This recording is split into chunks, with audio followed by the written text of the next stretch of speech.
Gregory Ross today would wish us to know that the title of this conference today, Ngalda Ngadja, translated in the Ugarapul language of this place, means them and us.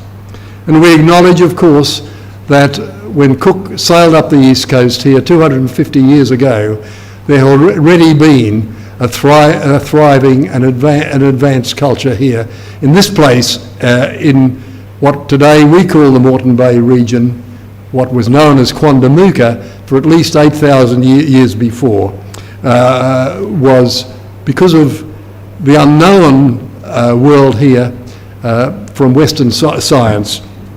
Cook came believing it was new land. Gregory Ross, in making this acknowledgement to country, would wish us to see just a short video of Brisbane as we know it, old in former times, and as we know it today, as new. We'll see this video as we morph in and out.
Closing montage, a group of our Indigenous forebears meeting in a conference, in a campfire together.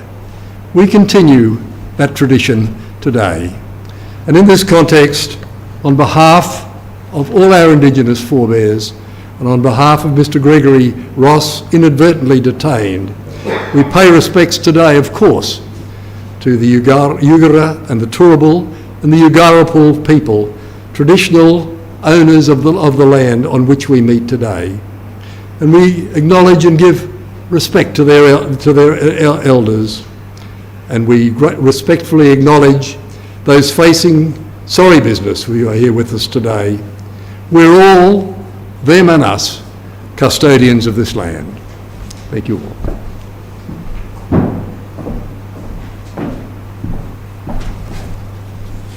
Thank you very much for that. Well, that brings us into the substantive part of the conference for today. I was just handed a copy of the brochure, of a membership brochure. So I think they've been circulated and they're on the chair. So if you haven't got one, please get one and please join and encourage all your friends to join. So the first session and the first lecture is by Professor John Pern, and we all know Professor John Pern, and his summary of his achievements are listed there somewhere. I don't plan to go through all those, so just welcome, John. Thank you. Well, thank you very much indeed, Stephen, Chief, our President, and colleagues all. Just as our Indigenous forebears did, and as many of us do today, many of us look up to the heavens and we wonder. And for thousands of years, of course, the scientists, the astronomers of Western science looked to the heavens and wondered about one particular thing. They wondered how far it was that the sun was distant from the Earth. Later scientists call that distance the astronomical unit. And after Galileo, with his telescope, of course, introduced, following Copernicus, the heliocentric theory, whereby we know, Western science knew that the Earth went round the sun and not the other way round. It was desired by scientists that it would be wonderful to have a measurement of the distance from the Earth to the sun, the astronomical unit. It was known in the 17th century that this could be measured by something called parallax. And I want everybody now just to do a momentary experiment with me. I want you all to hold out your hand like that with your finger up, and I want you to close your left eye, and I want you to sight on a point on the wall there where the tip of your finger is. Without moving your hand, I now want you to close the other eye and open the eye, and you will see that your finger apparently moves with respect to the point on the wall. I want you now to repeat that, but bring your finger closer to your eye, close your left eye, find the point on the wall where the tip of your finger is, now close the other eye, and you'll see that there is a much wider distance now that finger has apparently moved. Everybody knows this is the phenomenon of parallax, and it was realised very quickly in the 17th century that if one had two observing stations on different parts of the Earth, and there was a point, equivalent to the point of the finger, that could be defined, namely a planet transiting across the face of the sun, that the sun would be the equivalent of the wall that we've just looked at, and it would be possible by some smart trigonometry to determine then that distance.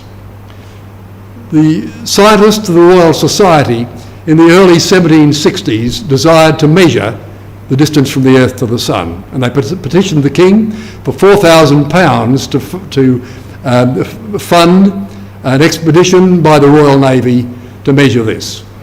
It was decided that the Royal Navy gladly acquiesced to this and fitted out a former Whitby collier that we'll hear about today called the Earl of Pembroke, renamed it the Endeavour, and amazingly chose a 39-year-old warrant officer of the Royal Navy to lead the expedition.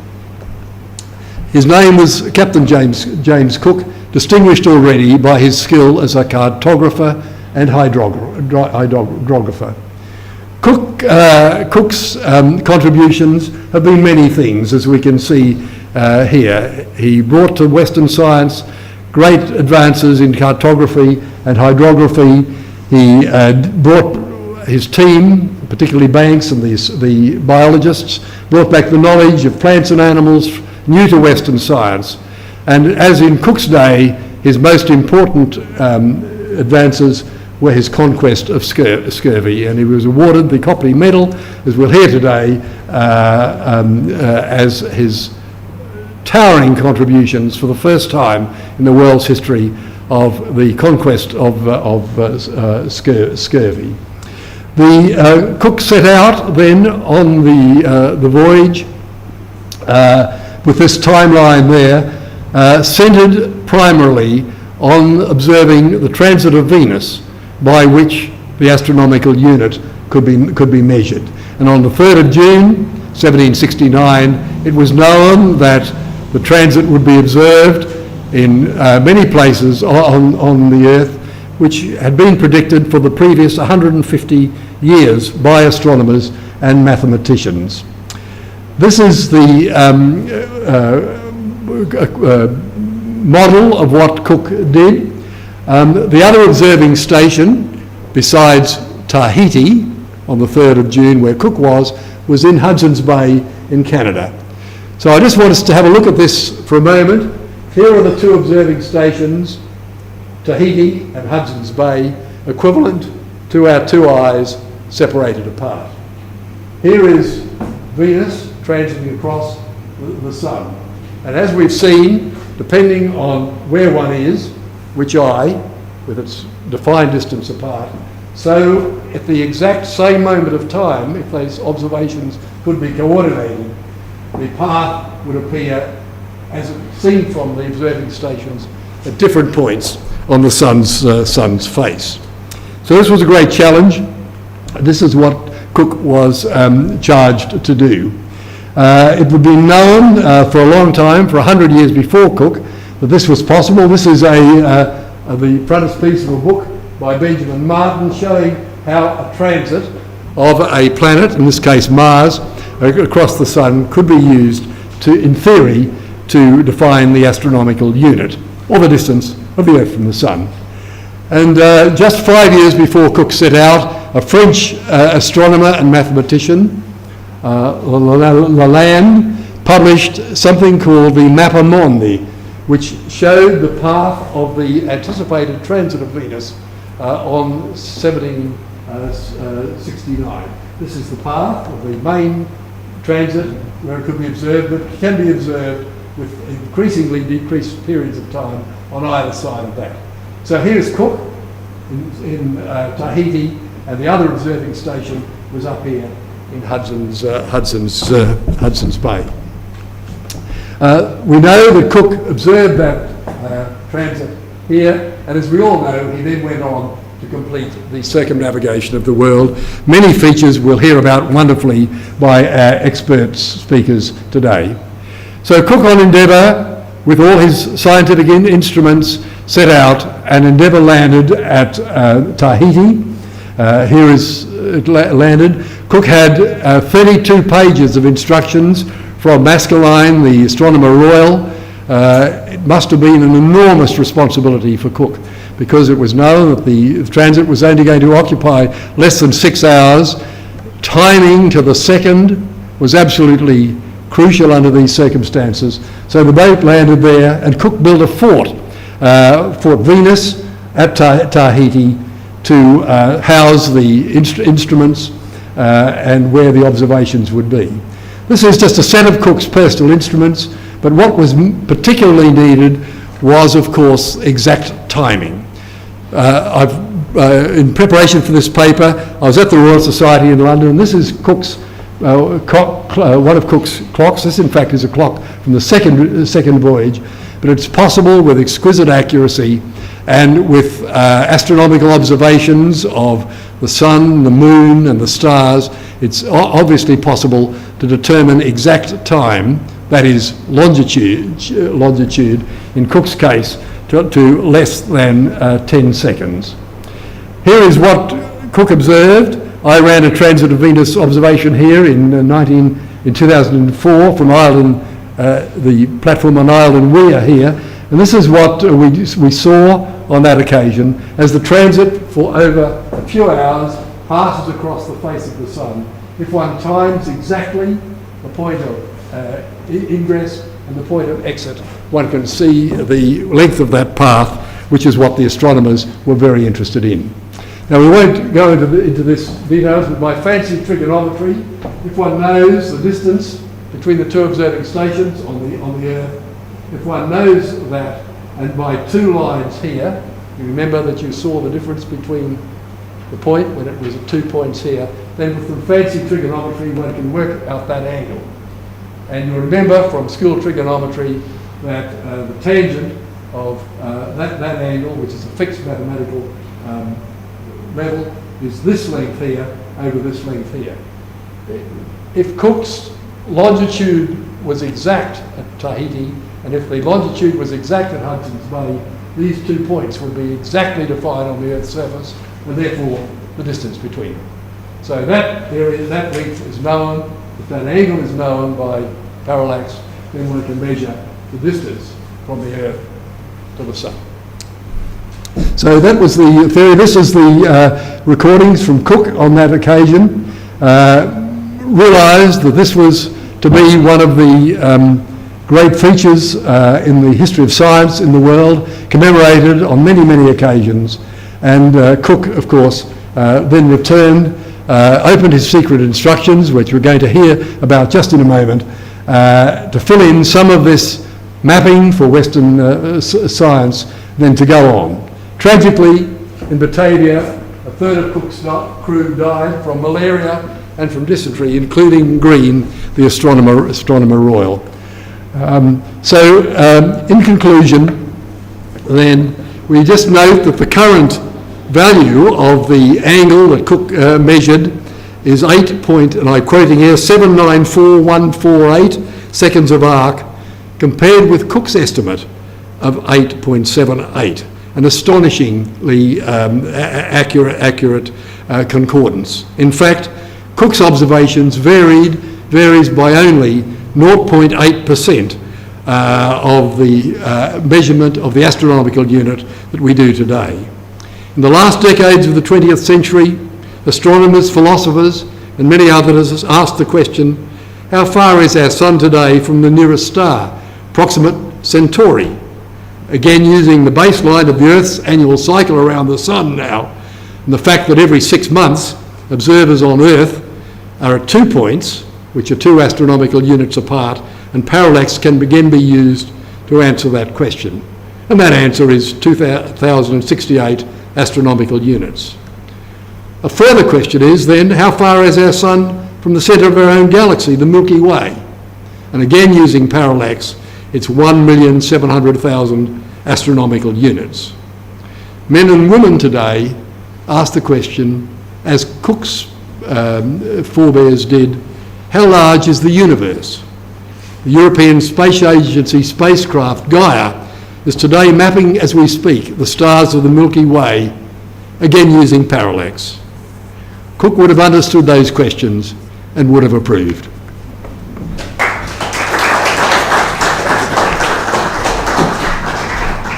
Well, very appropriate first paper. We won't allow people to ask questions at this stage. We'll go through the whole session, and if there's time, we'll allow that. But it gives me enormous pleasure to introduce our next speaker, Michael Halliday. I've known Michael for a long, long time. Barrister, coroner, member of the Council of the Historical Society, has an extraordinary interest in Queensland history. So, welcome, Michael.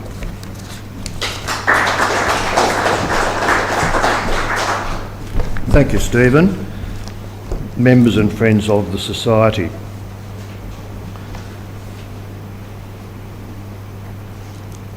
In August of 1768, James Cook, in command of the Endeavour, left Plymouth on a voyage to the South Pacific, which was to take almost 3 years for him to complete. He was under instruction from 2 organisations, the Royal Society and also the Admiralty Office. One wonders what was in his mind as he stood on the bridge of the Endeavour as he was leaving Plymouth. What were the thoughts that went through his mind? We know that at that time he was in possession of 2 sets of written instructions. The first one was from the Royal Society, and they were confined to the Venus expedition. I will not be making any further mention of those. The second set of instructions were from the Admiralty. Why were they secret? We know at this time that the hostilities between England, Britain and the European nations had been settled following the 7-year wars and by the Treaty of Paris. We know also that there was an interest in the Pacific for not only Britain but European countries to also obtain further territorial conquests or pursuits and interests. We also know that Spain and France were taking an active interest in the Pacific, and Portugal, the Dutch and France were also ill at ease when people ventured into the oceans because they were very proud of their sea routes and wanted to, in fact, protect them. We also know that and can assume that Cook had received oral instructions both from the Admiralty Office, and he would have undergone extensive briefings as to what he was to do during the period that he was at sea. He would have also been familiar with, as were all naval officers at that time, of the Treaty of Tordesillas, which was the agreement between Portugal and Spain, and also which had been varied by the Treaty of Saragossa, and that in effect divided the world between Portugal and Spain as to their entitlements as to newly discovered territories. We now move on to some other instructions that he had received, and which he was also in receipt of a letter, a collective letter which had been written by Lord Morton on the instructions of the President of the Royal Society, dated the 10th of August 1768, and that was addressed to himself and to Banks and to Solander. And that contained what I refer to as the philosophical attitude adopted and to be adopted for the voyage, and which they should bear in mind during the course of it. It started off by setting out what their duties and obligations were, and it said that they should exercise the utmost patience and forbearance with respect to the natives of the various lands where the ship might touch. They were to keep in check the petulance of the sailors and to refrain the wanton use of firearms. They were to avoid the shedding of the blood of these people, as it is a crime of the highest nature. These people, it said, are the natural and, in the strictest sense of the word, the legal possessors of the regions that they inhabit. And it also went on to state, no European has a right to occupy any part of their country without their voluntary consent. The letter concluded that the foregoing hints, hastily put together and probably very incorrect, and however humbly was submitted to the consideration of Captain Cook and other gentlemen in the course of their pursuits. Thirdly, Cook had in his possession a further letter signed by the three Lords of the Admiralty, a letter dated 30th of July 1768, which has been referred to as a letter of safe passage.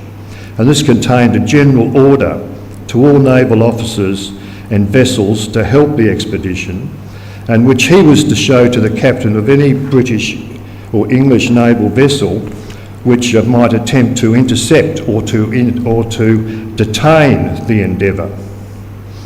And that letter contained the injunction and instruction not to demand of Cook a sight of the instructions he had received, and that nor under any pretence whatsoever to attempt to detain him, but on the contrary to give him every assistance he may stand in need of towards enabling him to carry his instructions into execution.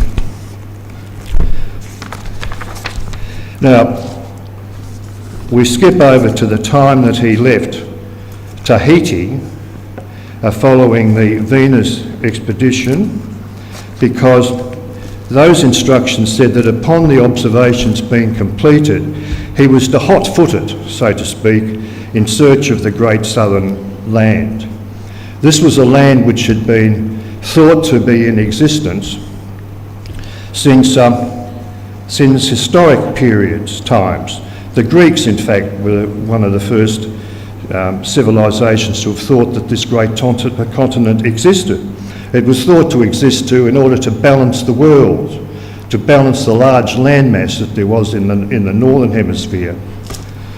And so Cook was instructed, and the instructions, if we could go to the next page, will be set out on the screen there. I don't intend to read them to you, having regard to time restraints, but you can see them.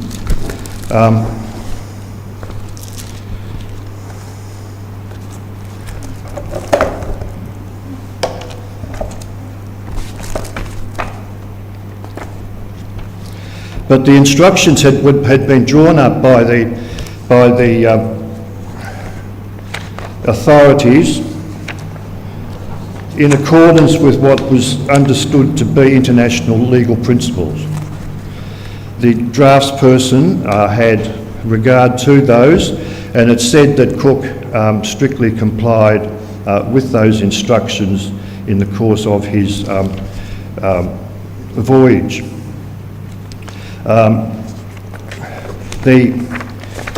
The instructions in general terms were divided into various divisions.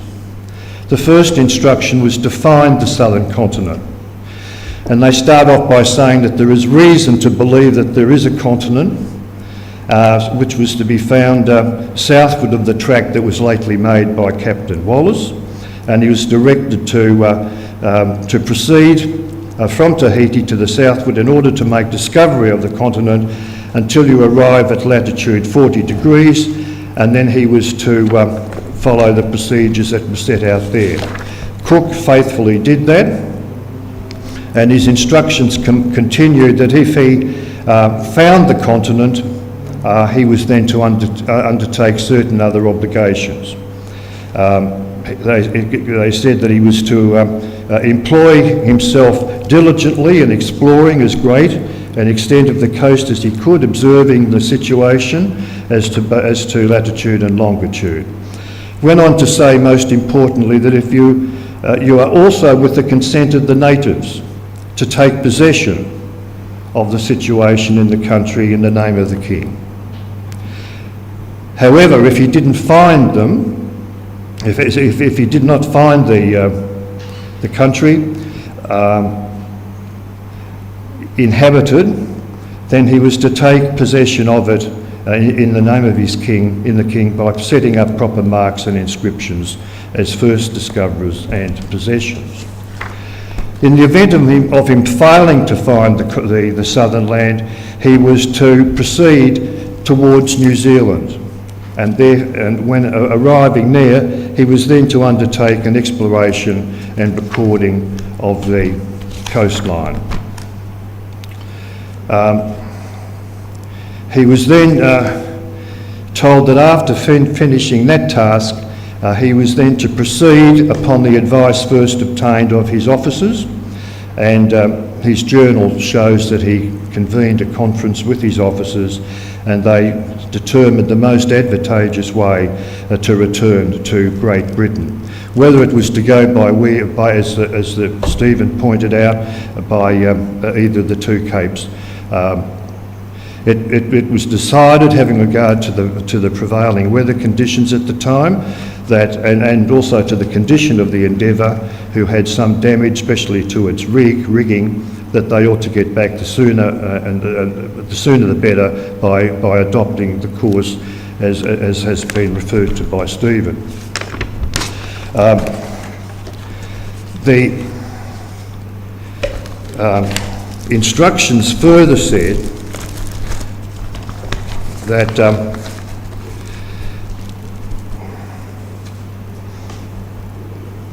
that when he got back to England, to London, he was to report about his activities to the office, and he was to also produce the sealed copies of the journals and records taken during the course of the voyage for their examination and information. he was all, and the whole crew were obliged not to divulge any of the observations that they had made without their permission being given so to do.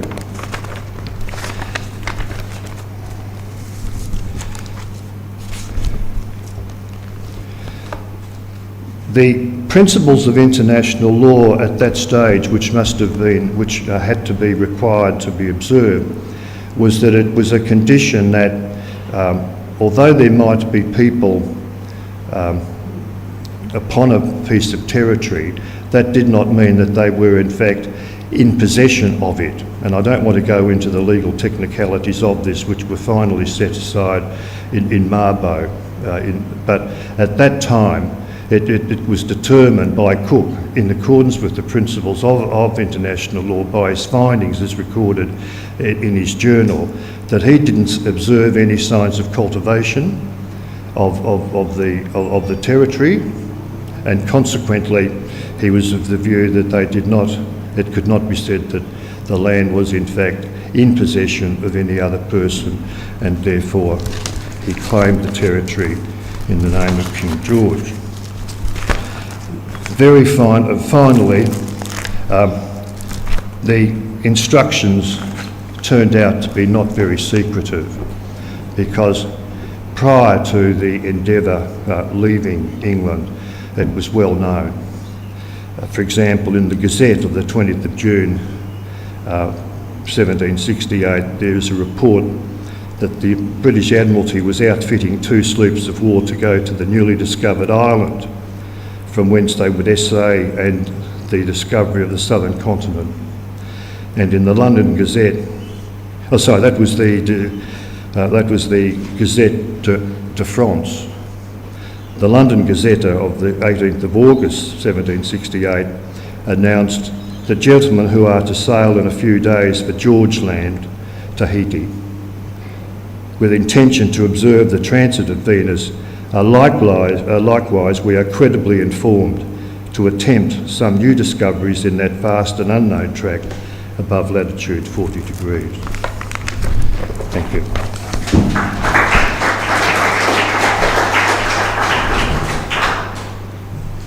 Thank you very much for that, Michael. It gives me pleasure to introduce our next speaker, which is Phil Benjamin. Phil, who I'd never had the pleasure of meeting before today, but I had heard a lot about him through Professor Pern. Retired surgeon, and has got enormous interest in Cook memorabilia and especially numismatics, and he's a great authority on Cook numismatics. So thank you very much, Phil.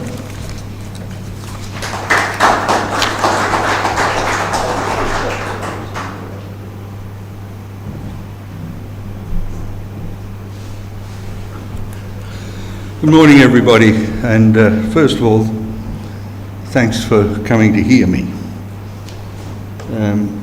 Yes, here we have Cook Numismatica.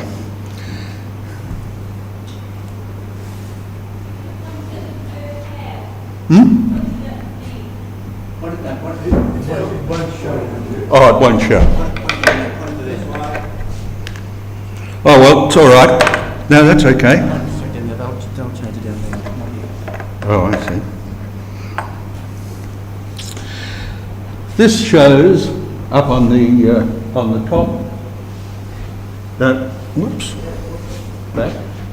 shows on the top the Australian Numismatic Society Medal of 1970 for the bicentenary, and on the bottom, I think one of the best views of Captain Cook as a serious, mature man, and some of the areas that he found and the animals that he found, and this is a Cook Trust Medal.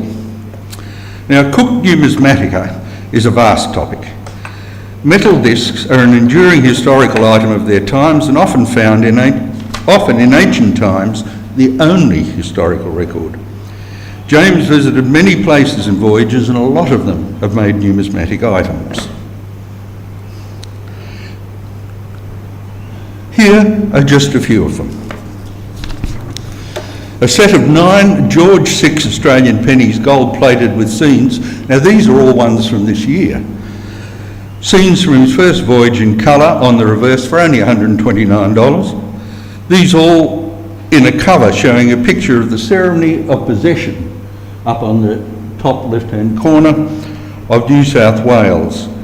And I do a quote here: "This fanciful tableau of Cook's phantom possession ceremony could not have been recognised by Joseph Banks. His memory of the August afternoon was of 4 people on the top of a barren hill on an island."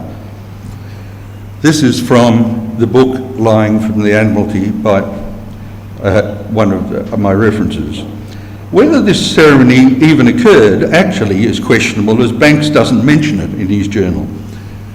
Then there's a bottom left, a $3 3-ounce silver coin from the Solomon Islands for a mere $399.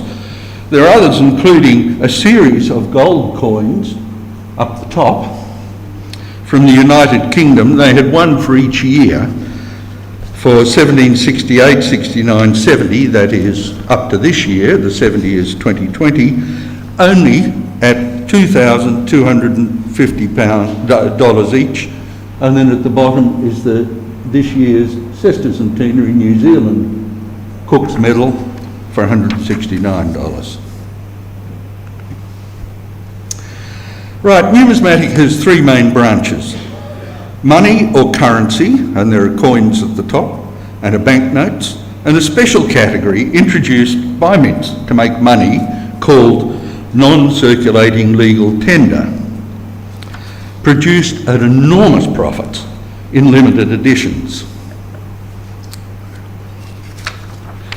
One absurd example, the one on the right, is a 1 kilogram acrylic 25 franc monstrosity for only $349 AUD from the Democratic Republic of Congo in 2009, which is neither democratic nor a republic, and what it has to do with Cook, I have no idea. The worst I've seen, I think, is the one on the left, and that is a Cook Islands $5 made of silver foil, 200 by 150 millimetres, between acrylic sheets showing a map of Cook's voyages. A coin? Really? The next category of numismatics is called exonumia, and that's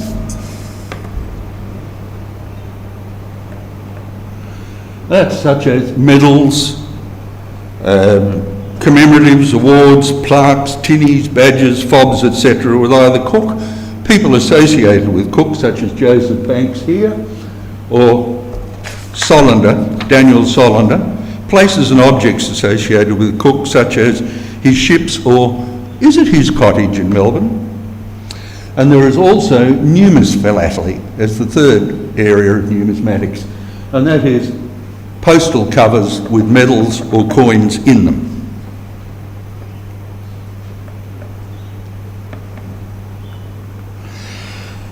On the first voyage, Cook handed out some medals that were probably gaming jetons, up left, based on the 1765 guinea, and he handed out some threepenny pieces from England. January 31, 1770, on departing Queen Charlotte Sound in New Zealand, quote, "gave something to everyone present, and the old men silver threepenny pieces, dated 1763. The next, we now come to 4 18th century medals of importance. The Resolution and Adventure Medal, so called because it's got images of the 2 ships of the second voyage. It was commissioned by Joseph Banks and made by Matthew Bolton at the Soho Mint in Birmingham. These medals were proposed by Joseph Banks for handing out to various peoples met by him and his entourage on the second voyage. But when he withdrew from the voyage, the Admiralty footed the bill. Some medals in the baser metal, not the nice silver ones, have been found in various places he visited. And there are 2 varieties in this. One is what is called coin struck, and that is the front and the back are at 180 degrees to each other, so the axis is horizontal, and the other is medal struck, which is that way. So they're the same, the axis is vertical. But that's another whole talk. The next significant medal is the Cook Medal of 1766, is the Copley Gold Medal of the Royal Society, as mentioned before, awarded to Cook for his defeat of the scourge of the seas and the death of millions of sailors for defeating scurvy. This was awarded to him when he was made a Fellow of the Society in 1766. Now we come to the Courage and Perseverance Medal.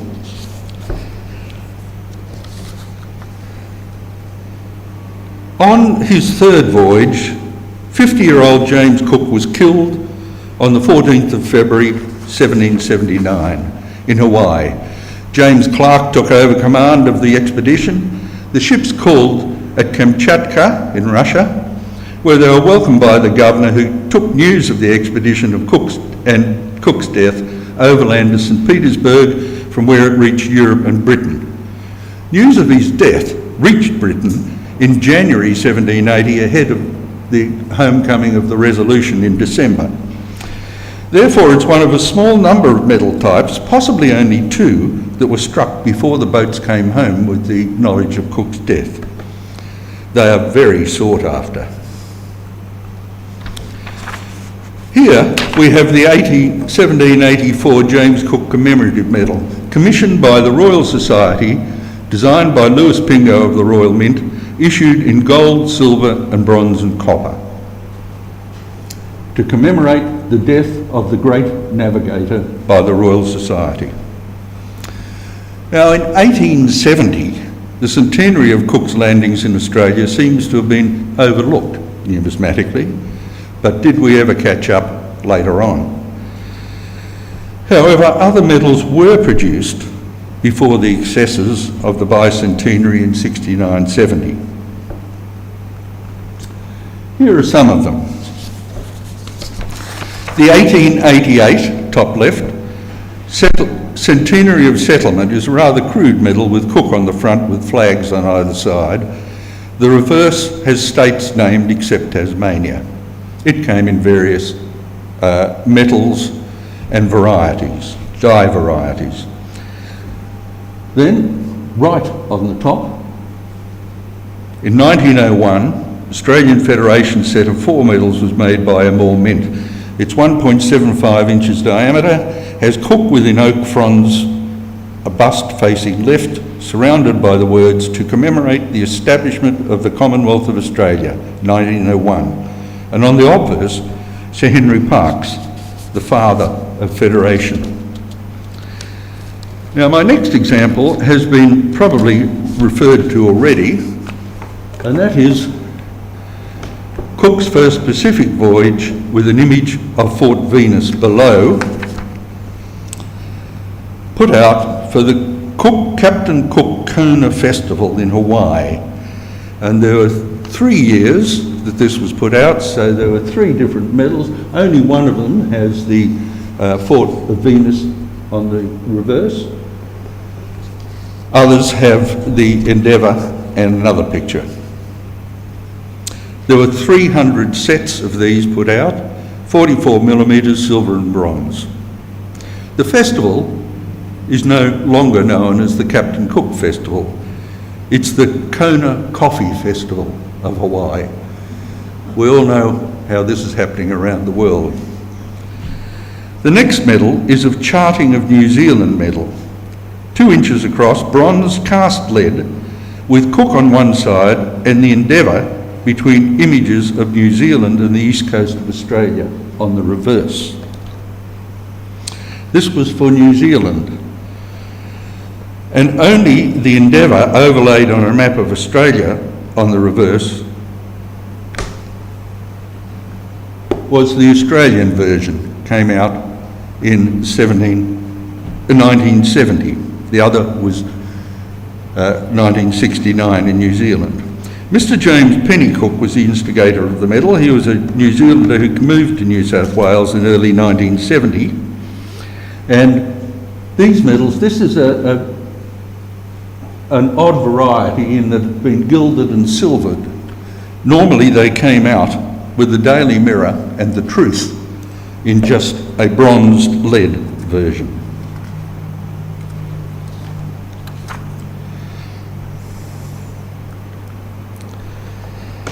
Right, moving on to exonumia, badges, pins, tinnies, etc. Top right, Royal Australian Historical Society 1901 badge. This of course has changed now back to its original, which is a picture of two ships in Botany Bay. Then there's the Wedgwood by Flaxman, 1784, and that medallion is kept in the National Portrait Gallery in Tasmania. A tinny, so-called, the little pin on tins, men of stamina, and I'm sure all of us here remember stamina cloth, because most of our school clothes were made of that tough gabardine material from the 1950s. Then, bottom left, there are a couple of amusing pins from the Hard Rock Cafe collection. The first, at the bottom left, is called Captain Cook Guy, strumming a guitar. And the other one is the Australia Day 2002 Melbourne Hard Rock Cafe pin. There are at least 4 Cook pins in thousands of Hard Rock Cafe pins available. Here I show only 4 coins from my collection of about 70 different coins referring to Captain Cook. The first, the commemorative 50 cents of 1970, of which I'm sure you're all familiar. In fact, this is what started me into a hobby to carry into my retirement. Then, top right, 1928 $half USA for the discovery of Hawaii. Fiji, 2009, and that's a nice rhodium-plated cameo of Cook against a gilded coin, which is very attractive. And then the $100 Cook Islands with Franklin and Cook accoladed. This commemorates a letter sent by Ben Franklin when he was American plenipotentiary to the court of France in 1779. He asked all American sea captains to assist and not plunder Cook's voyage, third expedition if they came across them, because this voyage was not part of the War of Independence, but a scientific voyage seeking knowledge to assist all of mankind. Just recently, some doubt has been cast on this assisting knowledge of all of mankind in a book called Lying for the Admiralty by Margaret Cameron Ash. The letter actually was sent after Cook had already been killed, but of course in Europe they didn't know that.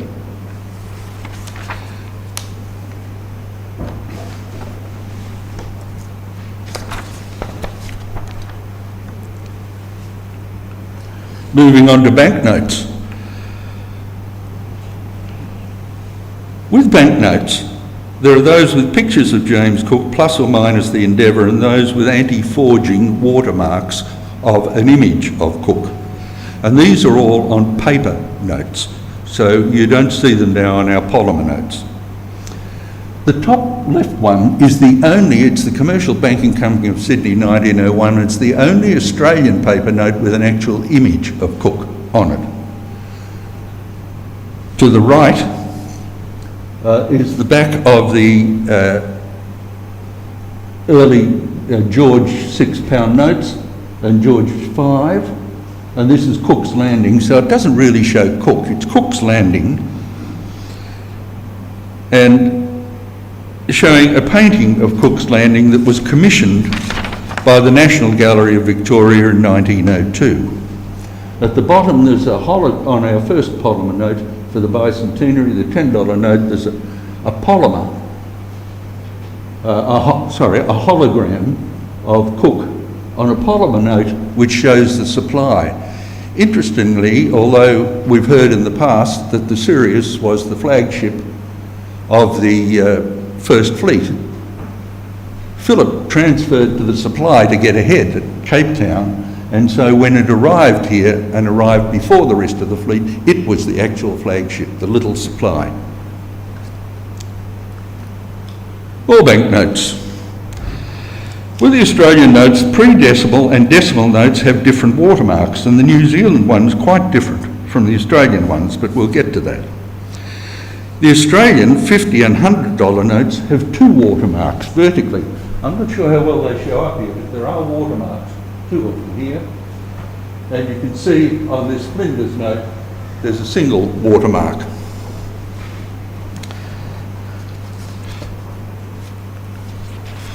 New Zealand notes. Now, New Zealand notes did show pictures of Captain Cook. These were the ones up to when they went decimal in 81.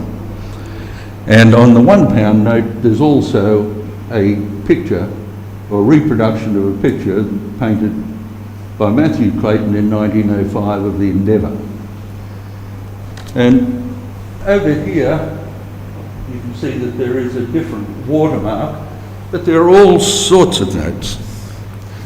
The watermarks, you can clearly see the difference here between the pre-decimal, the decimal, the double marks, and this much nicer watermark on the New Zealand notes. Further quick comment on banknotes. There are first and last issues, different denominations, differing signatures of the Secretary of Treasury and Reserve Bank governors, different ink colours and their signatures, radar numbers, that's what we call them, palindromes I think normally known as, so the numbers read the same backwards and forwards. Specimen notes, commemorative printing errors, etc. How deep are your pockets? Finally, we come to what we call funny money. Usually advertising or commemorative material with no real currency value.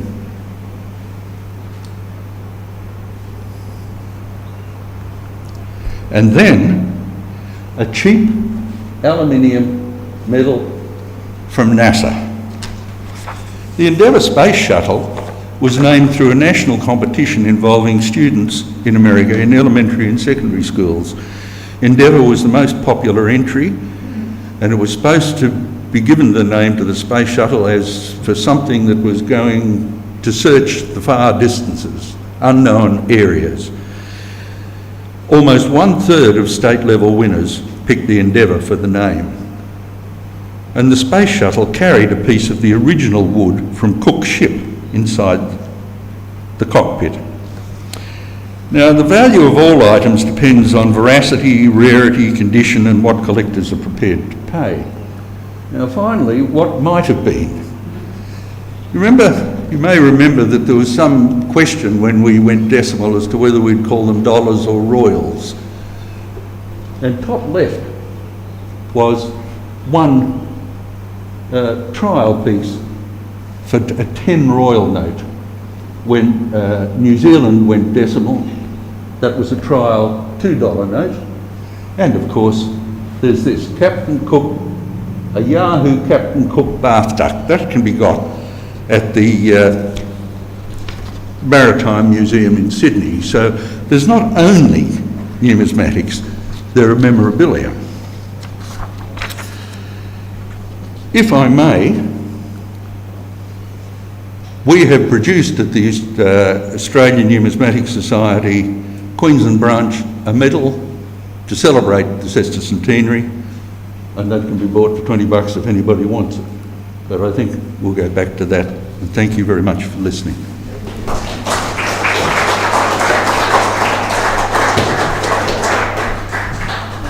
Thank you very, very much, Dr. Phil. We didn't know there was so much Cook in coins. It gives me great pleasure to introduce our final speaker for this session, which is Simon Farley. Simon is the Friar librarian at the University of Queensland. If you ever go there, if you want to do research at the library, he's the man to speak to. He's also the Queensland Council of the Bibliographical Society of Australia and New Zealand, and is the editor of the journal Friar Folios. So welcome, Simon.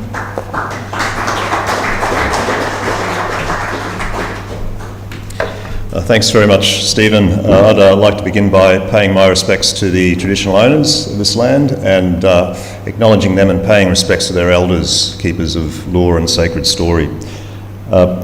Starting off today with the famous portrait of Cook by Nathaniel Holland Dance. I suppose we'll be seeing that a lot today. It's the beautiful portrait that is said to bear the closest likeness to him. It was commissioned by Sir Joseph Banks and hung above his fireplace until his passing 200 years ago in 1820. It's one of my favourite likenesses of Cook. Oops. So in this 250th anniversary year, it's right for us to commemorate Cook's epic journey on the Endeavour. I've been interested in Cook for many years. I suppose my interest is as a librarian, and just as Sir Maurice Holmes in his famous bibliography of Cook referred to that as a bibliographical excursion, you might think of my talk as something along those lines today. We've heard, of course, from Professor Pern and others about Cook's great skills as a naval officer, as a scientific cartographer, map maker. He had learned the use of the plane table while he was given time to map Newfoundland and so on during and after the 7 Years' War. And he produced some of those wonderful maps of New Zealand and, of course, for us, that beautiful map of the east coast of Australia. And, of course, that nomenclature of Cook as he went along the east coast, spending that 100 days along our part of the world. You see those names such as Cape Byron, named for Commodore John Byron, and that's a name I'll return to in my talk. And the other names that he plotted along there to give warning, of course, to navigators to follow of some of the difficulties of traversing that coastline, and the Glasshouse Mountains that reminded him of the glass furnaces in Yorkshire. Of course, Cook rightly still looms large in the British imagination as you, in London, if you are travelling through toward Admiralty Arch, you pass the monument of Cook on the right as you're heading toward the Nelson's Column, of course, the monument to the greatest naval officer of all. But he was not the only hero, if you like, of the Endeavour voyage. In fact, we may say that Sir Joseph Banks, the wealthy naturalist who had paid the princely sum of something like £10,000, I think it was, to be on board this ship, was also highly fated on the return. And he was, for me as a collector, I'm greatly interested in Banks and what he achieved.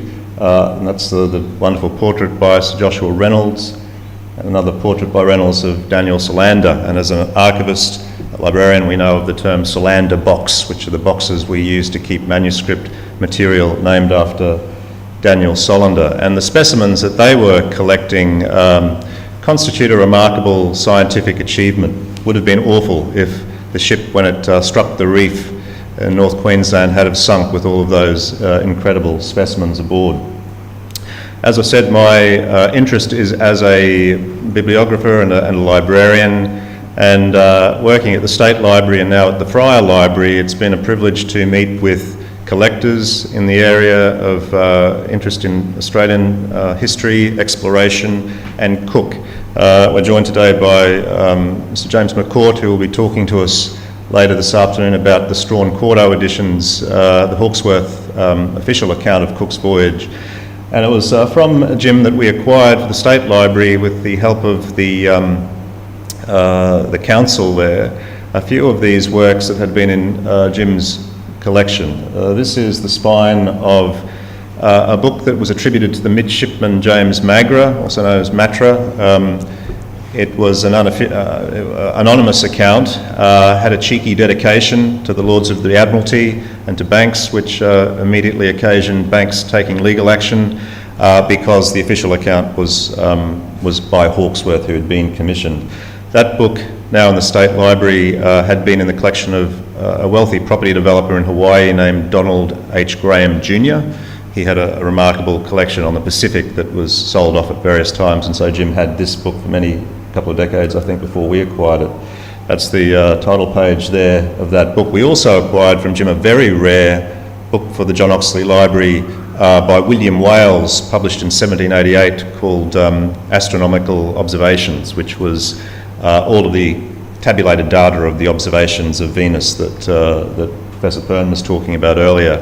That book is extremely rare and had been in the collection of the Oxford University Library at one point.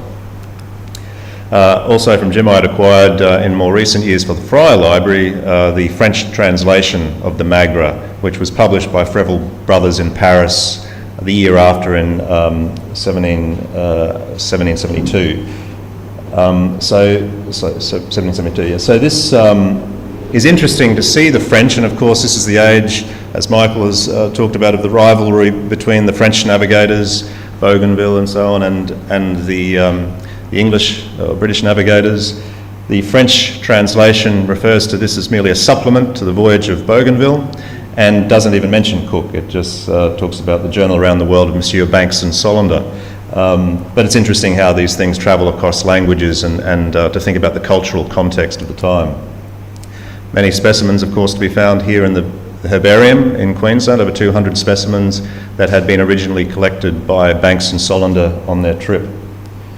Of course, Parkinson, we'll hear from Dr. Kerr later about the wonderful illustrator Sidney Parkinson, who unfortunately didn't make it back alive on the Endeavour voyage, but he was creating these drawings commissioned by Banks to be on board, young Scottish illustrator, and there's his beautiful illustration later engraved and printed of the Banksia flower.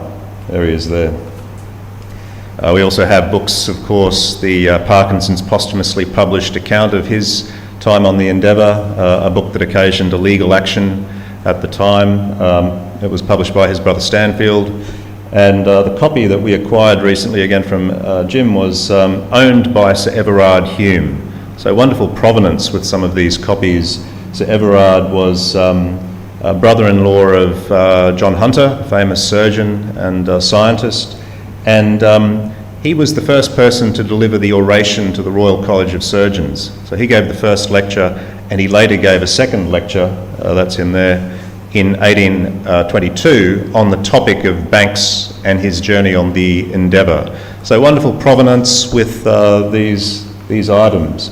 But of course the main book, as we'll hear later, is by John Hawkesworth, the 3-volume quarto editions published in 1773, the official commissioned history. Volumes 2 and 3 deal with Cook's voyage. Volume 1, though, deals with the preceding voyages of the 1760s, Commodore Byron, Samuel Wallis and Philip Carteret. He was paid £6,000 by William Strahan to publish this book, which was an absolute fortune at that time. He didn't live to the end of the year, though, so sadly. Now, a member of the Bibliographical Society of Australia and New Zealand, Brian McMullen, noted in a paper that he delivered to the Society in 1987, Cook's it was titled Cook's First Voyage in the Strahan Quarto editions of 1773.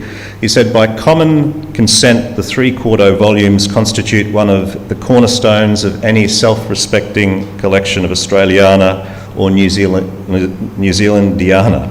The most major collections in this part of the world contain at least one set. The National Library of Australia and the State Library of Victoria are not alone in possessing 4 sets. So similarly, we have a number of sets in the Friar Library. Betty's famous bibliography, Miss Betty of the State Library of New South Wales, compiled the bibliography of holdings of Cook-related material in Australia in the 1920s.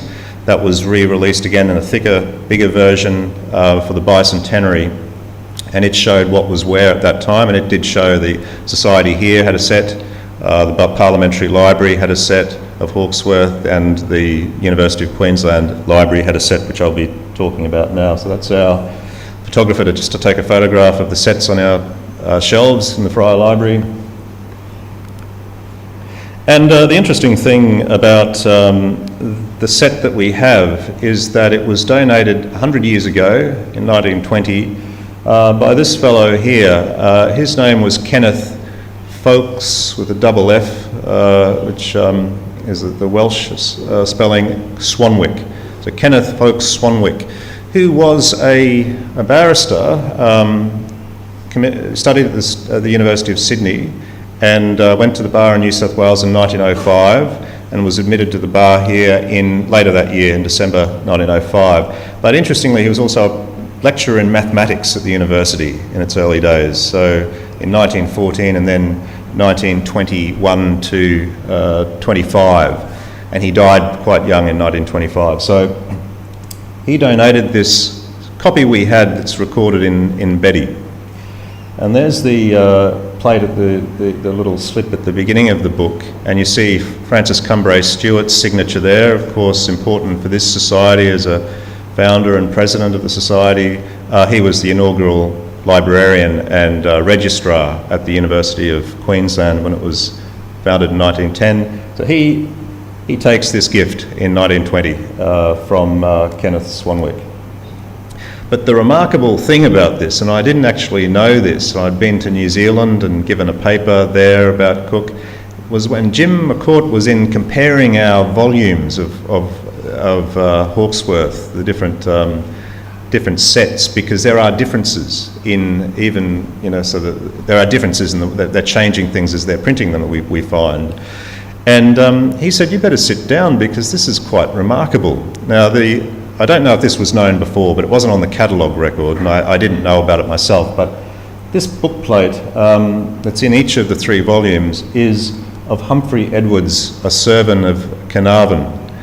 And when you go through the book, you find all these marginalia, these annotations written on the page.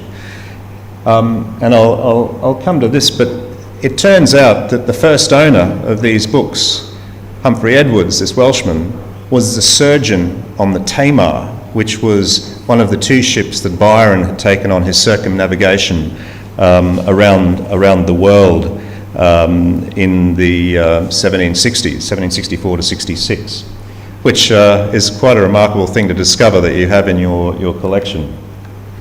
So the Honourable John Byron, who lived from 1723 to 1786, was known as Foul Weather Jack, due to the rough seas he often found himself at the mercy of. His name is associated with Cape Byron, as we saw on Cook's, name by Cook for him in northern New South Wales. And his eldest son, John Mad Jack Byron, in turn fathered the poet George Gordon Byron, the future 6th Baron Byron.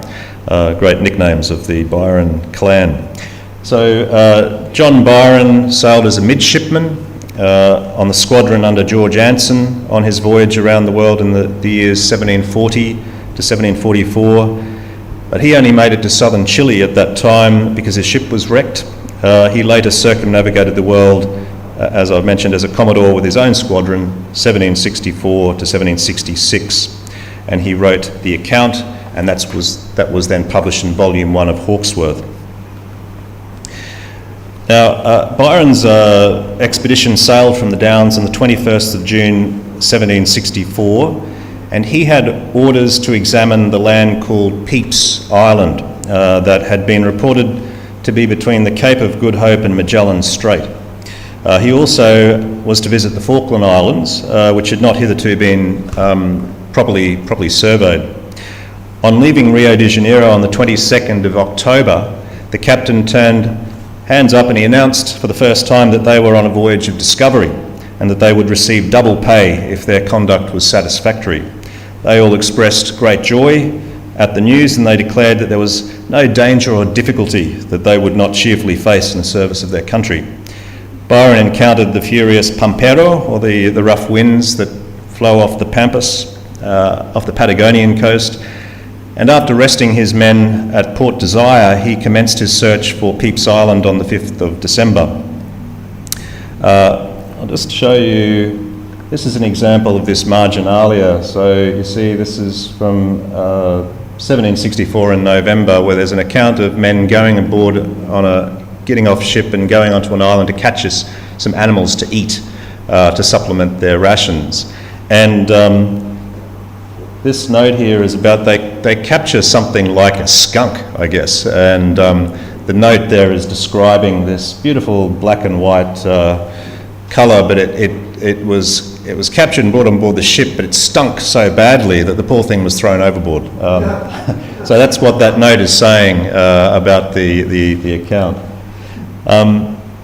So that's an example of some of this marginalia that's throughout that book. So Byron spent some time with his two ships searching for the land which is shown on Halley's chart at latitude 47 degrees south, but he failed to find it, and having convinced himself that there was no such island, he shaped a course for Cape Virgins at the entrance to Magellan Strait, anchoring about 4 or 5 leagues up the strait on the north shore. And this is amusing. There took place the interview with the Patagonians, whose stature excited his astonishment. He didn't measure them, but he thought that the height of the chief could not be less than 7 feet. Captain Samuel Wallace, and Wallace's account is written up also in that volume 1 of Hawkesworth. He commanded the next expedition, which set up from Plymouth on the 22nd of August 1766, stated that Byron had roughly overestimated the stature of the Patagonians. Having made exact measurements, found that the tallest among them were 6 feet 5 inches to 6 feet 7, the average being 5 feet to 6 feet. Of interest too, not only is there marginalia, but tipped into the book, Humphrey Edwards has put an engraving of this plant called winter's bark. And I take it he had an interest in the winter's bark as a surgeon because of its properties to ward off scurvy. But the interesting thing about this plate, and I think it's from the Universal magazine, but I have to check that. But this tipped-in engraving is by Georg Ehret, the famous German illustrator, a botanical illustrator, who was the leading illustrator of his day in Europe. And in fact, Jim was just telling me earlier, I didn't know this, but he taught Parkinson for a time. So there's a connection there. And that's the close-up of that plate. In January 1765, Captain Byron left the strait to comply with his instructions relating to the Falkland Islands. He came to the conclusion, after examining them, that they were identical with Pepys Island referred to above. And there's a reference to this surgeon, Humphrey Edwards, at this point. And he describes their stay, so Byron describes the stay at the Falkland Islands, and he says, "Our people had every morning an excellent breakfast, made of potable soup, wild celery thickened with oatmeal. Neither was our attention confined wholly to ourselves, for the surgeon of the Tamar surrounded a piece of ground near the watering place with a fence of turf, and planted in it many esculent vegetables as a garden for the benefit of those who might hereafter come to this place." And you see Humphrey Edwards has written his name in the book there. You see these little jottings. So when meeting with one of the Indian groups, he's drawing a picture of a spear that they have. From the Falklands, the squadron proceeded to Fort Desire. Again, they met a store ship sent out from England, which after replenishing the Discovery ships, returned home on the 21st of February 1765. Byron then sailed through the straits, entered the Pacific Ocean, running at a rate of 9 knots before slashing slashing southeasterly gale. As yet, all of his men were free from scurvy, which he attributed to the supply of fresh vegetables of various kinds obtained in the straits. The passage had occupied 7 weeks and 2 days. The vessels encountered very severe weather during the greater part of the time. So his circumnavigation was, I think, the fastest hitherto to that point. He was, however, it wasn't a great success, this journey. So the official history of the Royal Navy has some scathing remarks about his voyage across the ocean. During his voyage across the Pacific, although he passed through the dangerous archipelago and not far from the Society Islands, Byron succeeded in discovering nothing. A most difficult feat on his part. He appears to have shaped a course direct for Tinian, where Anson had reunited his scurvy-stricken people. He sighted a coral island on the 7th of June, and it was unavoidable that he should see several others, but he appears to have made no attempt at exploration. So the journey was not necessarily the success it could have been, but it was remarkable in different ways, particularly securing the Falkland Islands and doing more surveying of that area. But when we read Byron's account, we see it's reasons why he had to do certain things. And he was concerned, having been on Anson's voyage, where so many died of scurvy, about his men. And at one point again, he's talking about reaching Tinian Island on the 30th of July. And he says again, there's this reference to the surgeon who owned this book. The surgeon of the Tamar enclosed a large plot of ground there and made a very pretty garden, but we did not stay long enough to derive any advantage from it. So they're going around setting up these gardens for the future, for somebody else who might land there. Now Byron went on to become governor of Newfoundland, commanded a squadron in North America and the West Indies in 1779, and he died a vice admiral in 1786. Humphrey Edwards, again his dates are 1730, and he died in 1788, the founding of the colony at Port Jackson. There's a few more examples of this marginalia. So in the account, there's one point in the official text where it's saying, we had left Plymouth, we'd sailed so many days, and not a soul had been lost. But the doctor says, well, that's not true, actually. The Tamar lost 2 men of a putrid fever by that point. So wonderful that this marginalia actually corrects the historic record of the work that John Hawkesworth had put together. Again, at one point, a person is referred to as a black, and he names the person. James, a free man, was helping Mr. Edwards, the surgeon. So not only does he correct things, he names people and gives them a place in history. A really remarkable piece of marginalia that I'll end with is on this page. It's actually in volume 2, so this is the Cook's account of Cook's Endeavour voyage.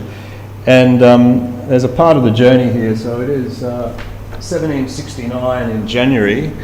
And part of the text there, Joseph Banks is talking about the indifference of the local people. They seem quite indifferent to these Europeans amongst them. And the note there, which we presume is by Humphrey Edwards, says, yeah, it's a I won't read it verbatim, but he says, it's a curious thing, this indifference. And he says, I was in a wigwam with the Nup Nup people in NA, which we think is New Albion. And I don't know I've not tracked down any of this, how he could have been there or what, but he says, yes, I was in this wigwam with the Nup Nup people in NA, and I was there, and this woman was nursing a child, and her husband had come in from hunting, paid no attention to me whatsoever. And so he makes a note of this indifference of the local people, echoing what he's reading in what Banks had said there. It's remarkable. I don't know, I have to try to find out more about his previous voyages, how he came to be there. And I am indebted to a piece written in the transactions of the Carnarvonshire Historical Society's records in 1964, in which there is an article about Humphrey Edwards. It's titled The Career of Naval Surgeon Humphrey Edwards by G.T. Roberts. And here shows us what's on Humphrey Edwards' gravestone there. So here lieth the body of Humphrey Edwards, surgeon and apothecary, son of Reverend Robert Edwards, late rector of this parish. He was a person eminent in his profession and of respectable acquaintance. After sailing around the world as surgeon of His Majesty's frigate Tamar, he settled at Carnarvon and died there on the 26th of November 1788, aged 58. And that Welsh expression there, which I won't try to say because it's always sounds different to how it's written, means something to the effect of, this body lies peacefully here, do not disturb the remains. So not wishing to disturb the remains any further of Humphrey Edwards, we'll leave it there, and I thank you for allowing me to speak today, and I'd welcome you all to come to the Fryer Library to see these remarkable books. Thank you. Thank you very much, that was wonderful. I'd now like to invite Professor John Pern to the podium. We're going to present a small gift to all the speakers, so I'll leave Professor John to talk about that. Thank you, Stephen. Thank you very much indeed, Stephen and colleagues all. The Royal Historical Society of Queensland is very conscious of the need to preserve history and heritage ourselves. We know that this wonderful day that we're all enjoying so much will gradually fade in the future. The papers will be published under the wonderful editorship of Dr. Margaret Cowell and Dr. Ruth Kerr, who are here with us today, and they will be an enduring record of this wonderful research that we're hearing today. But as the decades and the centuries passed, as we've heard from Dr. Phil Benjamin, the most enduring record of today will be a medal. And to this, in this context, the Royal Historical Society of Queensland has in fact struck a medal today, a very beautiful medal, to be presented to all the invited speakers today who have enriched our lives. It's a 24 carat gilded medal. On the obverse, at the upper pole, is a Turinga, really symbolising the primacy of Indigenous peoples in this place. There's the Endeavour at the bottom. There's some scurvy grass. You remember that I mentioned that Cook was awarded the Copley Medal, not for bringing the knowledge of what today is Australia and New Zealand back to Western science, but for his work on scurvy prevention. The highest award then, as it still is today in the world, annual award in the world of science. And on the reverse of the medal is the map that we've just seen from Simon of the Endeavour's voyage from Point Danger to Busted Head, with the 6 or 7 names of the places that Cook named in this voyage. And in the surround are the four words, cartography, hydrography, science and medicine, for which we commemorate Cook very much today. This will be presented by our President to our speakers today.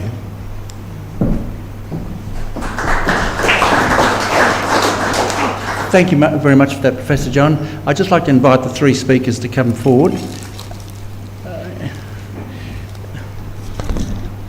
And he doesn't want to get one.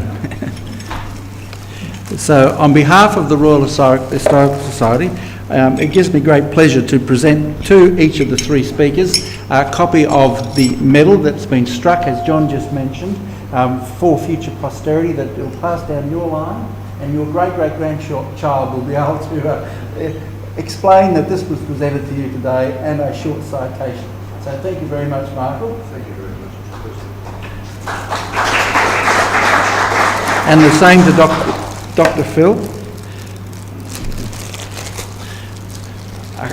A copy of the medal. Pleasure, and I hope you. In fact, Dr. Phil, you would appreciate that more than any of us. And sorry, you want a photograph? And finally, to Simon, I've met Simon a couple of times. We've had a number of conversations over the phone, and I really have quite an interest in that archive you have out there.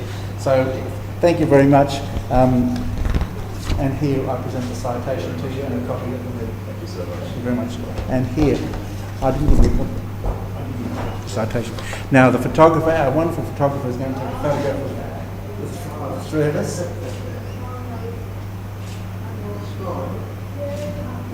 Thank you. There was a 4th speaker then too, but we'll deal with that later. He doesn't want to be in it. All right, so thank you very much, ladies and gentlemen. Really quite fascinating lectures this morning, and I'll continue this afternoon. They really are iconic, and we honestly, when this publication's out in a year or so's time, it'll be just absolutely wonderful. So can I just invite you all now to partake in a morning tea, and our next session will start at 11 o'clock sharp. Thank you very much.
3 minutes, everybody.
We're going to start early again.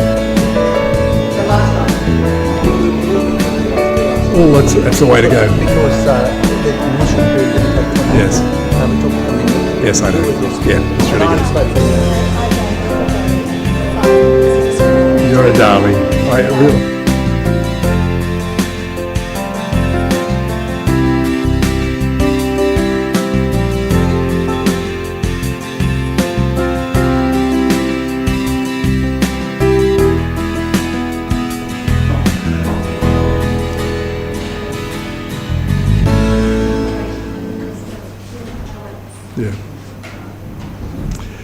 Well, good morning, colleagues all, and welcome to our second session today. It's a great pleasure to introduce a personal friend and professional colleague in the world of history to so many people in Queensland, Professor Michael White. Michael is a barrister at law and Professor of Maritime Law at the University of Queensland. Professor White's also a former President of the Royal Historical Society of Queensland, a noted historian. He speaks to us today also from his background as an officer of the Royal Australian Navy, as a very proud member of the submarine service in his former life. Professor Michael White.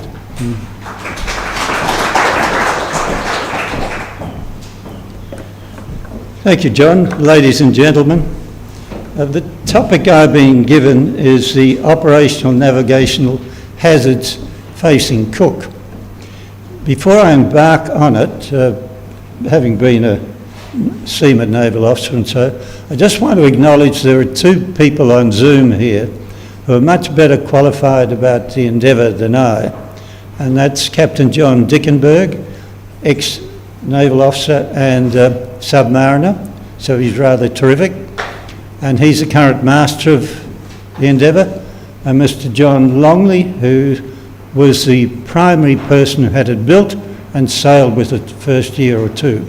So I acknowledge both of them before I deliver this, and they're both speaking later. They can correct any slip-ups I make.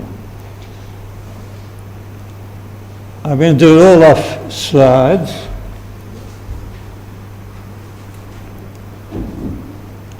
I'm going to do it all off slides. Help. Oh, done it. The ship's limitations.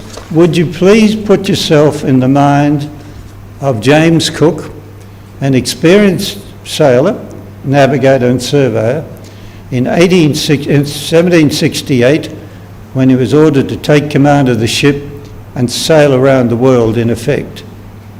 What were the things forefront in his mind about what he would face and prepare for? There's an enormous amount of correspondence.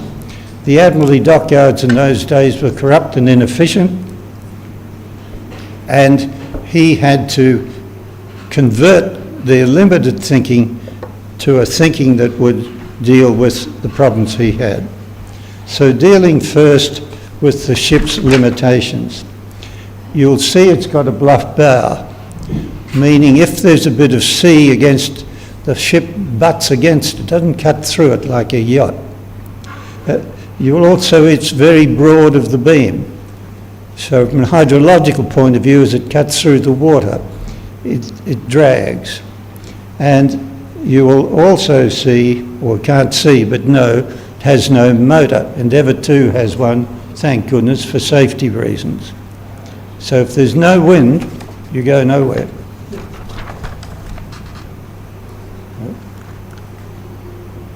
Now here's an image of it in full sail. You'll notice the bowsprit carries a little bit of sail. That only works when the wind's pretty well behind you, or at least on the beam. The fore and mainmast are square rigged. Now you can slew the masts, and you'll see the yards are slewed around a bit there to catch it when it's on the beam. But by and large, with a square rigged ship, you have to have the wind on the beam or abaft. It's got a flat bottom, so unlike a yacht, it doesn't slice through the water, but it drifts sideways when the wind's on the beam. Now, Cook had a crew, and look at all the ropes and sails and things that this crew had to handle when they went aloft. Now, all of that had to be done. Cook couldn't do it all himself. by the officer of the watch or the sailing master. So a slight mess up, for instance, if you're taken aback, where the wind suddenly gets on the wrong side, can dismast you in a storm. All this is in Cook's mind as he's sitting around trying to get his ship ready to go around the world.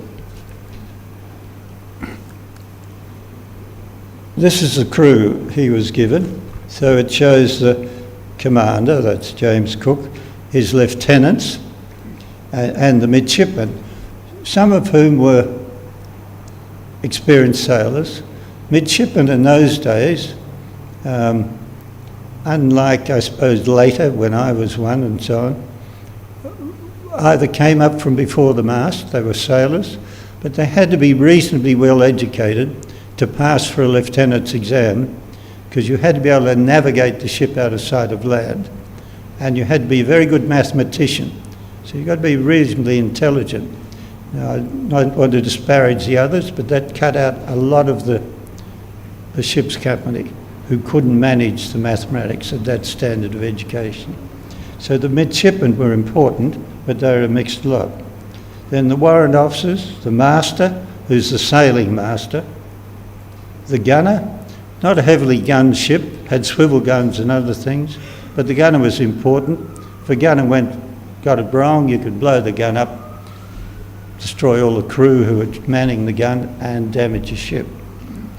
The bosun, he's the one who's your link with the crew. So the bosun and the bosun's end and so on comes there.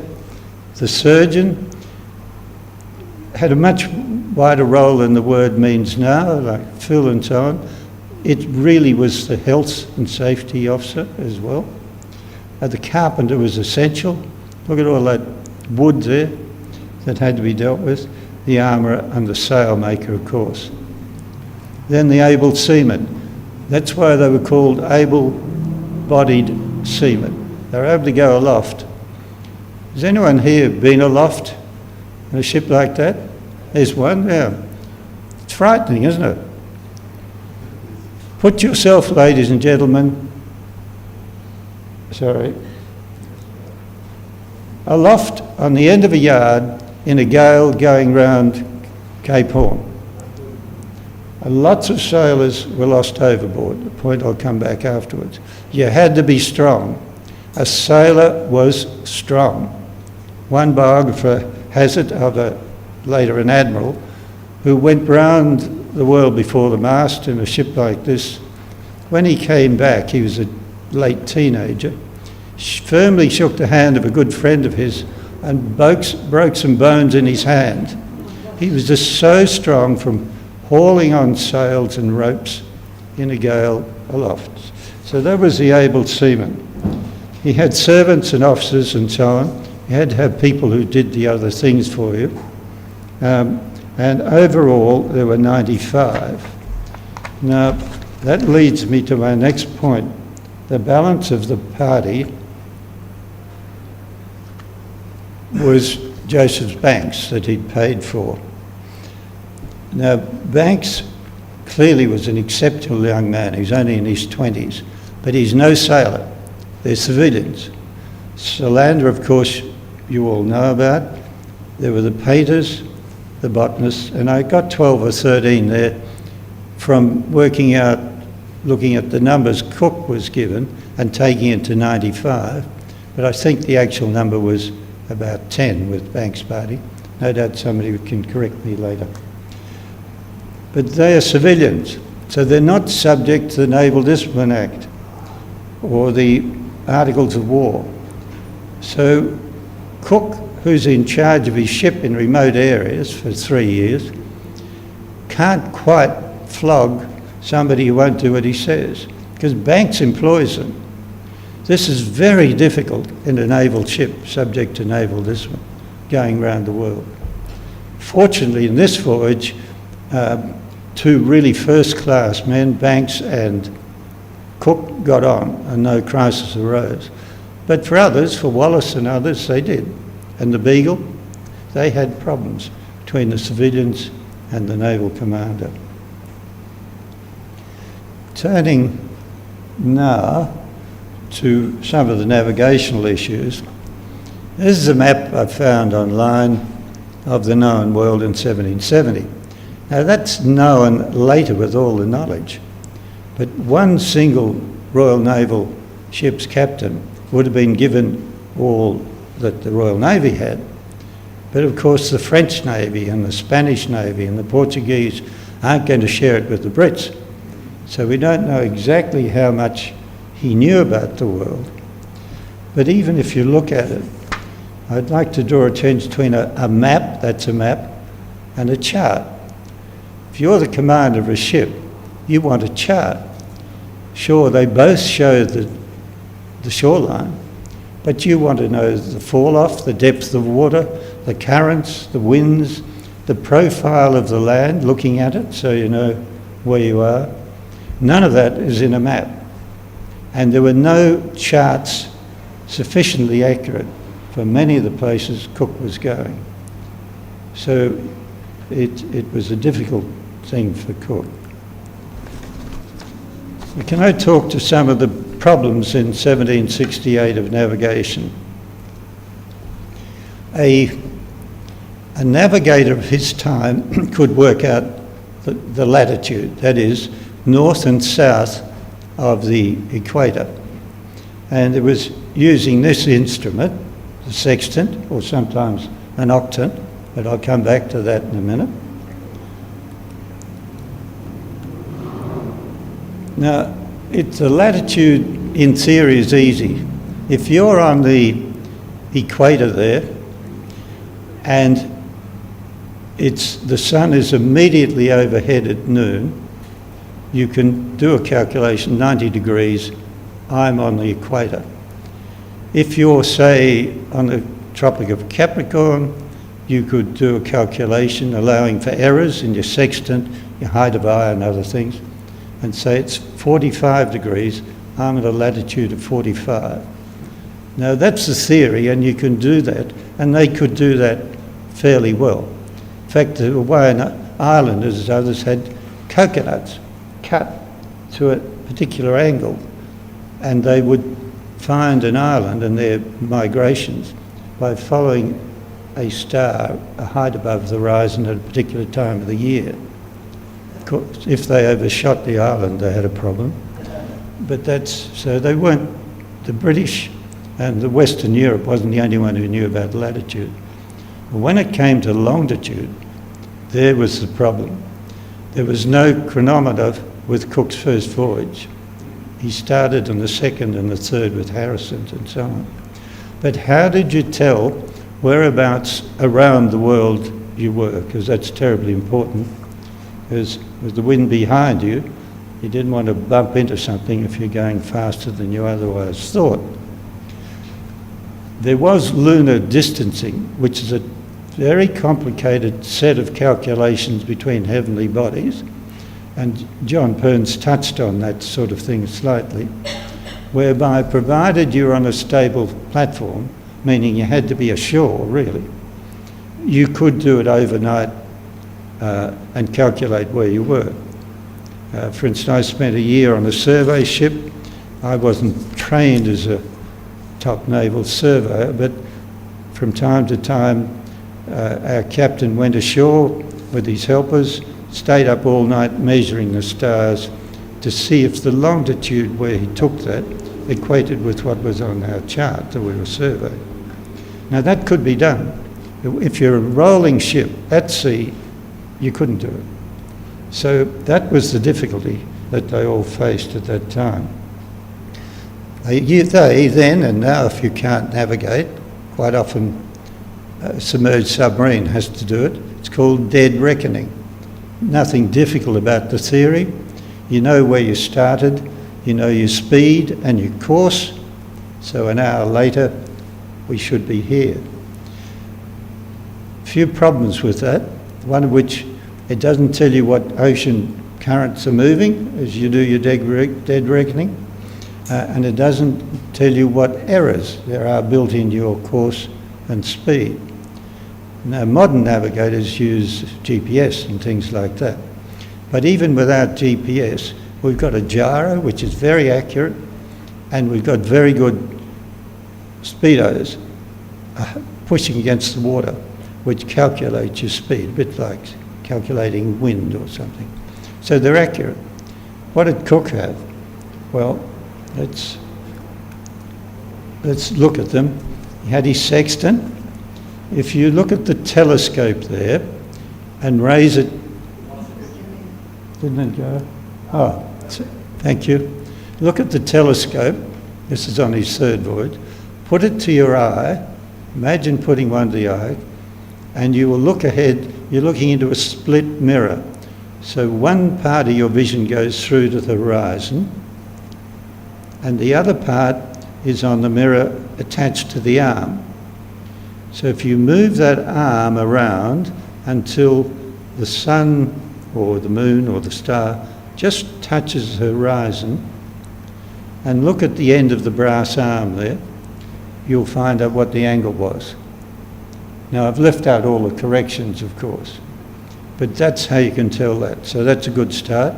You can turn it sideways and get an angle between 2 points, and then by ordinary trigonometry work out where you are offshore, and so on. So sextant's a very handy thing.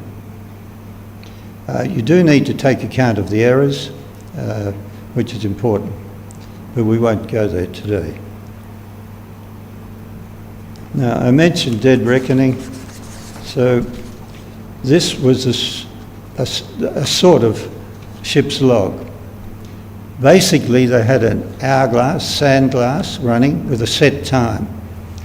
They had a rope with a bit of wood on the end of it. So if you tossed it over, the wood gripped the water, and the fellow with the roller would then hold the rope as the hourglass ran out, and when the time stopped, he'd stop. And the rope had knots in it for a particular measurement, and that gave rise to your speed. We're doing 4 knots or 5 knots and so on. But it's pretty basic then, wasn't it? You had to have your hourglass be right and all the other things. But that's how that worked. The other thing you wanted to know was how deep the water was, for 2 reasons, one of which is if you're about to bump into something, it's usually because the bottom's shoaling. And so you throw a piece of lead over the side, and on the bottom of it is some tallow, and if it hits straight, it'll pick up whatever's there. Or if there's rock there, it won't pick up anything. So that will tell you how deep the water is, and with a bit of luck, what sort of bottom you've got. Now, with any luck, if you've got a chart, you can then see, well, the water's here is so deep, therefore on the chart, I must be here, crossing this depth contour. And if the chart's well marked, it'll say gravel. Oh, well, that's right, it moves to gravel here, so I'm there, using the log, the heaving line. And I might say, just for general interest, you've all heard the saying, somebody's swinging the lead. It comes from this, because when your ship's moving through the water, you get out in the leads, the lead, and you've got to throw it well ahead, so that by the time it gets to the bottom, it's up and down underneath you. You can't drag it along, it's got to be straight up and down to get the depth. So to do that, you've actually got to heave it. So you're heaving the lead like this and getting it well ahead. And with a heavy lead, you've got to be quite strong. So it's a lot of effort to heave the lead. Somebody who just stands in the chains and swings it is swinging the lead. You can get away with that when you're at very low speed, but you can't. So swinging the lead means you're lazy.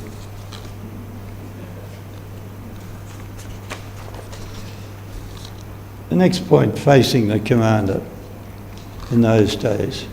He sailed, initially the dockyard gave him 1 year's worth of food, he was away 3. Then when he finally sailed, he got it up to 2 years. But the hold, even though it's huge, can only take so much. So he had to replenish, and it was essential. They just had to replenish whenever they could, for diet, which I'll come to in a minute, but for quantity. He had 95 men, a few died as they went, I'll come back to that, but he needed to replenish the food. So that's why in Tahiti they traded for yams, coconuts, meat, pigs and so on. And when he got to Australia he would try and shoot birds, wildfowl and fish. And I'll sort of mention it. 2 minutes. Then there's water. You can't carry enough water and it goes off in casks. And then there's wood. There's a big stove, it can take coal or coke, but it's got to be replenished with wood. So you've got to land, which means for the next one, the commander's problem, that, what have I got?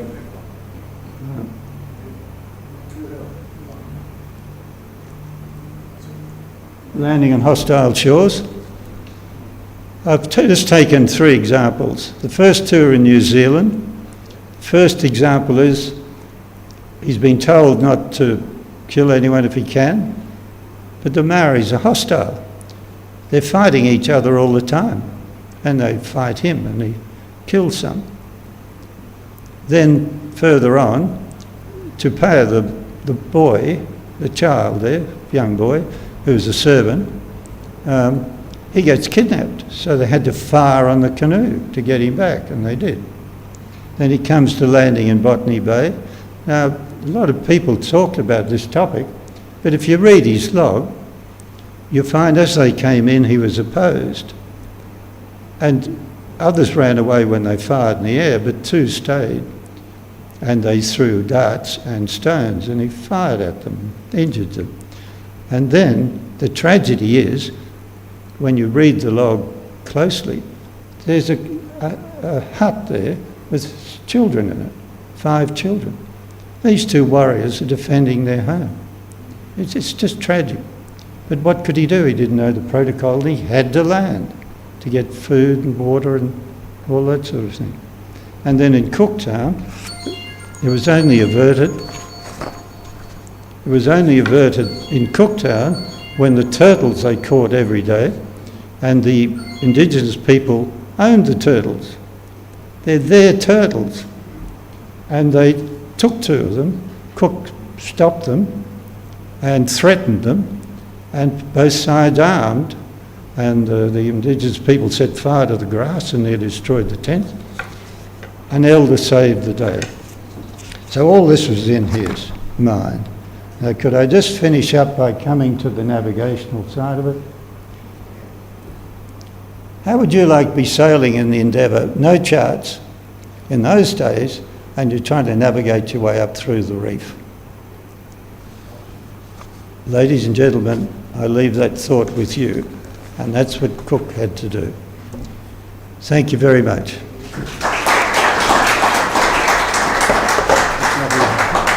Just stay here for 1 second. Well, thank you very much indeed, Professor White, Michael. We, as colleagues know, we are on Zoom today, and we have 3 or 4 of our speakers today will be speaking by Zoom. It'll take us just a minute to coordinate that link, and it's very nice to welcome Graham, also from New Zealand, who's on Zoom with us today. So he's made it a truly international conference today.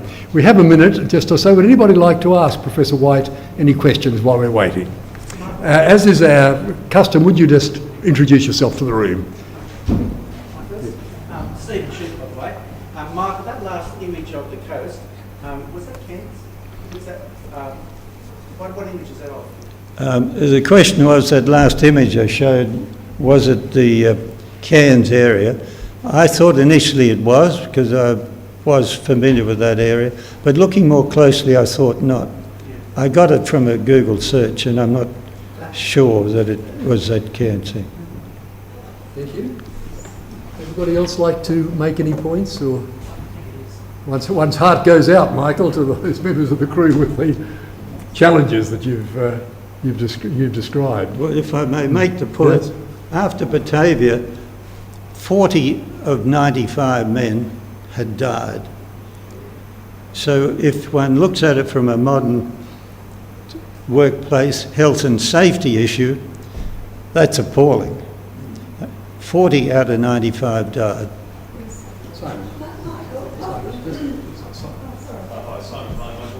Can you shout out, Simon? Michael, how did you feel about Cook as a disciplinarian, as a commander of the ship? How did he keep discipline? I have the greatest admiration for Cook. In 1768, 70, it was a harsh society anyway. I mean, they press gang people. And many of them are fit, strong, independent men. He only flogged when absolutely essential. Reading his journals, you see, he only did it, otherwise they would think him weak and he would lose control. He was a wonderful disciplinarian. Thank you very much indeed, Professor Michael White. It's a pleasure now to introduce from Canberra, Dr. Susanna Hellman. Susanna is the curatorial manager at the National Library of Australia, where she has curated and created some 8 major national exhibitions over recent years. It's wonderful to have her at this national conference today. We welcome you, Susan, and we're looking forward very much to your paper, Cook and the Pacific.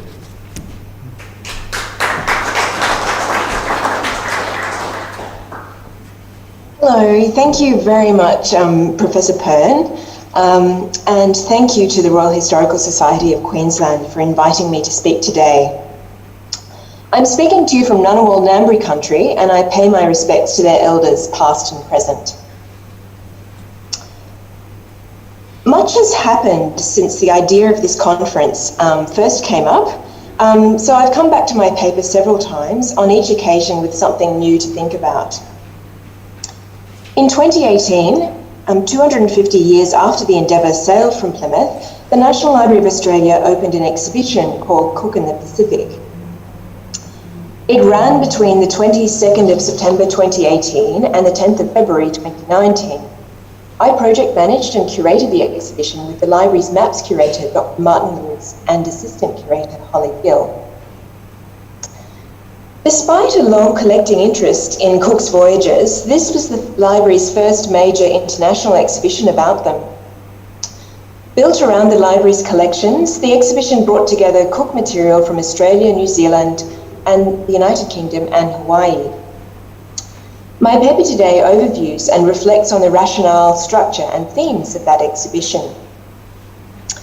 First, to the exhibition's rationale. The 3 voyages James Cook led to the Pacific between 1768 and 1779 were extraordinary. They were ambitious and are among the most documented and studied in world history. As you know, each voyage had different aims and outcomes.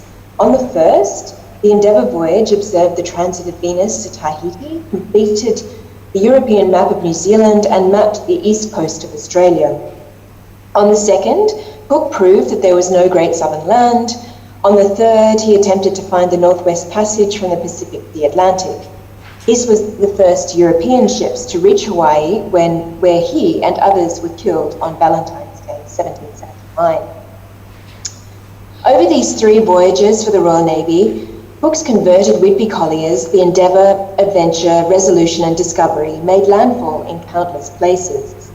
The men aboard these ships traded for supplies, collected botanicals and zoological specimens and objects, and documented landscapes they saw and people they met. Cook and those who sailed with him met a vast array of people of the Pacific. These meetings changed people on both sides. Europeans brought exotic technologies such as metal tools and Western diseases and disrupted the dynamics of Pacific domestic politics and life. Cook's voyages effectively unlocked the Pacific for Europeans. Though Europeans had long been to the Pacific, they had had unreliable maps. Cook's better maps and the many voyage accounts and objects that then circulated in Europe opened doors that could never be closed. Here is a map that Cook knew well. It's Bougainville's map of the Pacific, and here is the world map post-Cook. the culmination of Cook's mapping on his 3 voyages. It is a given that many of the objects and accounts featured in the exhibition have ongoing resonance for First Nations communities today. Their way of life, language and culture were changed as a consequence of the colonialism and cultural dispossession that Cook's voyages prefigured. It's very interesting, though, that the legacy and impact of Cook's voyages have been revised and revisited over the centuries. Cook himself has become a symbol as much man as myth. And the library's collections are extraordinary in that they document all of this.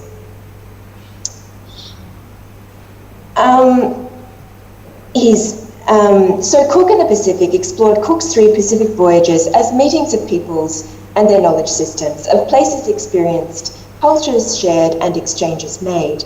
The exhibition aimed to bring to the fore stories of the many people and voices of the voyages from both ship and shore, both direct and mediated.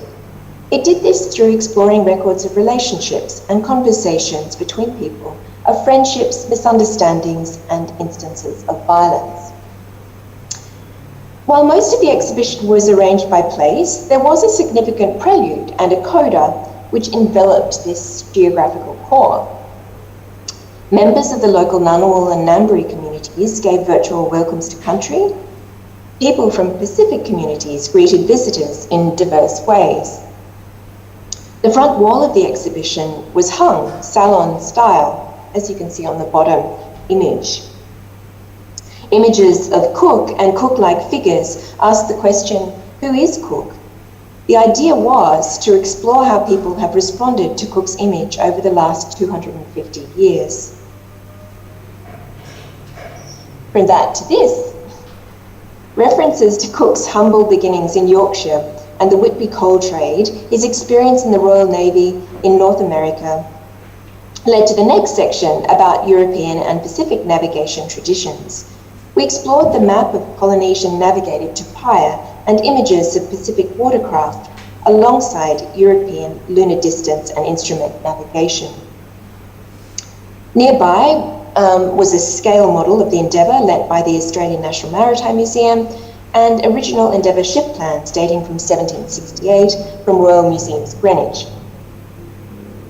At this point of the exhibition, the voyages began. The first place was Totiate Mai, the Society Islands, now part of French Polynesia, which Cook's voyagers knew well. First going there to observe the transit of Venus on the 3rd of June 1769, the section focused on people they met and customs such as tattooing and funerary rituals. A highlight for me was this partial chief mourner's costume from the Museum of New Zealand, Te Papa Tongarewa. Then to New Zealand, Aotearoa, where Cook's ship spent more time than anywhere else on the 3 Pacific voyages. We focused on an inlet Cook named Ship Cove at Totara-Nui, Queen Charlotte Sound, as a base for venturing further into the Pacific. These are 2 of Cook's maps from the State Library of New South Wales. Interactions between the British and Maori involved trade and genuine cultural respect, though also miscommunication and violence. Then to Australia.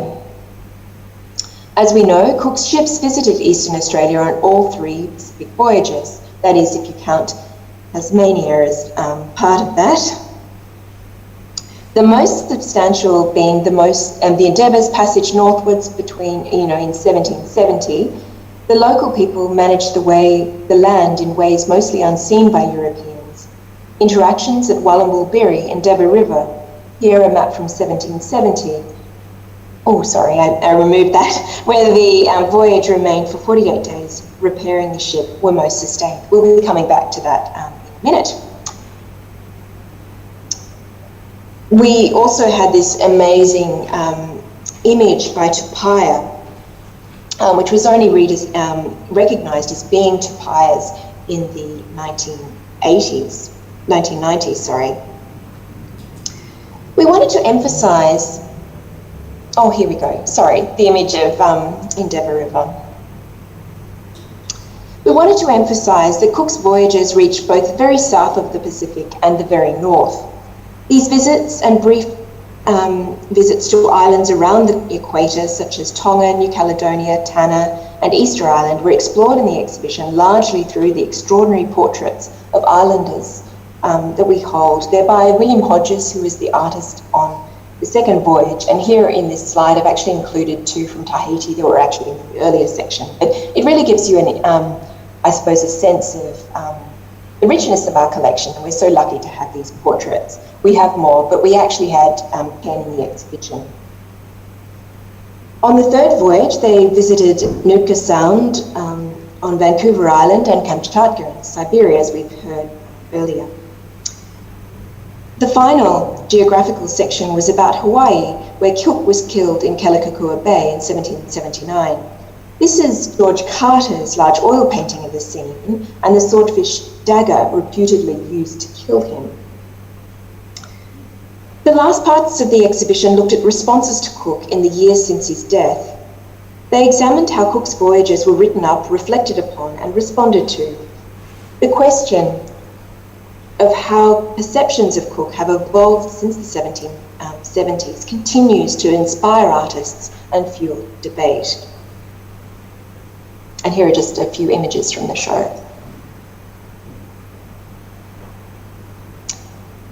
At the exhibition's heart were 4 major manuscripts around a compass-like structure. Each one was open to pages presenting voices from the voyages. In the library's copy of Cook's secret instructions were the voices of the Lords of the Admiralty in 1768, instructing Cook to search for the Great Southern Land after observing the transit of Venus on his Endeavour voyage. In Joseph Banks's journal, Banks, the young wealthy naturalist on the Endeavour voyage, was a word list of Gugu Yimithir from Wallumbulbiri, Endeavour River in 1770. In Surgeon David Samuel's journal that we borrowed from the British Library, a transcription of Haka from Totaranui, Queen Charlotte Sound in 1776. It is the earliest substantial record of Maori language. And finally, in Cook's own third voyage journal was a long word list from Nootka Sound, recorded in 1778.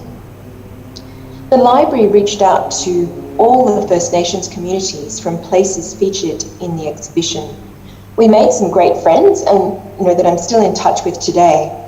Many people generously shared their time, their culture, and their history with us, and we shared together a sense of how important it was to have this history and perspective in our exhibition. Community members kindly agreed to be filmed and recorded words from word lists written down on Cook's voyages, some of which you see on the screen. They shared their insights and opinions on them. They recognised both miscommunications and moments of understanding. These word lists were available on 2 touchscreens. Nearby, a slowly turning 1790 Cassini globe traced Cook's 3 voyages in a half-globe multimedia projection. Next, to themes of the exhibition. 2 themes really echoed through the exhibition: connections and voices. Connections or relationships enabled Cook's voyages to write about and collect on the voyages, I think. Connections manifested in different ways in the exhibition. This is one image that I keep coming back to. It's actually from the library's collections. It's bound into a printed book that dates from some time later. It was most probably done quickly by John Webber, voyage artist, on the third voyage in Prince William Sound, Alaska in May 1778. You see 2 different types of boats with people in them. One man has his arms extended. In his journal, Cook gives an evocative account of what was likely this meeting. They would not venture alongside, but kept talking to us at a distance, not one word of which we understood. They were clothed in skins made into a dress like a shirt, or rather more like a wagoner's frock. It reached nearly as low as the knee, and there was no slit either behind or before. The canoes were not built of wood like those of King George's Sound. The frame only was of wood or slender laths, and the outside sealskin, or the skin of some such like animal. When these people first came to the ships, they displayed a white dress and unfolded their arms to the utmost extent. This we understood to be a sign of friendship and answered them in the same manner. In this meeting, therefore, there's an acknowledgement of difference, but also some communication and connection. There were also many connections between the objects in the exhibition. Highlights included that we had all three of Cook's major voyage journals in his own handwriting. The National Library of Australia's Endeavour Journal and its counterparts for the second and third voyages, both lent by the British Library. We couldn't find any evidence that they had been displayed together before now. The exhibition brought together many of the major records relating to the Endeavour voyage, most from the British Library and the National Archives of the UK. The library's Endeavour Journal was displayed beside the version submitted to the Admiralty at the voyage's end. Was this the first time they'd been back together since poor Richard Aughton, Cook's clerk, copied it out? It's tempting to think not. One of the great highlights of the exhibition was this watercolour that I showed you before, that we borrowed from the British Library. It shows Aboriginal people fishing at Botany Bay in late April 1770.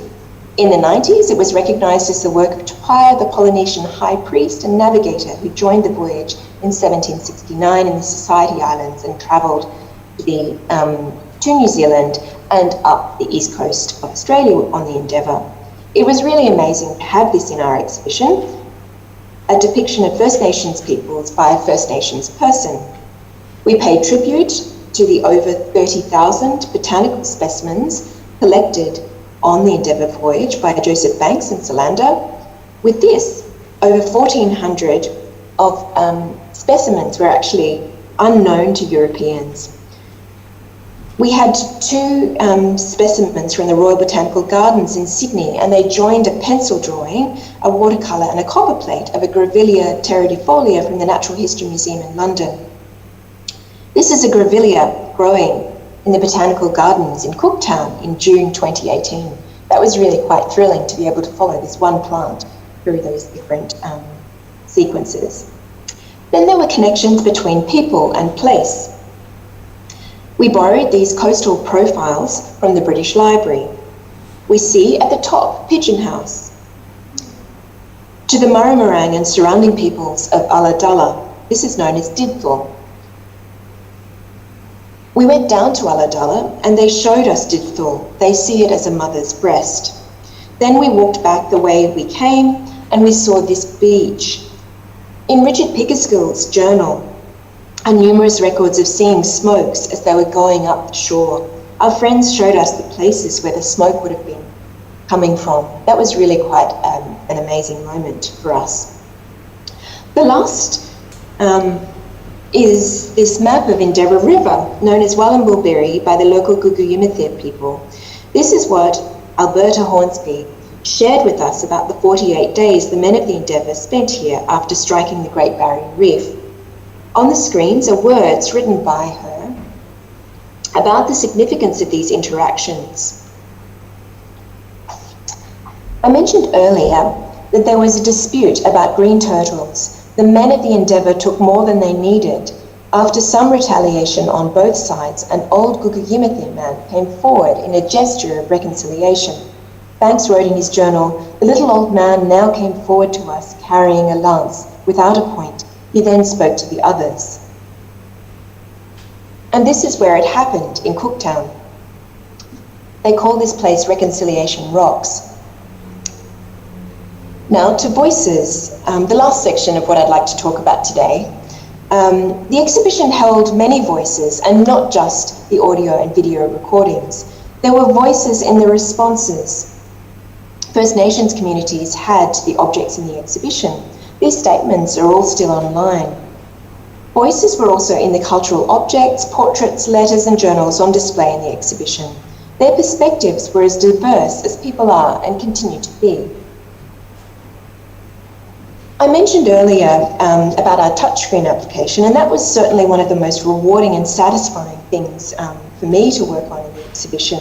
They're records of language recorded by Cook's voyages. They're records of meetings, of conversations between people coming together, trying to understand each other and make themselves understood. Mangled burlets. We spoke to First Nations communities about them, and they recorded words and insights for us. We developed this, and it actually features six First Nations word lists, as well as the secret instructions. Just to put on the screen a closer look at 4 of the manuscripts. What I found fascinating, though, was that the men who sailed with Cook and those people of the Pacific that they met, they got to the point where they were making these lists where both parties were naming things. I think that's really interesting in itself, and it says something about human curiosity and non-verbal communication. How did it get to that point at which it was clear they were naming things? 2 minutes. Don't know. Okay. We don't know who recorded each word list, whether it was just one person or a group of people. There are also people behind the cultural objects, of course, that featured in the exhibition. The care taken by and skill of the maker or makers of cultural objects, like the chief mourner's costume that I showed you earlier. There was also the voice of Cook himself and the men on the ship. In Cook, we have his voice in writing, in the manuscripts, in the maps. He writes for different audiences. We also had a waistcoat that Elizabeth Cook sewed up from tarpa cloth that he presumably brought back from the Society Islands. It's now held in the collections of the State Library of New South Wales. In it, she voices her love for her husband, embroidering the tarpa. So to end, Cook's 3 voyages to the Pacific had impacts like few others. It was hoped that our exhibition contributed to the worldwide conversation in these anniversary years to revisit and reconsider Cook's voyages and the man himself. It certainly was a journey for us at the National Library of Australia. Thanks so much.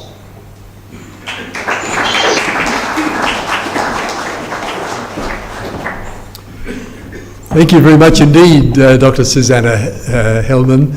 All of us who are privileged to visit the National Library in Canberra delight in your magnificent exhibitions and displays.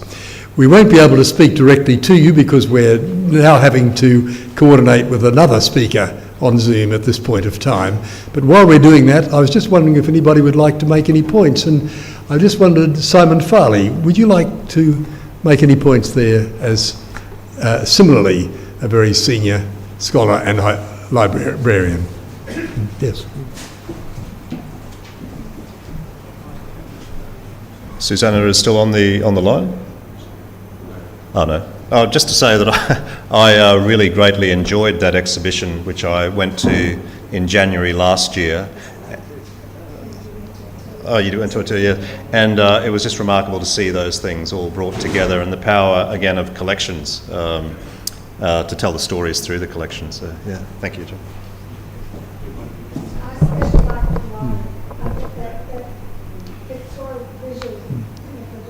Would anybody like to make any points or raise any points about with any of our early speakers, with either of the 2 Michaels?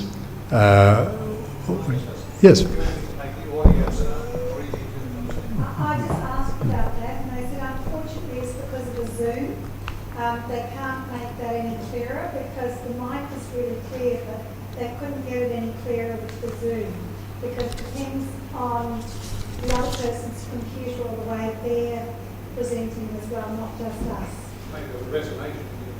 Yes. Would anybody care to ask, make any other points? I see no hands, so we'll press on. Thank you so much.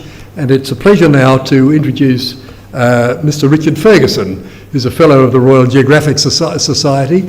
Mr. Ferguson is the Curator of Collections and Heritage for the National Trust of Australia here in Queensland. He's a graduate in arts himself. He's a very gifted photographer. He's a polar expeditioner and much more. And his presentation to us today is Cook's Material Heritage.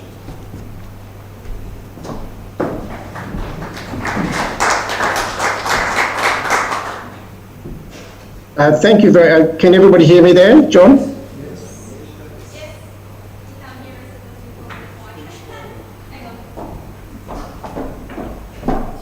Yes, we can hear you quite well, thanks.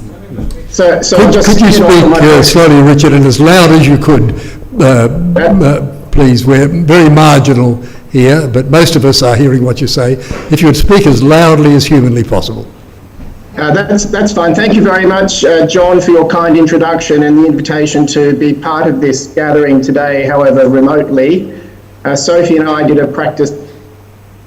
The technology works from this end. So I'll just quickly go into an outline of the presentation and what I'm trying to cover. A bit of a background to my involvement and the perspective that I'll bring to some of my observations and comments. How this time has been an opportunity to reflect, review and reconsider. Material culture and are all artefacts created equal. I'm sure the previous speaker would have spoken quite a lot about perhaps the Cook and the Pacific exhibition at the National Library. So you'll have some context for that.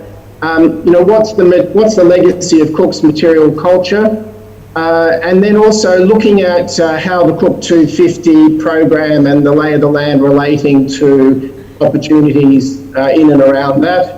My involvement in terms of planning for Cook 250 in two different organisational capacities. And then also looking more detailed at community and culture in terms of Cooktown and using that as a bit of a case study. So just in terms of my background and involvement, I've worn two hats since 2015 to 2020, both at the Australian National Maritime Museum and the National Trust of Australia, Queensland. Both of those roles were what I call foundation roles. They didn't exist prior. We were doing new work and trying to establish connection with community through Cook's 250th commemorations. My role with National Trust Australia Queensland was completed just last month, and I'm currently still doing some work for them that's focusing on collections management. So, what opportunity have we had? And the Cook 250, it depends on where you are, but community-based organisations I connected with while at the National Maritime Museum. There was a bit of an idea about Cook 250, but what were people thinking of at a local level? And also special interest groups like the World Historical Society, the Captain Cook Society, and the diehards in the maritime community. And it's going to be wonderful to see on live stream what both John Longley and John Dickenberg talk about towards the end, at the end of the day.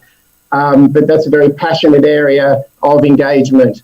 And also, what was the potential involvement and opportunity for cultural institutions, both in Australia and in other countries, when it came to looking at the 250th anniversary of the Endeavour voyage. And also, were there opportunities in and around the creative industries? And we've seen some of the output of that. But back in 2015, when I started the role at the National Maritime Museum, a lot of people just told us it was too far away.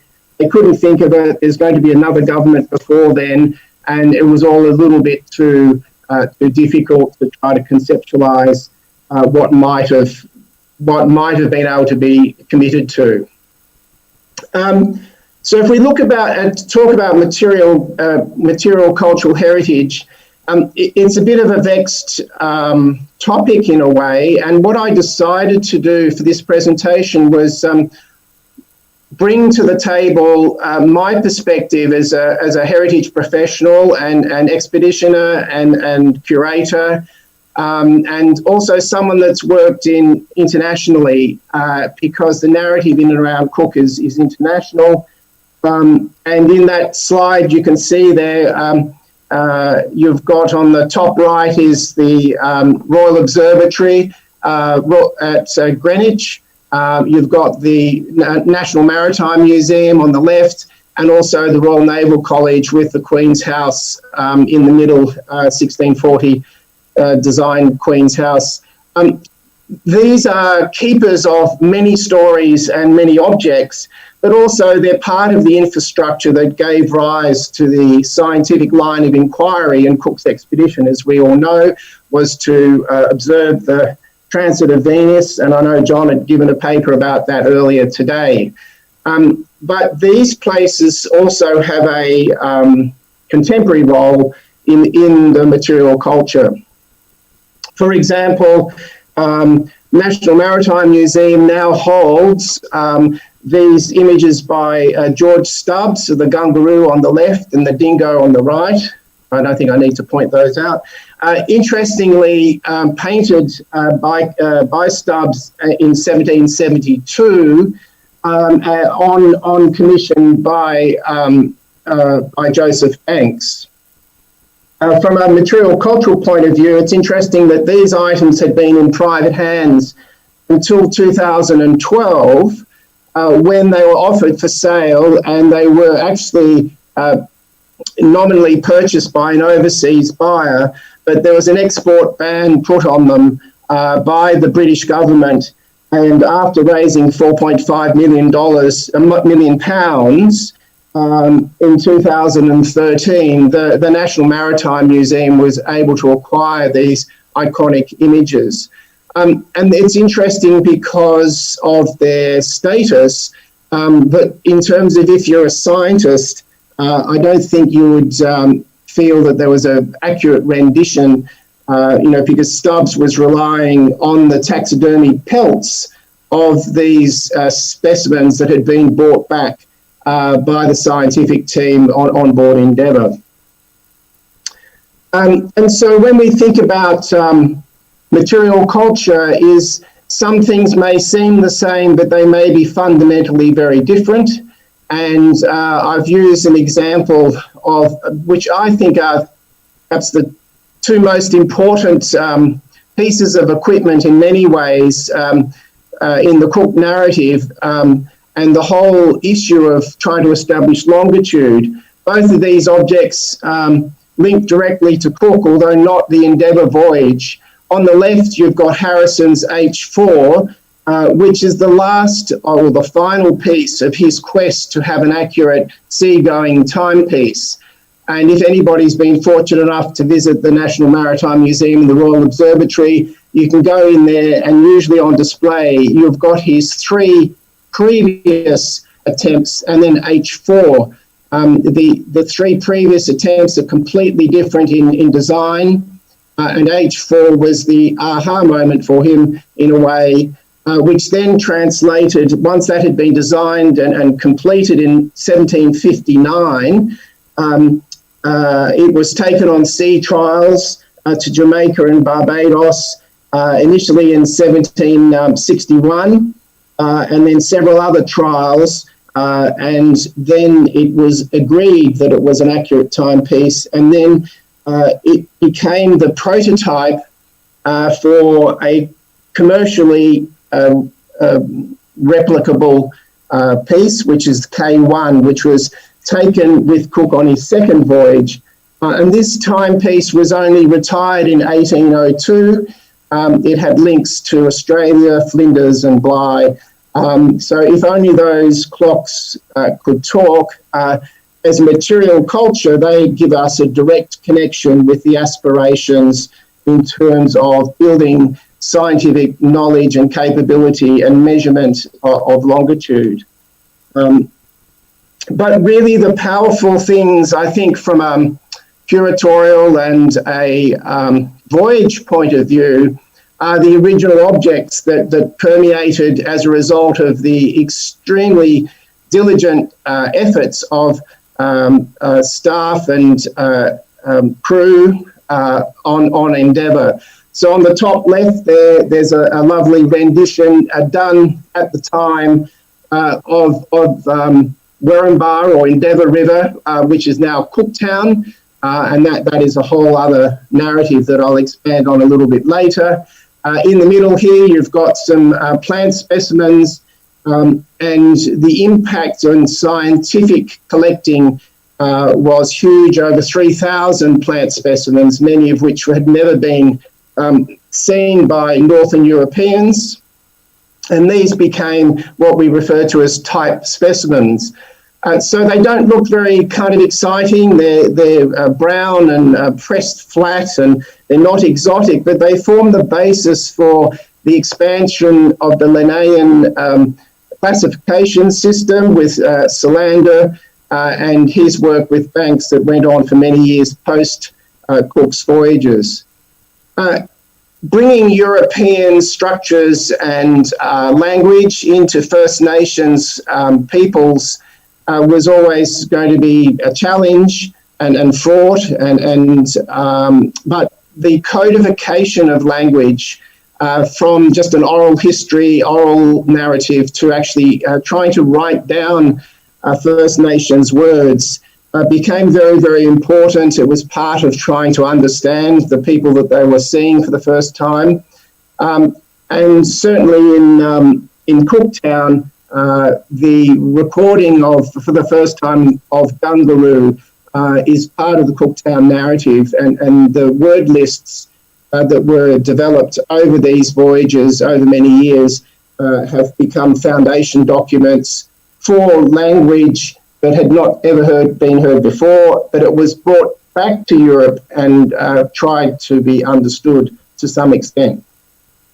The objects that have got greatest power are those things, I think, that we can feel that we are travelling through time, that we have a connection with a particular event or person or object. And these three Endeavour-related artefacts are items that were taken off the Endeavour Reef in 1969 and I think 1972. There are a series of expeditions, privately funded expeditions, that retrieved on the left there, that big black ugly looking thing is the bower anchor that they weren't able to get off the reef. And then you've got 2 of the 6 cannon that were retrieved. And the reason I've included 2 of those is because while they're the same type of object, they're from the same vessel, from the same event, they've had the same time sitting on the reef, they were restored in the same way, but how they're displayed and presented is quite different. In the middle, you've got the cannon that's on a replica carriage, which would have been modelled on the Navy, the Admiralty pattern, and that carriage is, that cannon is actually on display at the James Cook Museum in Cooktown, as is the bower anchor, which is on loan from the National Museum. And on the right, you've got one of the other 6 cannon, and that's currently on display in the new gallery in Greenwich that was opened by Sir David Attenborough in 2018. And when I was there for that opening, it was interesting to see how the narrative of the Endeavour voyage and Cook's connection and conflict with First Nations people through the Pacific was almost omitted. So while objects can be truthful in themselves, how they're interpreted varies from people and institutions. If we think about, what's the legacy of Cook's material culture? Well, he wasn't a great collector. And I must say that I'm not an expert on Cook, or I'm not an expert on every single thing that was ever associated with any of his 3 world voyages. But I am familiar with the narratives in and around their display and interpretation. And once again, you've got objects here that are very, very powerful, because these are items that were used by Cook and directly reflect him and as a naval officer. So the two items on the left here and on the right, a ceremonial sword and a carriage clock, and his wife, his widow, kept those. But to me, the knockout item, and I'm sure Dr. Hellman would agree, is the first accessioned object into the National Library of Australia, the Cook's Journal, in his hand with markups. But there are 4 different versions of that, and I don't know if Susanna has spoken about that previously. But These are things that he touched and worked with, and they give you a connection. But to me, in his legacy, the things that are really, really strong is the body of work. And they're not particularly exciting unless you are keen on cartography or history of mapping. But having gone down south 5 times on expeditions, this chart of his trip in the second voyage to get as far south as possible is a lovely kind of extract from an object where he's trying to record what they're seeing, but they can't really relate to it because they haven't seen it before. So the visual culture, the visual language they had was different. Cook had spent time in the northeast of North America at St. Lawrence, what's now called the St. Lawrence Seaway, around St. John's and Newfoundland. But they don't get the same kind of sea ice, and they don't get the same kind of icebergs, and they don't get the same land mass, because the Antarctic is a land mass. Antarctica is a land mass, not a field of sea ice as is up north. And of course, our very familiar narrative for Australia, the first landfall here at Point Hicks, running up the east coast of Australia, and that running survey was his outstanding point. With the National Maritime Museum project, it was a speculative project where the director of the Maritime Museum and the director of the National Museum thought it was worth exploring what could 2020 look like at an institutional level, and how did that link to their missions, their strategic plans about curatorial opportunities and exhibitions. So the National Maritime Museum, I think this dates back to 2013, where they did some news poll surveys, trying to get an understanding of what the audience or the populace were expecting or anticipating, and get some hard data to help inform opportunities. My role spent quite a bit of time engaging with community up the East Coast, and we were very quickly able to start collating some evidence-based argument to look at who was interested in 250 and the Cook narrative, and the split between state and regional and national and international is shown on that slide. But the Cook narrative is an international narrative. It's not just about one place. And some of the things that came out of 2020, like the presentation with Sam Neill, Cook in the Pacific, is indicative of that.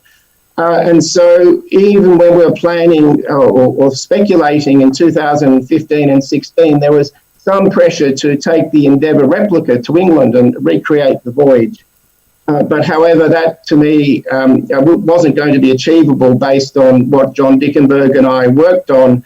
But to me, the time that any vessel, the replica, if it ever went to England, which it couldn't, is when the ship returns in July 2021 would be the return of the vessel, which would be full of new things and new objects. That to me is the treasure ship opportunity. So an international narrative, how did we engage with that? What material culture could be shared?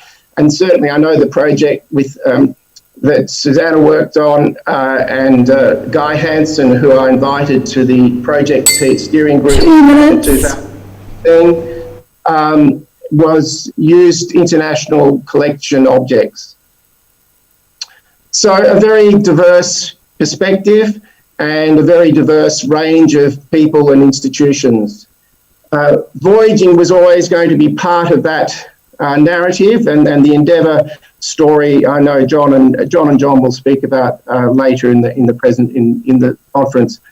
But it is a very powerful piece of living history and maritime culture and heritage, and really it is part of the material culture that can be celebrated and engaged with and used throughout its voyaging. But perhaps one of the greatest opportunities was when we were able to negotiate getting the Endeavour chartered by the New Zealand government and to go to New Zealand to participate for 3 months in the Tour 250, which was about 2 maritime voyaging cultures. Up in Cooktown, there's a very long narrative there dating back to 1859 of community engagement and people wanting to commemorate for two cultures and one people, and having the commemorative events in and around the dates that Cook was on Endeavour River for 48 days. So in this very small community of 2,500 people, there's a strong drive to commemorate and connect and reflect, and that's done annually, but also forms part of the cultural heritage fabric of the town and the tourism experience. The picture in the middle is of Cooktown Mayor Peter Scott and the Swedish Ambassador Per Enberg over a sculpture where the supposed first sighting of the Gungaroo was made. This town has a rich heritage, but very simply articulated and enriched by different things. This obelisk here on the right-hand side is where the Endeavour was careened. The James Cook Museum has, interestingly, not very many objects directly from Cook. It doesn't tell the narrative of Cook, it tells the narrative of the voyage, and that's in the process of being reimagined and repositioned. But some key objects there are on the left-hand side is the tree where they had tied the Endeavour alongside. This model of the Endeavour was used in community parades dating back to about 1909. But importantly, it provides a springboard for ongoing creativity and cultural engagement. And my colleague, Harold Ludwig, he's an Indigenous man who I employed at this museum, had partnered with Craig McCormack, who's a science communicator, on that publication as an example that came out earlier this year.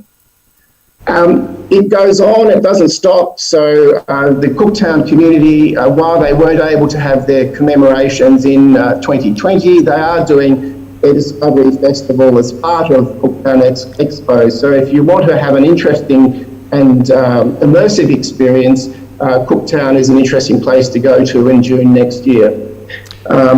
Richard, thank you very much. We must stop and keep to time because we've got people on Zoom around Australia. There we go. So thank you very much, and thank you for the opportunity to present, and best of luck for the rest of the sessions.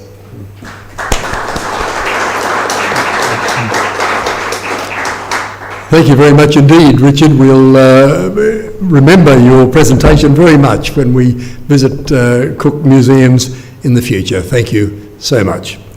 It's a pleasure now to introduce our anchor just before we break. Two very special people. Dr. Heather Clark is a teacher of dance and music. She's a researcher. She's in fact the international authority on naval music of the 18th century, and it's a special joy that she lives here in Cedar Creek near Sanford in Brisbane. Heather, it's wonderful to have you with us here today.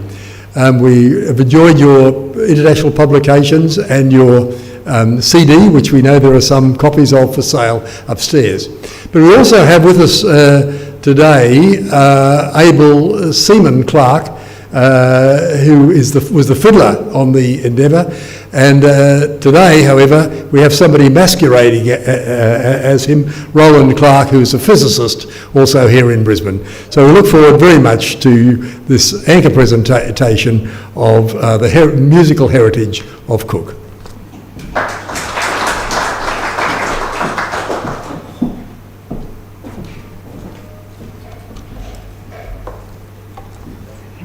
Good.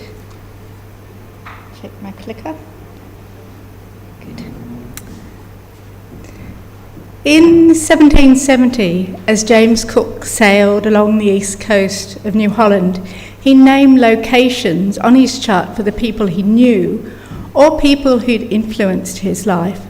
Port Stephens, in honour of his friend Sir Philip Stephens, who was the Secretary to the Admiralty, and who'd recommended Cook for the command of the voyage. Cape Byron, for Commodore Byron, the Pacific explorer.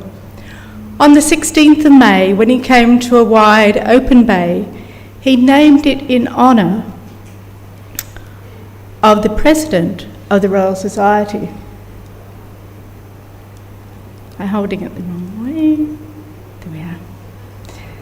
James Douglas, the 14th Earl of Morton, had been a keen advocate for the scientific expedition to observe the transit of Venus, and had been influential in obtaining a grant of £4,000 to finance the voyage. He was also a patron of the arts. This is the tune, the Earl of Morton's Jig. Do you come and stand here?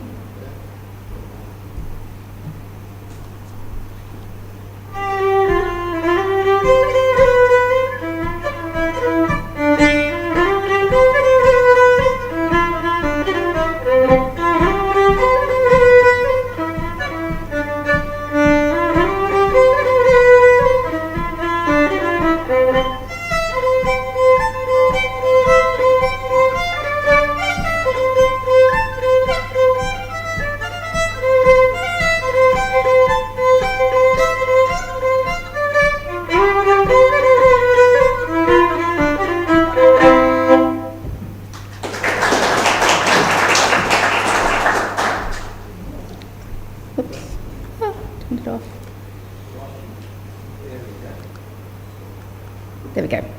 Now, we've already talked a little bit about Morton, so I'll gloss over this bit. As Morton had prepared to sail, as the Endeavour prepared to sail, Morton had provided a list of hints to Cook and the gentlemen to assist when interacting with the people they'd encounter. Morton was a scientist in the Age of Enlightenment, and he had humanitarian ideals and believed in the rights of all people. He gave directions to treat the people they would meet with respect, cultivating their friendship and treating them with all imaginable humanity. One hint, which may seem a little unusual, was the promotion of soft music when approaching Indigenous people for the first time. He wrote, "They should not at first be alarmed with the report of guns, drums, or even a trumpet. But if there are other instruments on board, they should be first entertained near the shore with a soft air." The use of drums and trumpets on ships had a long tradition, though perhaps less well known is the prevalence of other instruments. Every day, musical sounds punctuated the sailors' routine, and music was used for both official and casual functions. The hammocks were piped down, and the music was used to keep sailors awake on the watch. This is a tune called Nancy Dawson, which was used to signal the serving of the daily grog ration.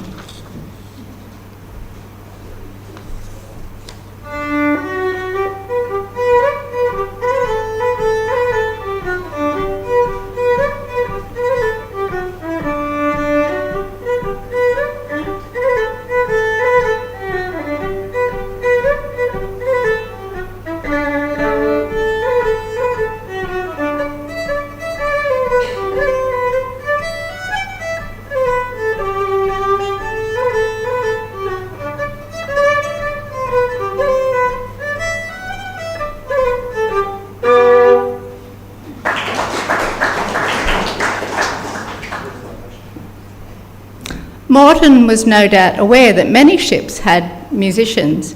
However, most of these men served in an unofficial capacity, which makes them difficult to trace in the historical records. The talents of musicians were not considered remarkable, and the accomplishment was not highly regarded. In 1712, the explorer Captain Woodes Rogers considered fiddlers in the same category as tinkers, tailors, haymakers and peddlers. By Cook's era, the Marines who served as maritime soldiers also supplied the drummers and fifers for the Royal Navy. Although drummers received a special listing and are therefore easily identified, the records concerning other musicians are scant.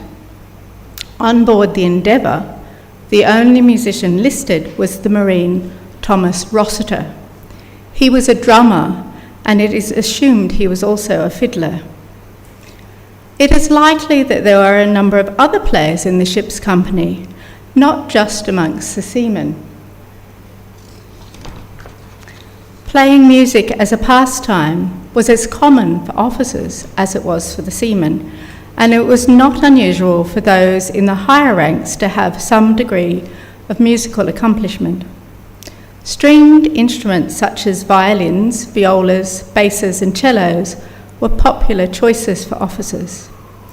The flute was also favoured for amateur musicians, and in the 18th century, flute playing became one of the marks of a cultivated gentleman, making it a good option for officers.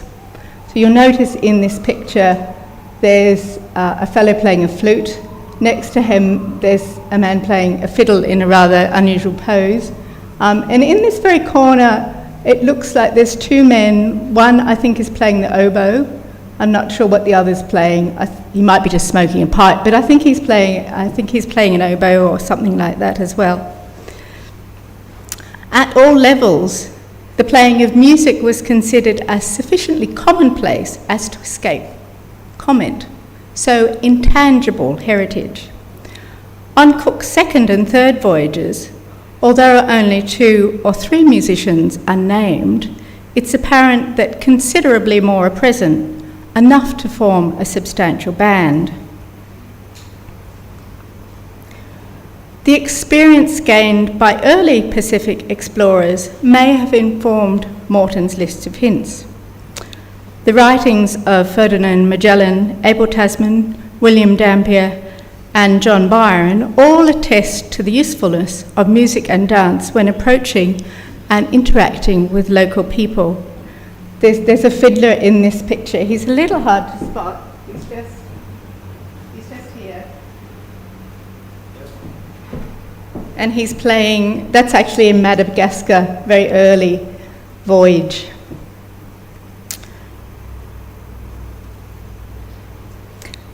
Music was found to be invaluable for promoting friendly interactions, and it was important for travellers wishing for an enthusiastic welcome when they returned in the future. It was known to generate feelings of goodwill more effectively than the giving of gifts. It had the capacity to express the immediate attentions of the visitors more successfully than attempts at verbal communication.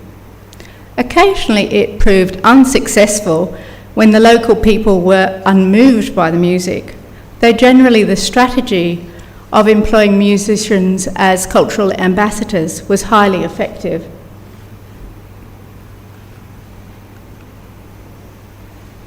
Although there are no accounts of music on the Endeavour, we can draw conclusions from other sources and the information from his subsequent voyages. It cannot be assumed that from the lack of accounts that it did not occur, only that it escaped comment, perhaps because it was such a common everyday activity. On Cook's second voyage, the importance of music was raised at the highest level, becoming an element in the official conception of the voyage. The Lords of the Admiralty issued orders that 2 Marines, a bagpiper and a drummer violinist, were to prepare to embark on one of the ships. It seems the full potential of Lord Morton's instructions to use music to facilitate encounters began to be realised, and by Cook's third voyage, the instruments on board ship included a French horn, drums, fifes, flutes, oboes, violins, and bagpipes. Another element in these cultural exchanges was dance. By far the majority of descriptions in the journals focus on the dance practices of the South Sea Islanders. However, there are a number of stories from his second and third voyages of the English seamen performing and sharing their social country dances and hornpipes with the local people. Whereas the novelty of the islanders' dances warranted detailed narratives, the familiar nature of the English dances meant they were only mentioned in passing. Dancing was a major pastime for sailors, a tradition going back many centuries. The naval historian N.A.M. Roger stresses that music and dance were part of Georgian naval life, both above and below deck. At the time, dancing was a highly significant and extremely popular activity at all levels of society throughout the Western world, and the English were known as keen and accomplished dancers. In the ship's hierarchy, the topmen, who climbed high into the rigging, balancing like trapeze artists to trim the sails, were highly respected. These men tended also to be the best dancers, as both activities required strength, endurance, good balance, and agility. For seamen, dancing served a particular purpose.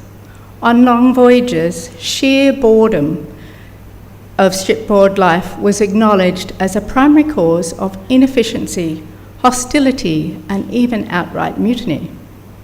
Enlightened captains understood the necessity of keeping their men occupied and entertained, and according to the musicologist Ian Woodfield, by far the most important duty of seagoing fiddlers was the playing of popular dance tunes for the crew.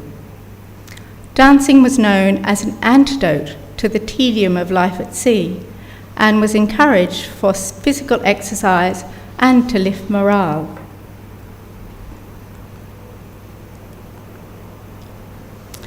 Captain Cook was certainly a leader with the best interests of his men at heart. The historian Carlo Blasis wrote, "Captain Cook wisely thought that dancing was of special use to his sailors.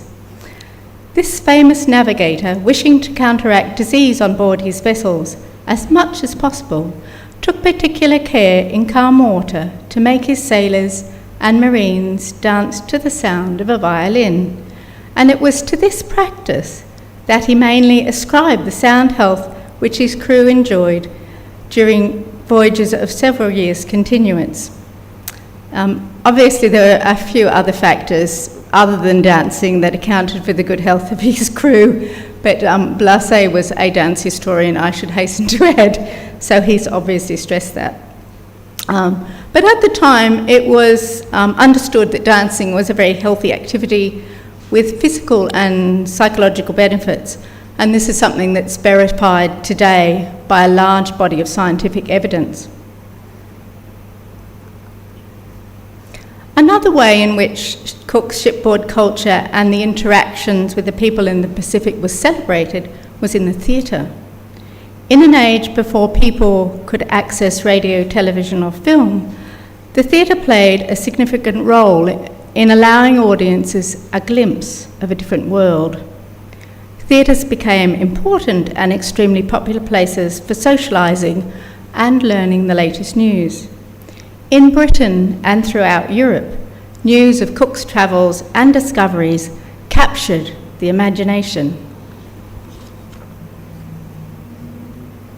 The first production in England to portray Cook's voyages was the pantomime Oh My, or A Trip Round the World.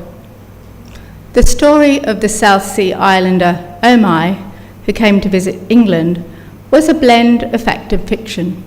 However, it depicted with some accuracy the many people and places visited by Cook, and also presented the dances of the sailors and the islanders. Pantomimes were invented to circumvent the licensing laws in London, which restricted plays to just 2 theatres. Unlicensed theatres were permitted to present only productions with spoken words, leading to the development of pantomimes and ballets with music, song and dance. The latest technologies were employed to create the pantomime of Oh My, a production now considered as perhaps unrivalled as a visual experience on the 18th century stage. It used beautiful scenery, new music, dances and lavish costumes, combined with new effects in lighting and sound. One reviewer wrote, "A spectacle abounding in such a variety of uncommonly beautiful scenery was never before seen from the stage of a theatre, nor was ever a more rich treat for the lovers of music." Could we have the tune, please? The Oh My tune. Actually, I'll just show you that's the music. Yes, if you can play the tune, that would be lovely. This is from our CD. So we're giving Roland a rest. But he's playing on the CD. And there's a number of other of the Cook tunes on the CD.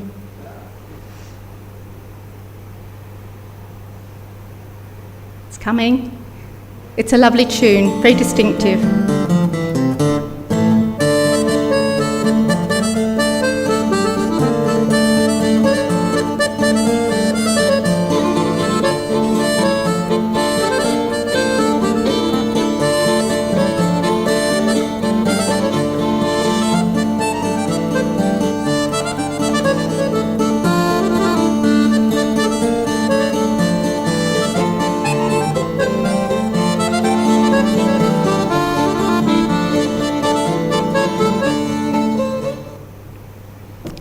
The famous William Shield composed the music, and his tune, The Ruffians, was adopted for this social dance called Oh My.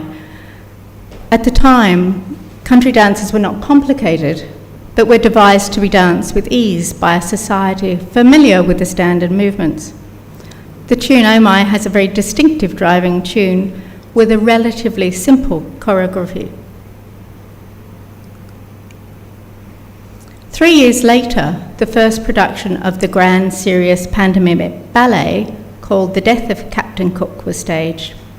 Originally created in Paris in 1788, an English version was produced the following year at Covent Garden Theatre, with separate productions being staged in Ireland and provincial England.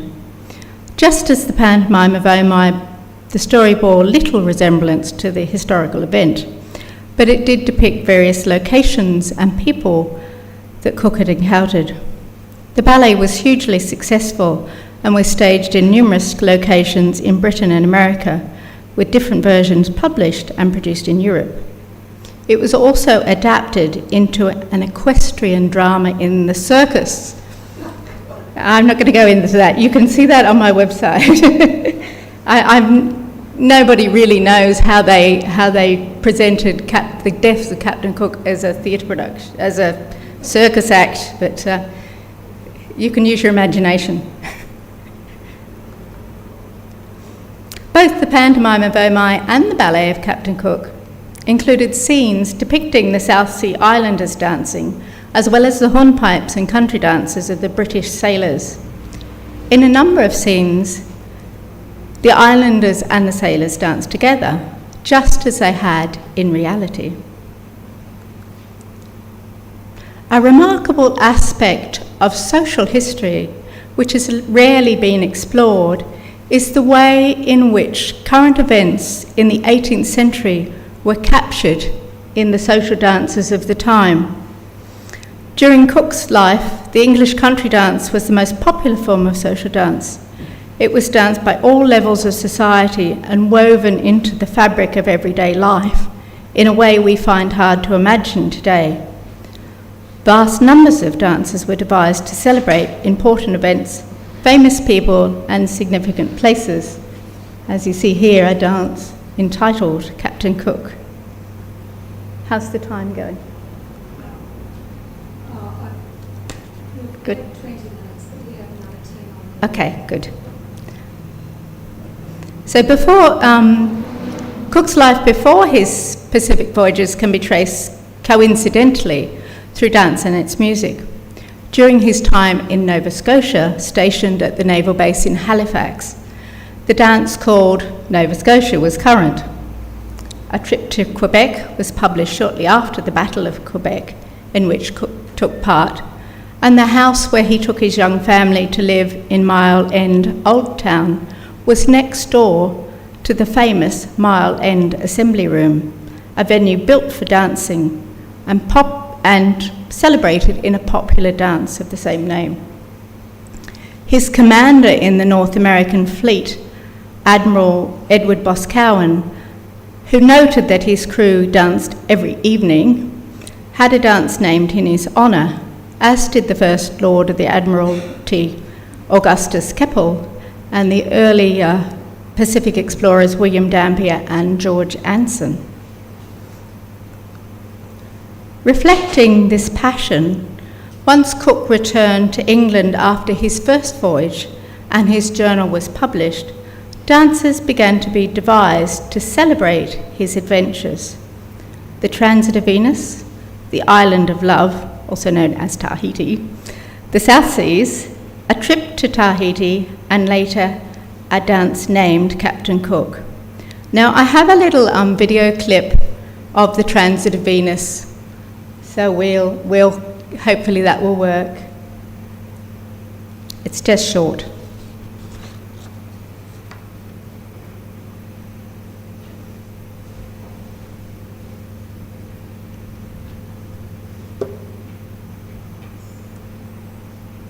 So we still dance these. We have regular dances in Sanford, and we teach some of these dances.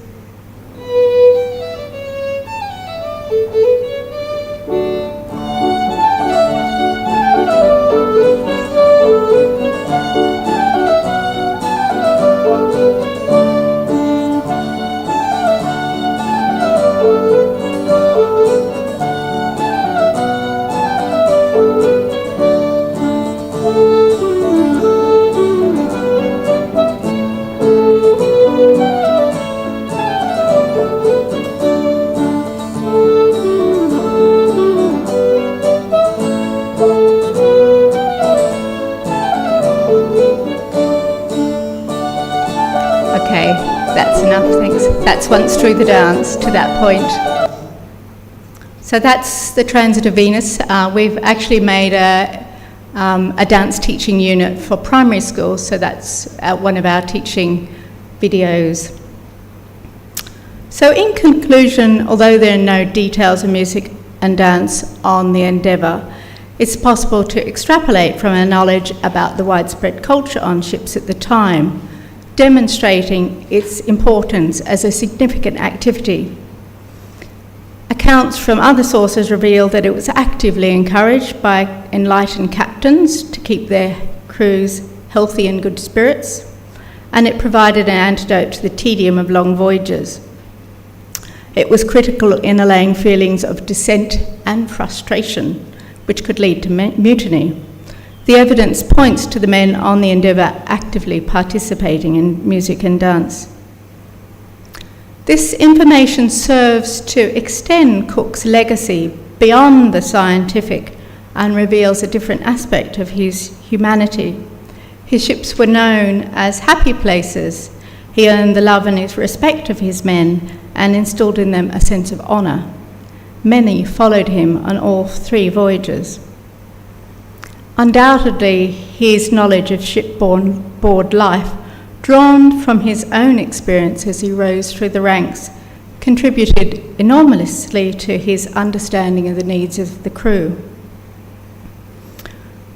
The Earl of Morton's hints to Cook, suggesting they employ soft music when approaching unknown people, corresponded with the experience of explorers such as Tasman and Dampier.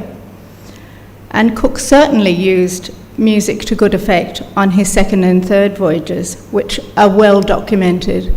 Through extensive reading, I've read every journal by every crew member that I have been able to find, and often I will read a whole journal and find one sentence that refers to dancing or music, and it's by gathering them together that this presentation is possible.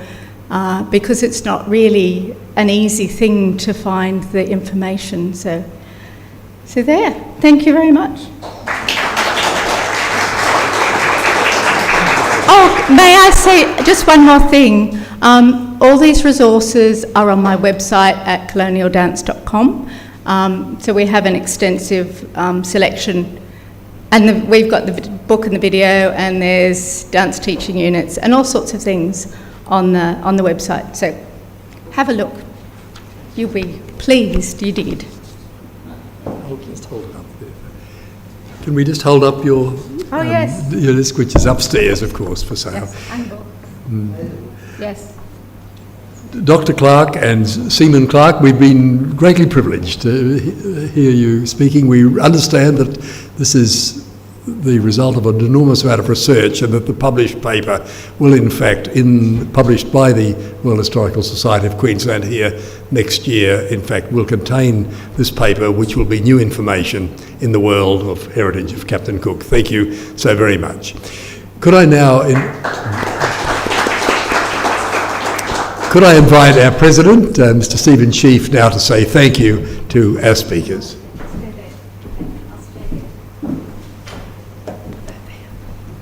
Thank you very much, John, and thank you very much for, it really is ice-breaking. It'll be published in due course, but one would never have thought that dancing would have been a big issue on Cook's voyages. But thank you very, very much. It gives us great pleasure to present these medallions to the speakers today. So we'll get Michael, if you can step forward. Can I just say, two of the speakers today were by Zoom, so we'll post to them a copy of the citation and also the medallion. So on behalf of the Society, Michael, I'd like to present with you a copy of the citation and also our medallion. I'll leave them because there's two hands off it. So thank you very, very much. And the same with you, and to you too. One each to the son. So thank you very, very much. This one being goes on. So thank you very, very much, and we all look forward to looking at your website. So much appreciated. We want a photograph, and also I'd like to just quickly, while I'm speaking, when you have an organisation like this, it runs by volunteers. It's people, we're all volunteers here, and I'd just like to give a special acknowledgement to one of the volunteers. I think he might have already been gone. That's Andrew McCabe. He was here. He's here at the back. He's at the back. He's been here all morning, and he's got to go home now. So thank you very much, Andrew, for your contributions to today, and we really do appreciate it. And we'll make reference to some of the others later this afternoon. So thank you very, very much. So now's the time to have lunch, and we've got a bit of time. It's nearly an hour. But firstly, we'll take a photograph of, and if you want me to destroy it, well, I'm happy to be so. I didn't give it. Oh yes. While that's been done, can I just say we launched an exhibition this last week or two on Jeffrey O'Mara, who was our bookseller. And he was involved with the museum committee, and he passed away 18 months ago. But now we've reinstigated book sales for so many books we've got. Just got boxes and boxes and boxes of them. So can I encourage you all to go upstairs, have a look at our books that we've got on display, and buy a few so we get some money. So thank you.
is on, Stephen? It seems like it's on. No?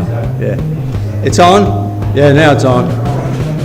Those people upstairs, if you can hear me, we're now assembling for the next session. Thank you very much.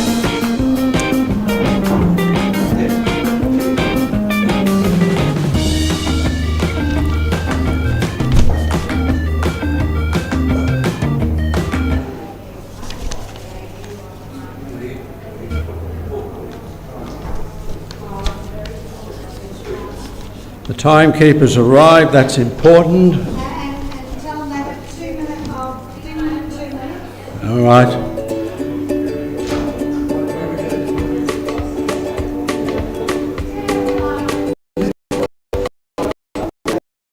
Thank you, ladies and gentlemen. We recommence the conference this afternoon. We have another exciting program for this afternoon, and again we have some people coming in on Zoom. Our first speaker this afternoon, and before I go on to that, I just must mention though that the timekeeper will give you a bell, and there's 2 minutes to go, everyone. Okay, and we're sticking strictly to time limits. Thank you very much. We have a busy program to get through.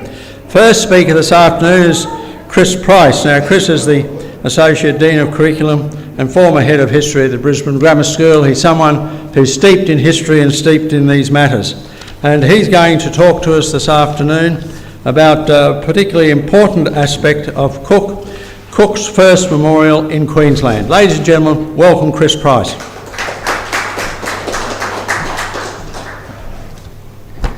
Thank you for that, Dr. Beanland.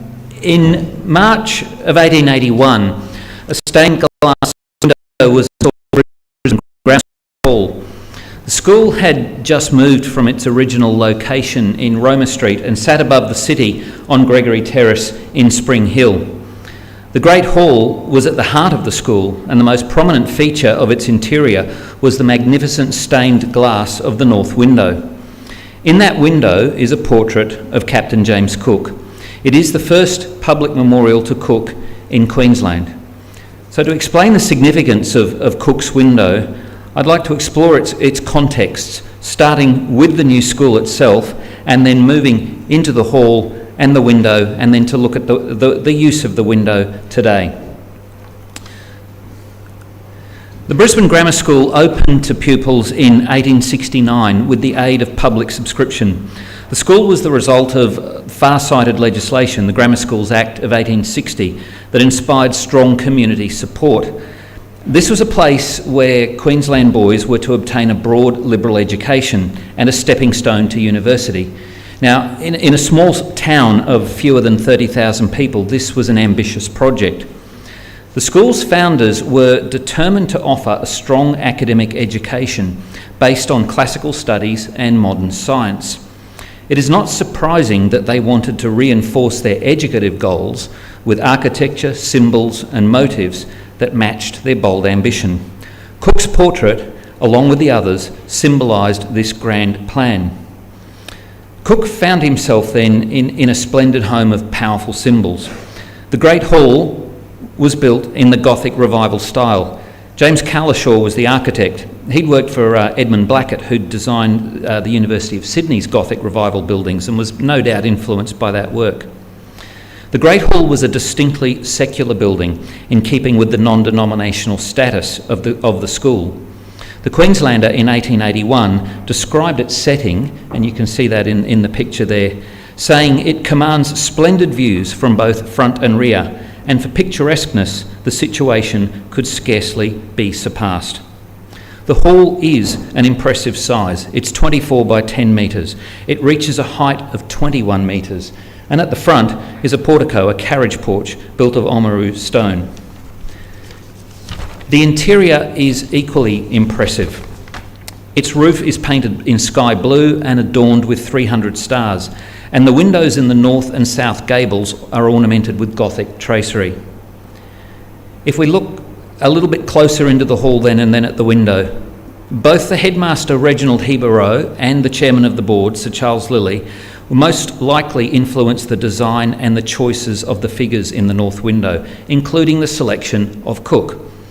Both had seen the potential impact of stained glass in buildings like Queensland's new Parliament House.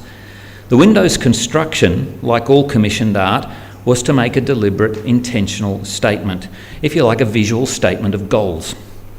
Now, the relative expense of the window is a pointer to its significance in terms of the school's ambitions. James Calishaw's design for the new Great Hall was to cost £12,000. The estimated cost of both windows was £500, by far the most expensive part of the substantial building. Now, by comparison, a school messenger's cottage, including a boarder's dining room, was commissioned for £250 that year. You can see the relative size. Brisbane did not have the facilities to make quality stained glass until the late 1880s, so the contract was awarded to the Melbourne firm Ferguson and Urey. As such, these windows may well be the first Australian-made stained glass in Queensland. They copied the portraits and prints and engravings available at the time. Cook is copied from the portrait by Nathaniel Dance. When the windows were set in early March of 1881, the Queenslander noted that they are works of really high art, adding immensely to the interior effect of the fine hall. As you can see in the picture, the window is an imposing presence. It measures 8 metres by 4. In the north window, a portrait of a young Queen Victoria occupies the full length of the central panel of 5 lancet windows. The 2 lancet panels either side of the monarch contain 3 portraits each of men who had excelled in their fields of endeavour. The Queenslander described it as such. Just below Her Majesty's effigy are the arms of Great Britain, and surrounding her are medallions of the famous men who have assisted to shed lustre on the crown she has inherited. Statesmen and poets, men of science and warriors will look down on our grammar school boys and invite them to emulate their noble deeds. And it's that final line which was the statement of the ambition of the window. Now, the warriors referred to are in order: Captain Cook, Admiral Lord Nelson, hero of Trafalgar, and the Duke of Wellington, victor at Waterloo. In the Telegraph on the 28th of March 1881, they are referred to as military and naval heroes.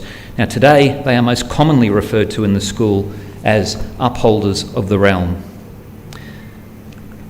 The panel containing Cook is on the extreme left of the window. On the immediate left of the Queen are great statesmen: Burleigh, William Cecil, the chief advisor to Elizabeth I, Chatham, William Pitt the Elder, and Somers, who was Lord High Chancellor at one point. Immediately to the right are men of literature: Shakespeare, Chaucer and Milton. On the extreme right are men of science: Bacon, Newton and Faraday. So the school's selection of Cook and his placement in a prominent position in the window elevated him to a formidable group who helped shape the modern world. Indeed, the selection of Cook provides the only connection to Australia in the pantheon of 12 greats. So these 12 portraits in the north window reflect service to the throne, achievement, loyalty and academic aspiration. Cook embodied bravery and courage and displayed ingenuity, intelligence and drive, all values prized by the new grammar school.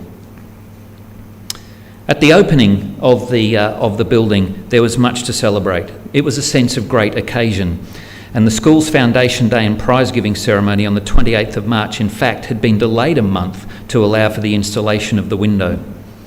The hall was filled, and the ceremony took place in the presence of Governor Kennedy. The Queenslander had previewed the windows on March the 5th with great enthusiasm, saying the excellence of the work reflects great credit on the manufacturers, as also upon those whose taste decided the form it should take. The Brisbane Courier on the 29th of March praised the school's leaders for the new building, saying the new buildings, the hall windows and the playground sufficiently attest to the zeal and diligence with which the trustees have carried out the duties they have undertaken.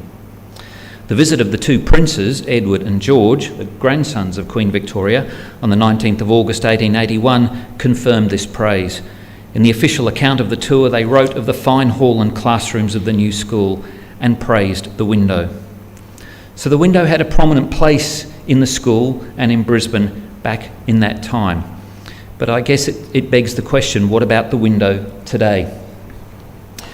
The north window still has that purpose, of inspiring and teaching schoolboys. Every student on his first and final day at the school will be seated in the hall and reminded of the values to which he should aspire. In terms of its educative purpose, the window goes beyond something that is a static memorial, and it helps us, I guess, develop a modern understanding of the men in the portraits.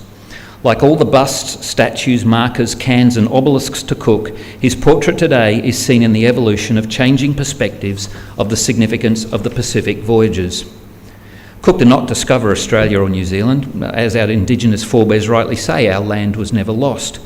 Thus, the window today becomes part of an ongoing lesson of instruction and thinking. Students are asked to research, discover and evaluate the significance of all the figures. They are challenged to reflect on the purpose of the window and whether the figures in it still inspire them. So the impact of Cook and his exploration is used as an exercise in perspective and empathy. Students can assess his remarkable contributions to cartography, hydrography, science and medicine. They can also assess the impact on the Indigenous population whose lives were to be forever changed. Balance of judgment is made so much easier, of course, by reading the words of Cook himself. In response to an incident on the Melanesian island of Eromanga during the second voyage, 2 of Cook's men used their muskets in retaliation for stones and spears thrown and arrows fired at them. The novelist Alistair MacLean, in his only non-fiction work, cites Cook's journal and says in relation to this incident, "For this Cook characteristically blamed only themselves. He wrote sadly, 'We enter their parts and attempt to land in a peaceable manner. If this succeeds, all is well. If not, we land nevertheless and maintain our footing by the superiority of our firearms. In what other light can they first look upon us as but invaders of their country?'" In conclusion then, since 1881, many other Australian tributes and memorials to Cook have been created. In Queensland, statues, plants, geographic features, towns, rivers, streets, even the bridge over my left shoulder here, and the beautiful cultivars of native trees have been named in his honour. In this progression, the Cook panel in the Great Hall's stained glass window occupies a special place of primacy. Thank you.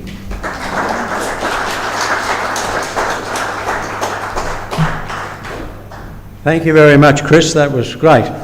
Now, our next guest speaker is coming in on Zoom. Are we ready yet, ladies, with the Zoom? Not quite ready. Well, while we're just getting it hooked up and organised, can I just suggest all of you, if you aren't aware, the Royal Historical Society of Queensland has a great website, and you should just type in that name or just RHSQ, it'll come up. You'll get all the activities of the Society and events and so on the Society's website. We also have a website for the Burke and Wills Dig Tree, entitled thedigtree.com.au, which you can also type in and see all about the Burke and Wills Dig Tree at the Dig Tree site. That's the reserve which this Society is the trustees of and have been since 1964, and we've just completed some new conservation work out there, and whatever you've seen in the past you need to look at because it's all refreshed.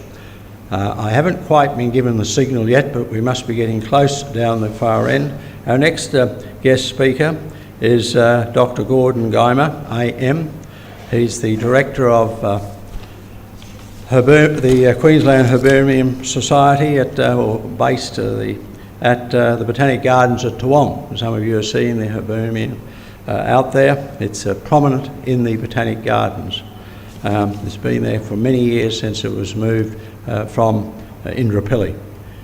No, we're not quite there yet. We're getting close, though, I'm indicated. Can't go before we're ready. So the other thing I want to say, and it's fortunate, this is what these breaks are for, is to give a boost for the Society's membership. Now, I've already handed out a lot of leaflets today. The President, Stephen, has already given you a round or two about memberships. I'm just here to add to that. Membership is a wonderful thing of the Society. It's as a two-way street. It's great for you, and it's great to keep the Society going for all the great history works that we do. The Queensland History Journal, of course, is produced every quarter. It's the only journal produced on a quarterly basis on history in Queensland. and it has up-to-date material continuously. And I can tell you, as one who's been a member of literally thousands of societies and groups, you get your money's worth by getting that journal every quarter. And we have the editors here with us today. Ladies and gentlemen, I've now been given the indication that we're right, so would you please give a big warm welcome to Dr. Gordon Guymer AM, the Endeavour's Botanical Legacy. Bottom right, where is it? Bottom right.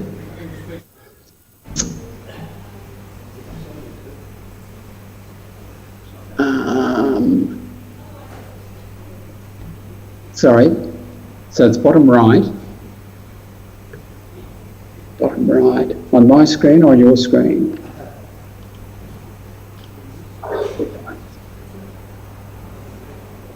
Screen share, yeah.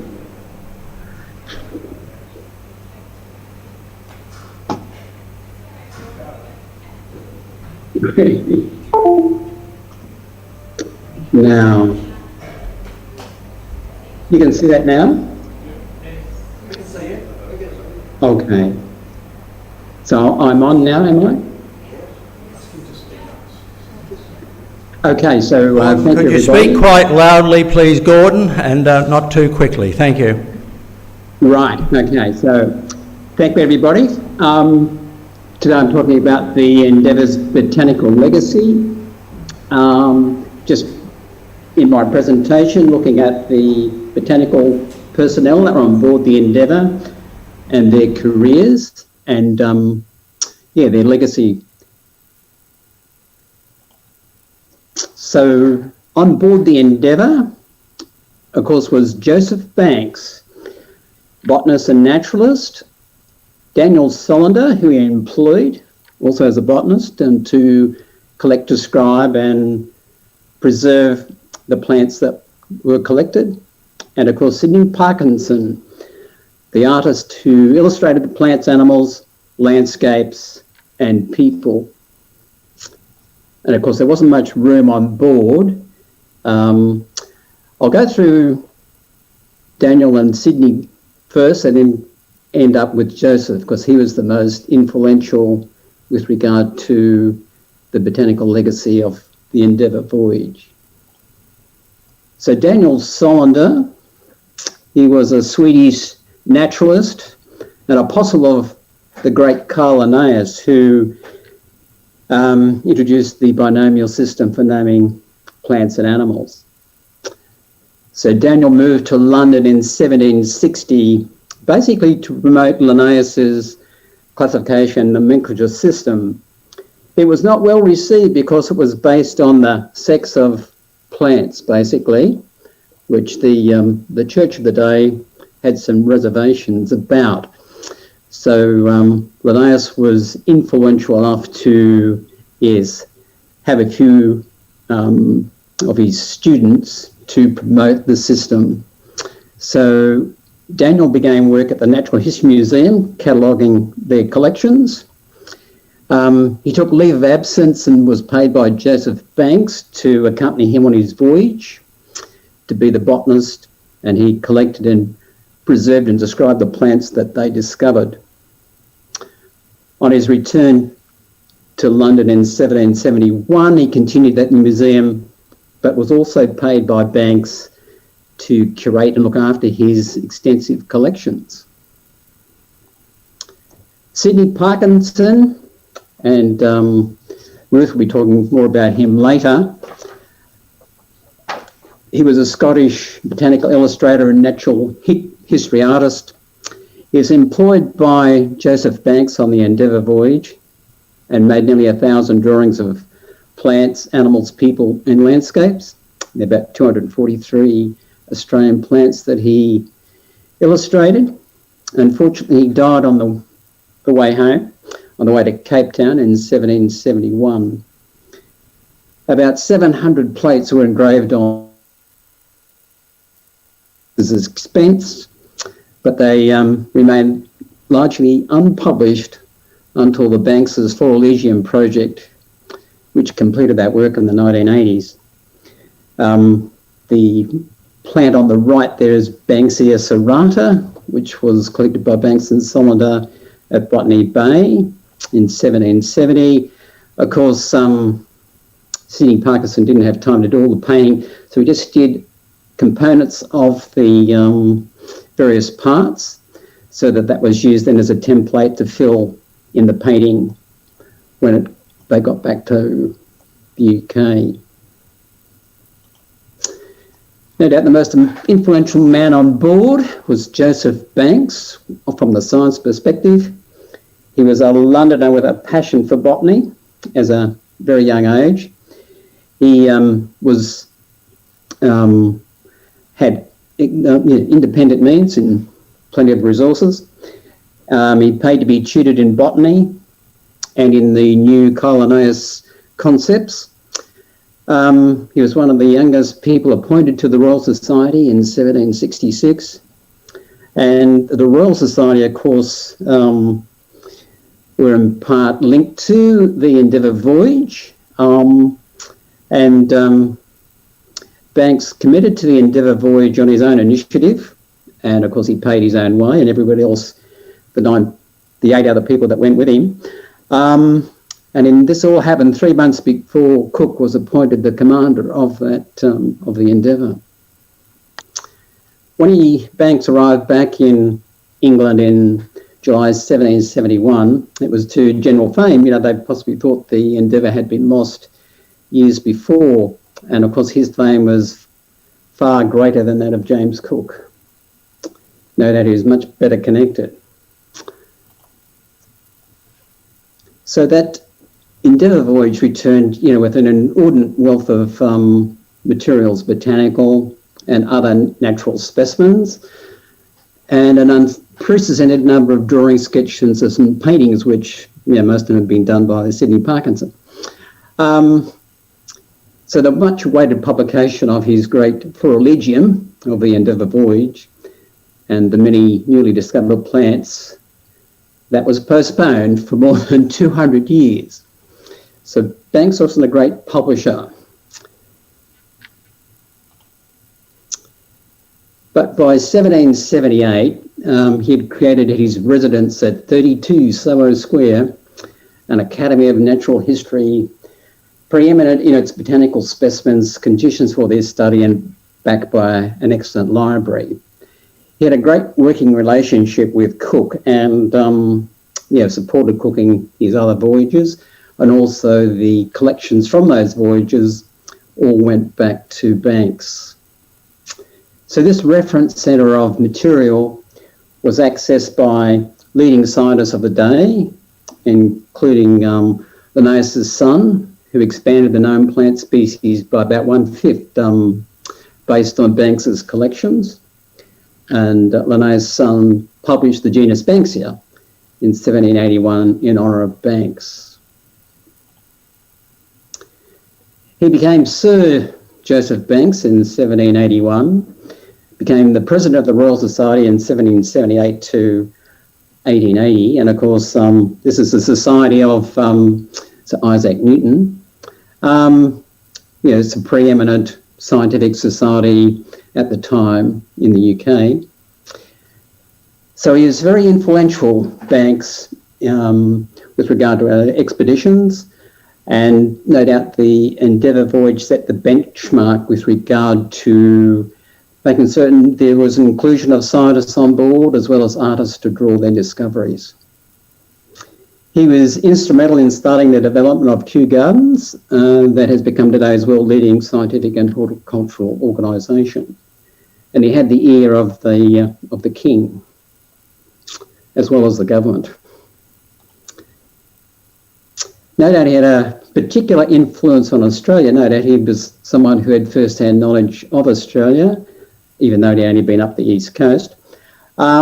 But he sent out botanists and artists to accompany explorations, such as Robert Brown and Ferdinand Bauer on Finder's investigative voyage in 1801 to 1803. He was a general advisor to the British government on all Australian matters. And he arranged for a large number of useful trees and plants to be sent to Australia. And every vessel that came back brought plants and other specimens to Banks. No doubt Joseph Banks' Endeavour voyage, his in pursuit of natural knowledge, were undoubted a foundation of his future as a dedicated savant of science and botany. He was certainly someone who had a drive and comprehensive vision, certainly very professional in how he set out to collect evidence. On the Endeavour voyage, he had a botanical library of about 40 volumes, equipment, etc. So he was great in belief in documenting the plants and animals and other natural parts of the world that were encountered, and then the preservation of that material for the scientific world to study, and even to the present day in the case of botanical material. Now that he developed a network of international science cooperation even during the Napoleonic Wars, and communication across the planet with regard to exchanging plant material and knowledge.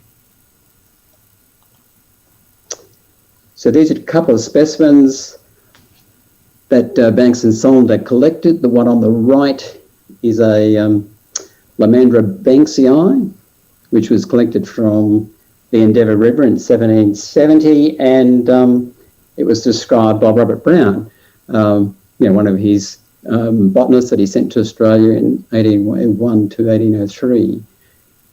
The other plant on the left is a species of Terrea corlin, which has only been given a scientific name in 2011 by a botanist here at the Queensland Herbarium. These next two are species that were collected in 1770 from the Endeavour River, but they still require a scientific name. The one on the left is a species of Tephrosia, that the late Les Pedley had segregated as a new species, and I've segregated that Doednea on the right as a new species, which no doubt I'll get around to publishing one day. So the Endeavour's botanical legacy, no doubt the botanical specimens and illustration from the Endeavour voyage, they were retained by Banks until his death, and then they were donated to the Natural History Museum in London. A number of those duplicate specimens from Banks and Solander's collections, because there are a number of duplicates of the same collection, they were donated to the Queensland Herbarium, the New South Wales Herbarium, and Victorian National Herbarium in the early 1900s. Now, of course, these iconic specimens are used and will be continued to be used to promote the science of botany.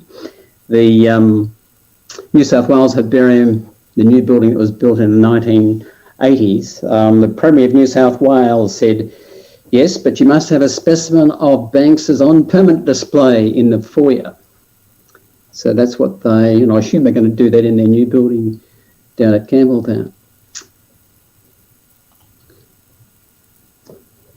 So no doubt the botanical legacy of the voyage is entwined with that of Joseph Banks. Banks spent 3 years on the Endeavour.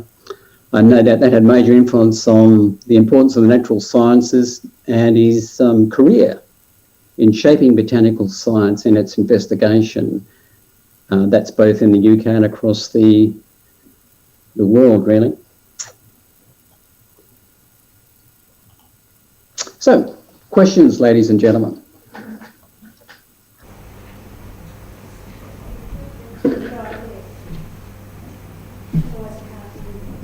Do we have any questions? Yes, this gentleman here.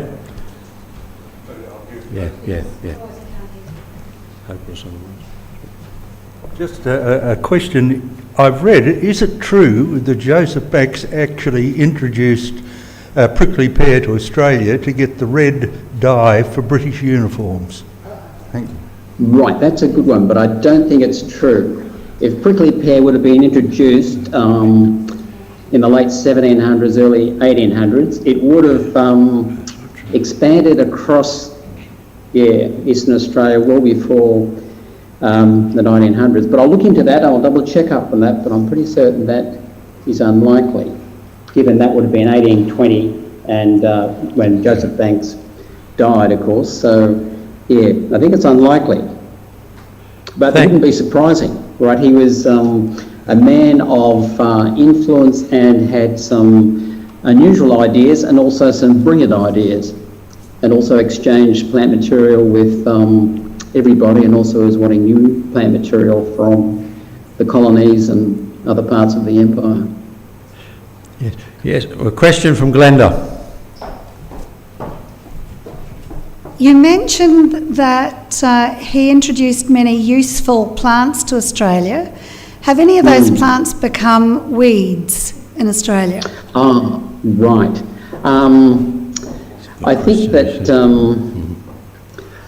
I could possibly answer in the negative to that one, because in the main they were ones that were used for agricultural cropping.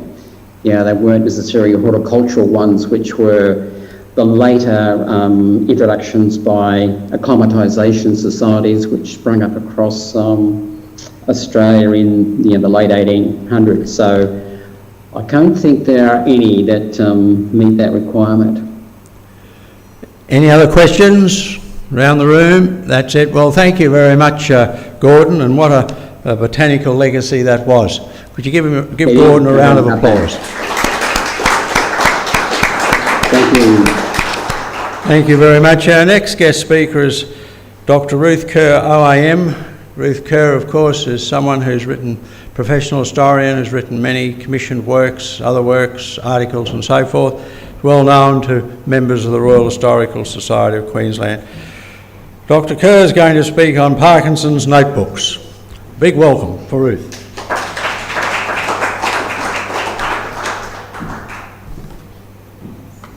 Thanks. I have one illustration.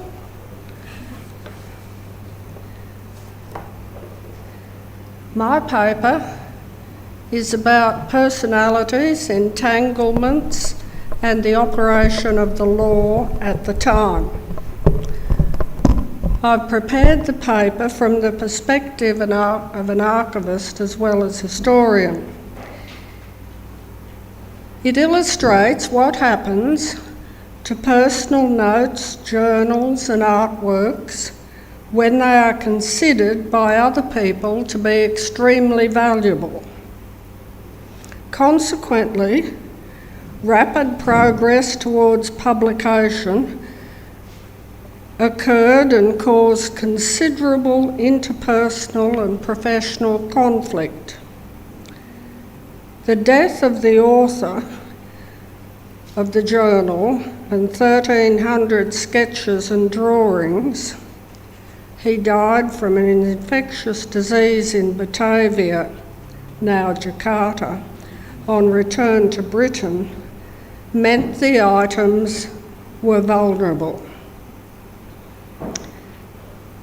There are two competing owners for the materials, people believed. The first was the commissioning agent under the contractual arrangements for the round-the-world navigational trip led by Cook. The second possible owner is the beneficiary of the author and artist's estate.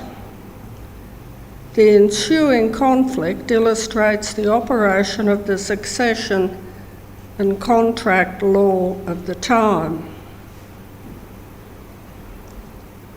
There was a second argument which ensued, namely, who had the publication rights to all of Sydney Parkinson's journal and other created material. That was serious and damaged Quaker friendships. Scientific interest was awakened by voyages such as Captain Cook's. Sydney Parkinson's botanical drawings and paintings and his friends' Quakerism are central to the legacy of the Endeavour voyage. Among the Edinburgh Quakers was Dr. John Fothergill, a successful doctor, amateur botanist and philanthropist. He was a member of the network including the Parkinson family.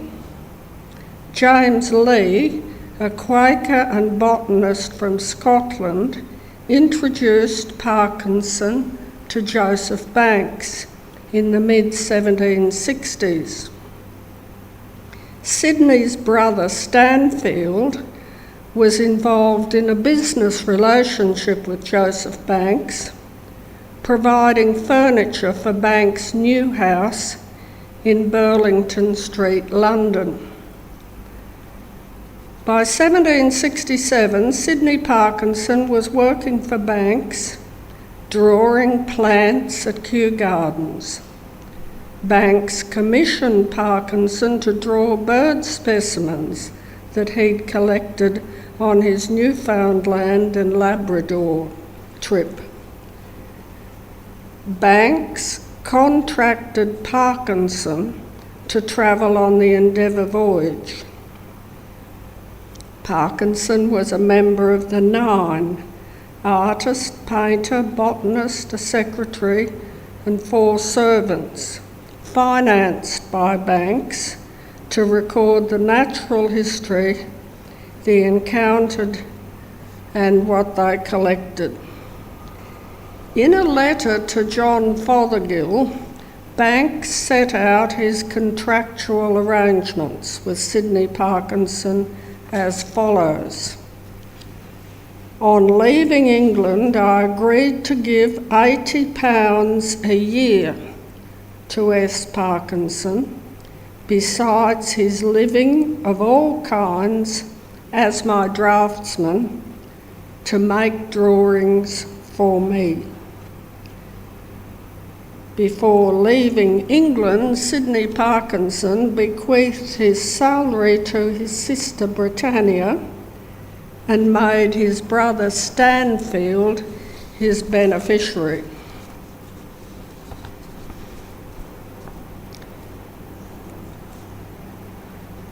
Parkinson was selected by Banks and he died on the expedition. Parkinson had a very heavy workload along the Australian coastline, but he still had time to write a journal.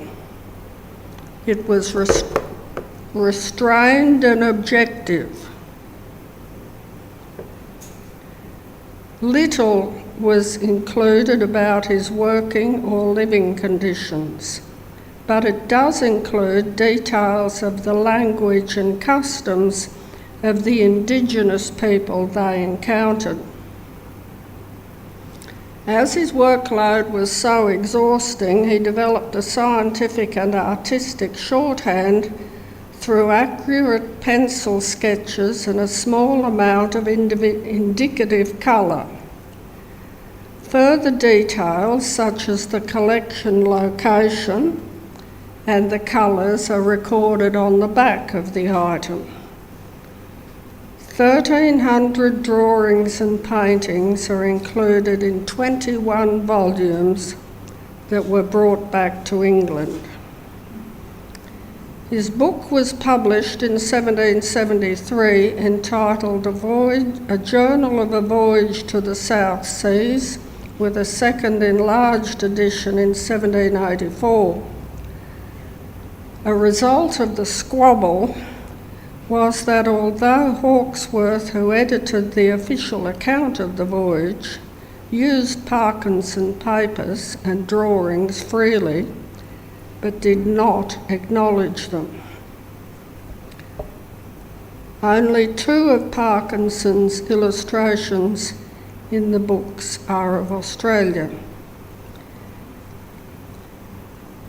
His own contains a study of 2 Aboriginals who met face to face with Cook at Botany Bay, and Hawkesworth has a view of the Endeavour River at Cooktown. In England in 1771, the dispute arose between Banks and Parkinson's brother Stanfield.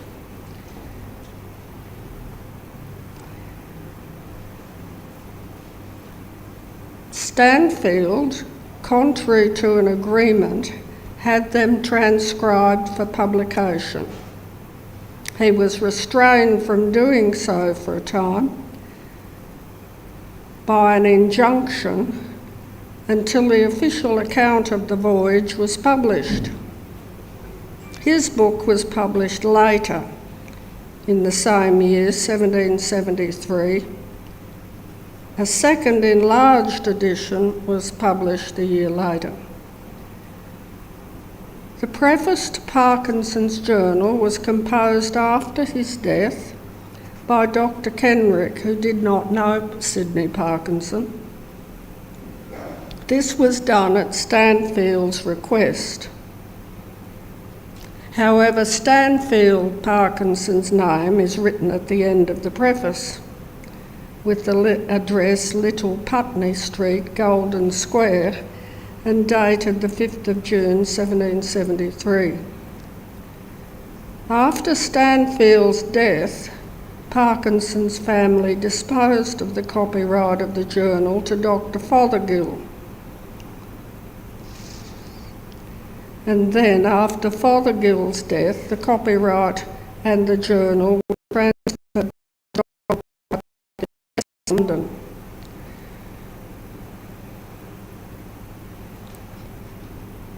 Although still grieving, Stanfield describes Sidney's attention to his duty in great detail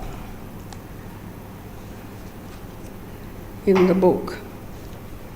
It's not clear what sources Stanfield Parkinson used to make all of his comments. When Parkinson died, Banks and Solander entered Parkinson's cabin, and now I'll describe how these items went between various people. They called the captain's clerk and asked him to do an inventory of the cabin, which he did. The clerk later stated that he did not believe that it contained all of Parkinson's effects. He stated that he knew of seeds, birds and animals preserved in spirits, bludgeons, other weapons, household utensils and other instruments purchased, in inverted commas, from indigenous people in the southern Pacific Ocean, part of a ledger bought in Batavia. The clerk noted that he knew that Parkinson did many drawings of natives and also of New Zealanders. Stanfield was therefore concerned later that Banks had not returned all of Sidney Parkinson's effects to Stanfield.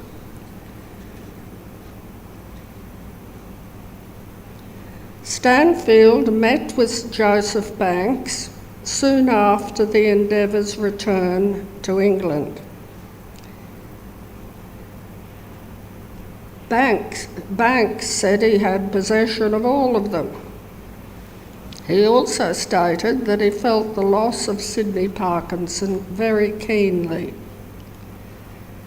Banks indicated that he had told James Lee of Hammersmith that Parkinson had bequeathed to Lee a copy of his journal, but it had been lost. Banks undertook to check further for the journal on the ship. When Stanfield approached Banks again, Banks was very angry, stating that he had not been able to finalise his affairs and that he would do that before looking for anything for Stanfield. Banks checked in a bureau and located a Dutch box, a large Chinese chest, a trunk with 2 locks, and some other smaller chests, jars and boxes. These were delivered to Stanfield the next day. Stanfield checked the inventory he'd been given by the clerk and found discrepancies. The large chest was only a third full.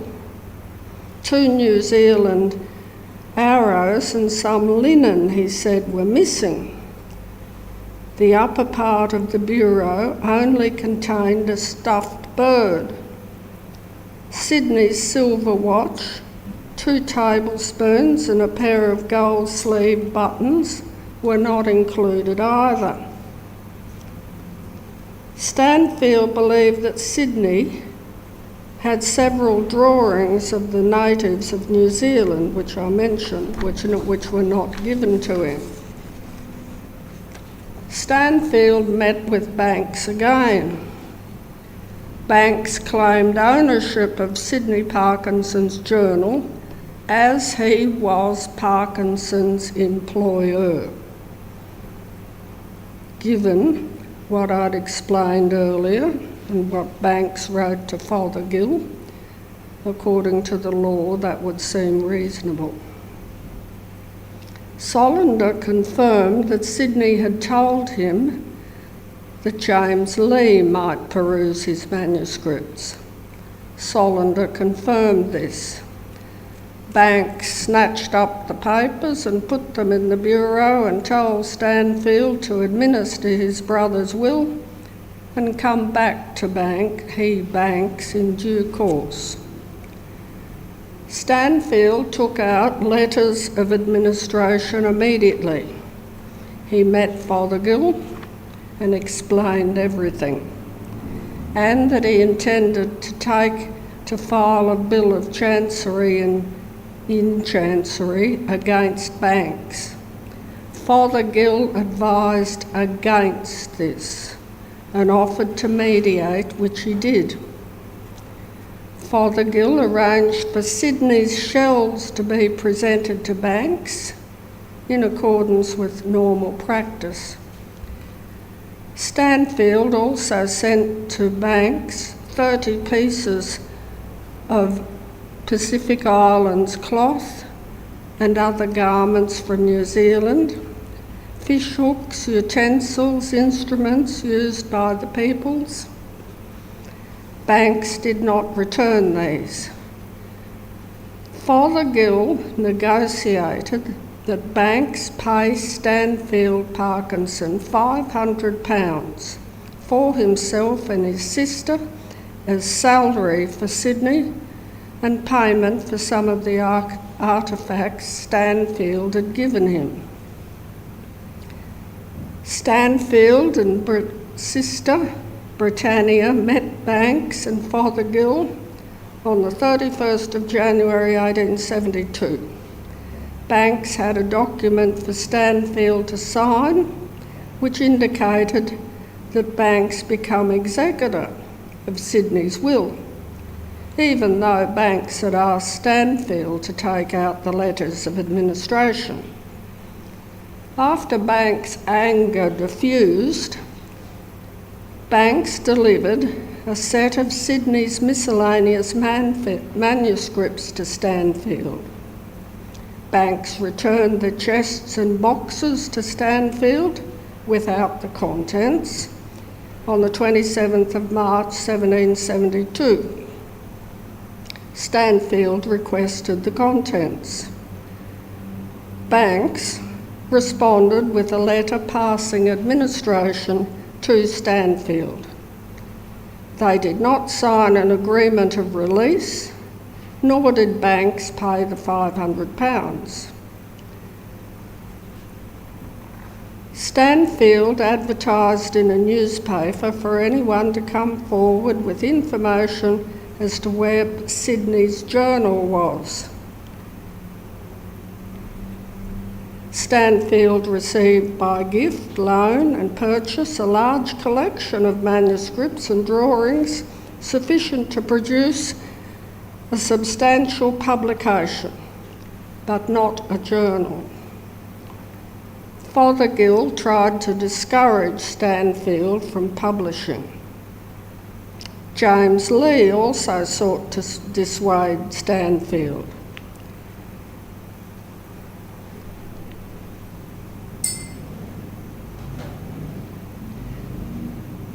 Stanfield responded outlining his communications with Joseph Banks concerning ownership of Sydney's papers, pointing out clause 3 of Sydney's will, namely, I desire that my paintings on vellum, etc., may be given to those for whom they were marked on the back, and whatever utensils that are useful in painting or drawing, to Mr. Lee's daughter, my scholar.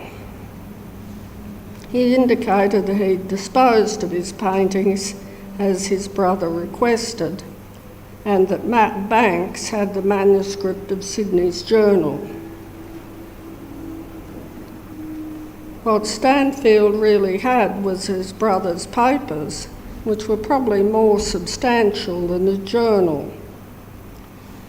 Dr. Hawkesworth was also seeking to publish Sidney Parkinson's works and filed a claim in Chancery that Stanfield had invaded Hawkesworth's property by printing manuscripts and engraving designs sold to Banks, which Banks had afterwards sold to him. Chancery granted the injunction to stop the printing and publication of Stanfield's books. Stanfield appealed and won. The severe difficulties of the whole publication matter are contained in explanatory remarks where Fothergill accuses Stanfield of insanity. Fothergill then proceeds to retell the whole saga in his own works. So, as you can see, it's a mixed outcome, the death of Parkinson and the subsequent publication in the 1980s of the books, of the paintings and drawings in Banks' Florigellum. Thank you.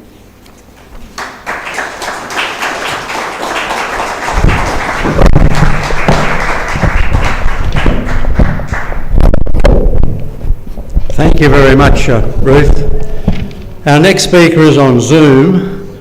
I don't think we've got the person yet, have we? No. Anyway, the next person is Dr. James Hunter. He's the inaugural curator of the Royal Australian Navy Maritime Archaeology, based in the Australian National Maritime Museum, Sydney. And he's coming to us on Zoom. He'll be with us very shortly.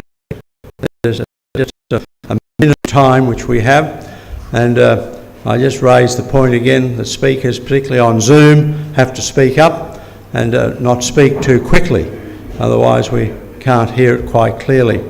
It's one of those situations.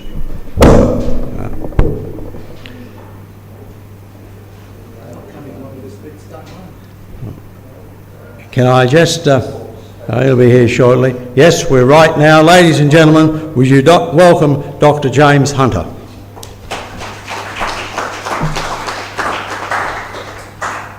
Hello, everyone. Good afternoon.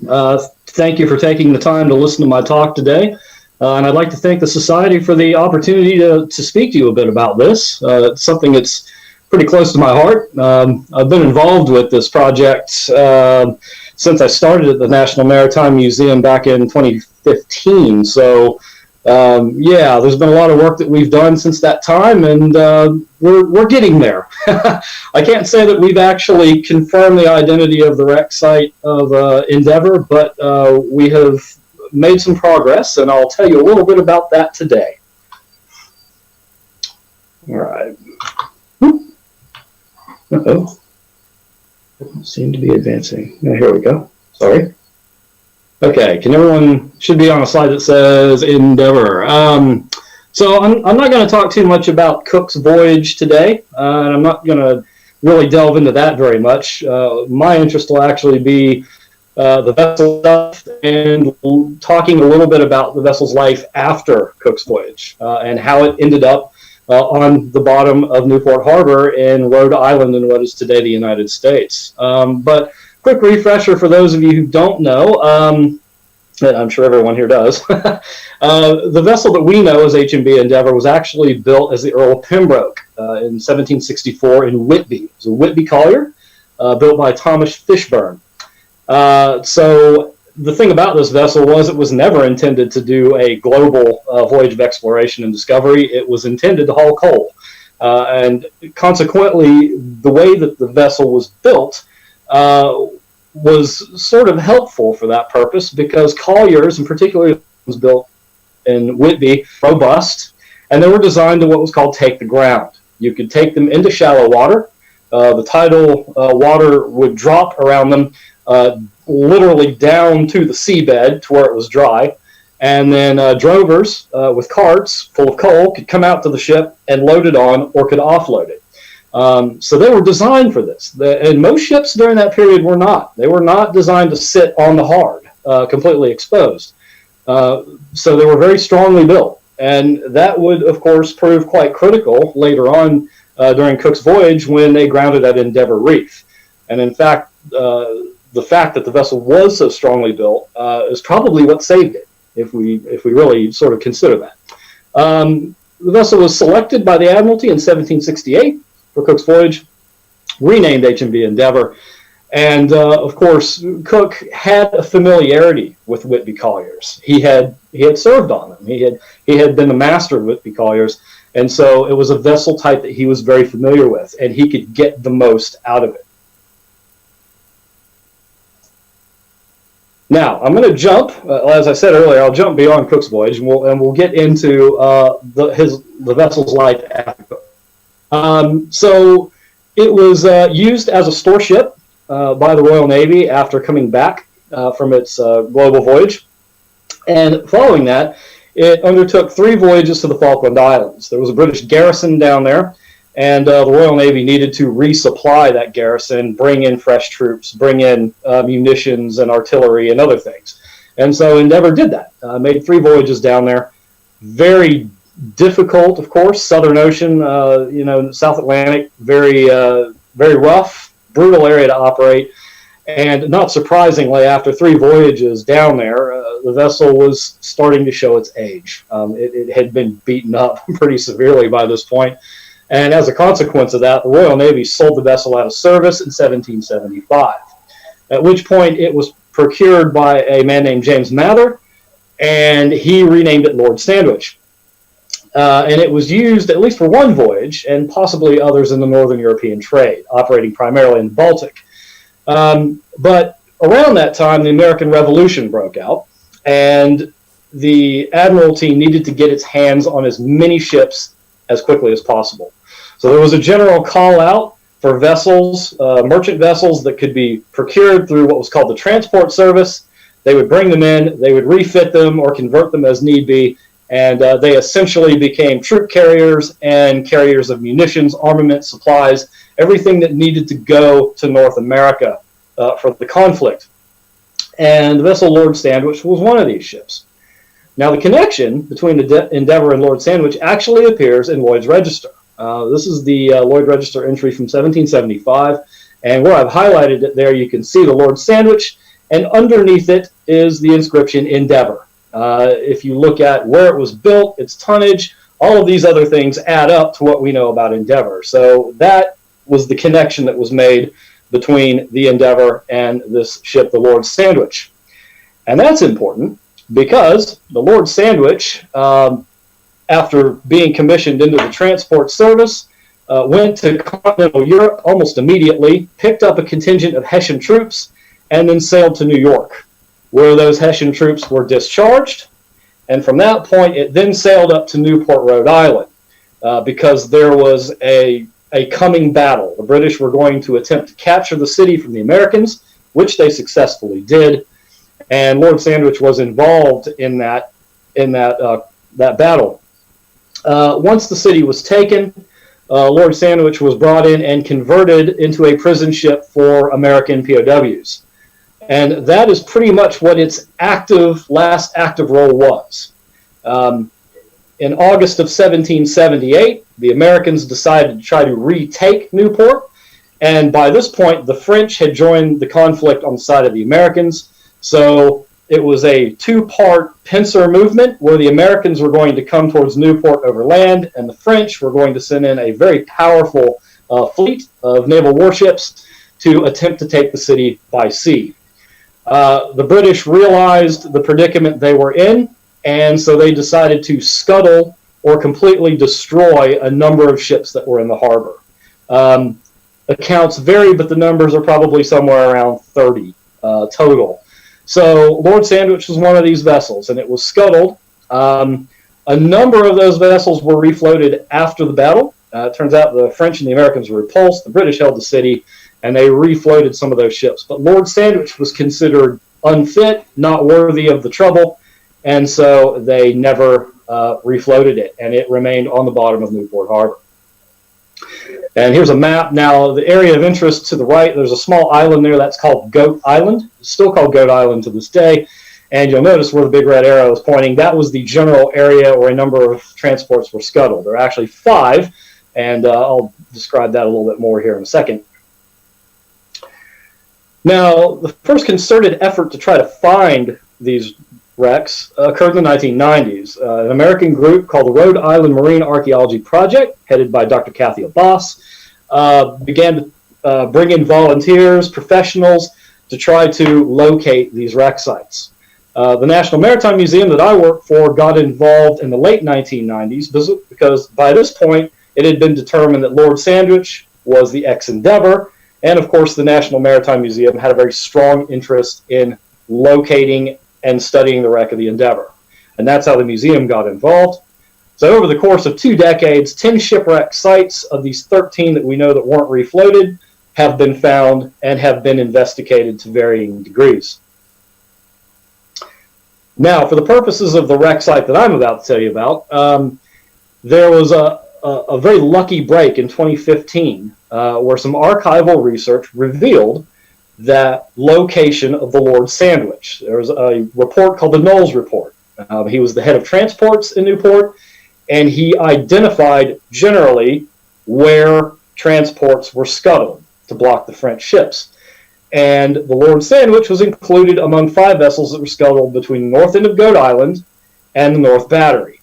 So if you look at this map, you can see Goat Island down there in the lower right corner, and about middle, sort of towards the top of the image, you can see this sort of half-moon shaped thing. That is the battery. And then in the water, you've got these ship-shaped things. That is the area where these 5 vessels were scuttled, and among them was the Lord Sandwich ex-Endeavour.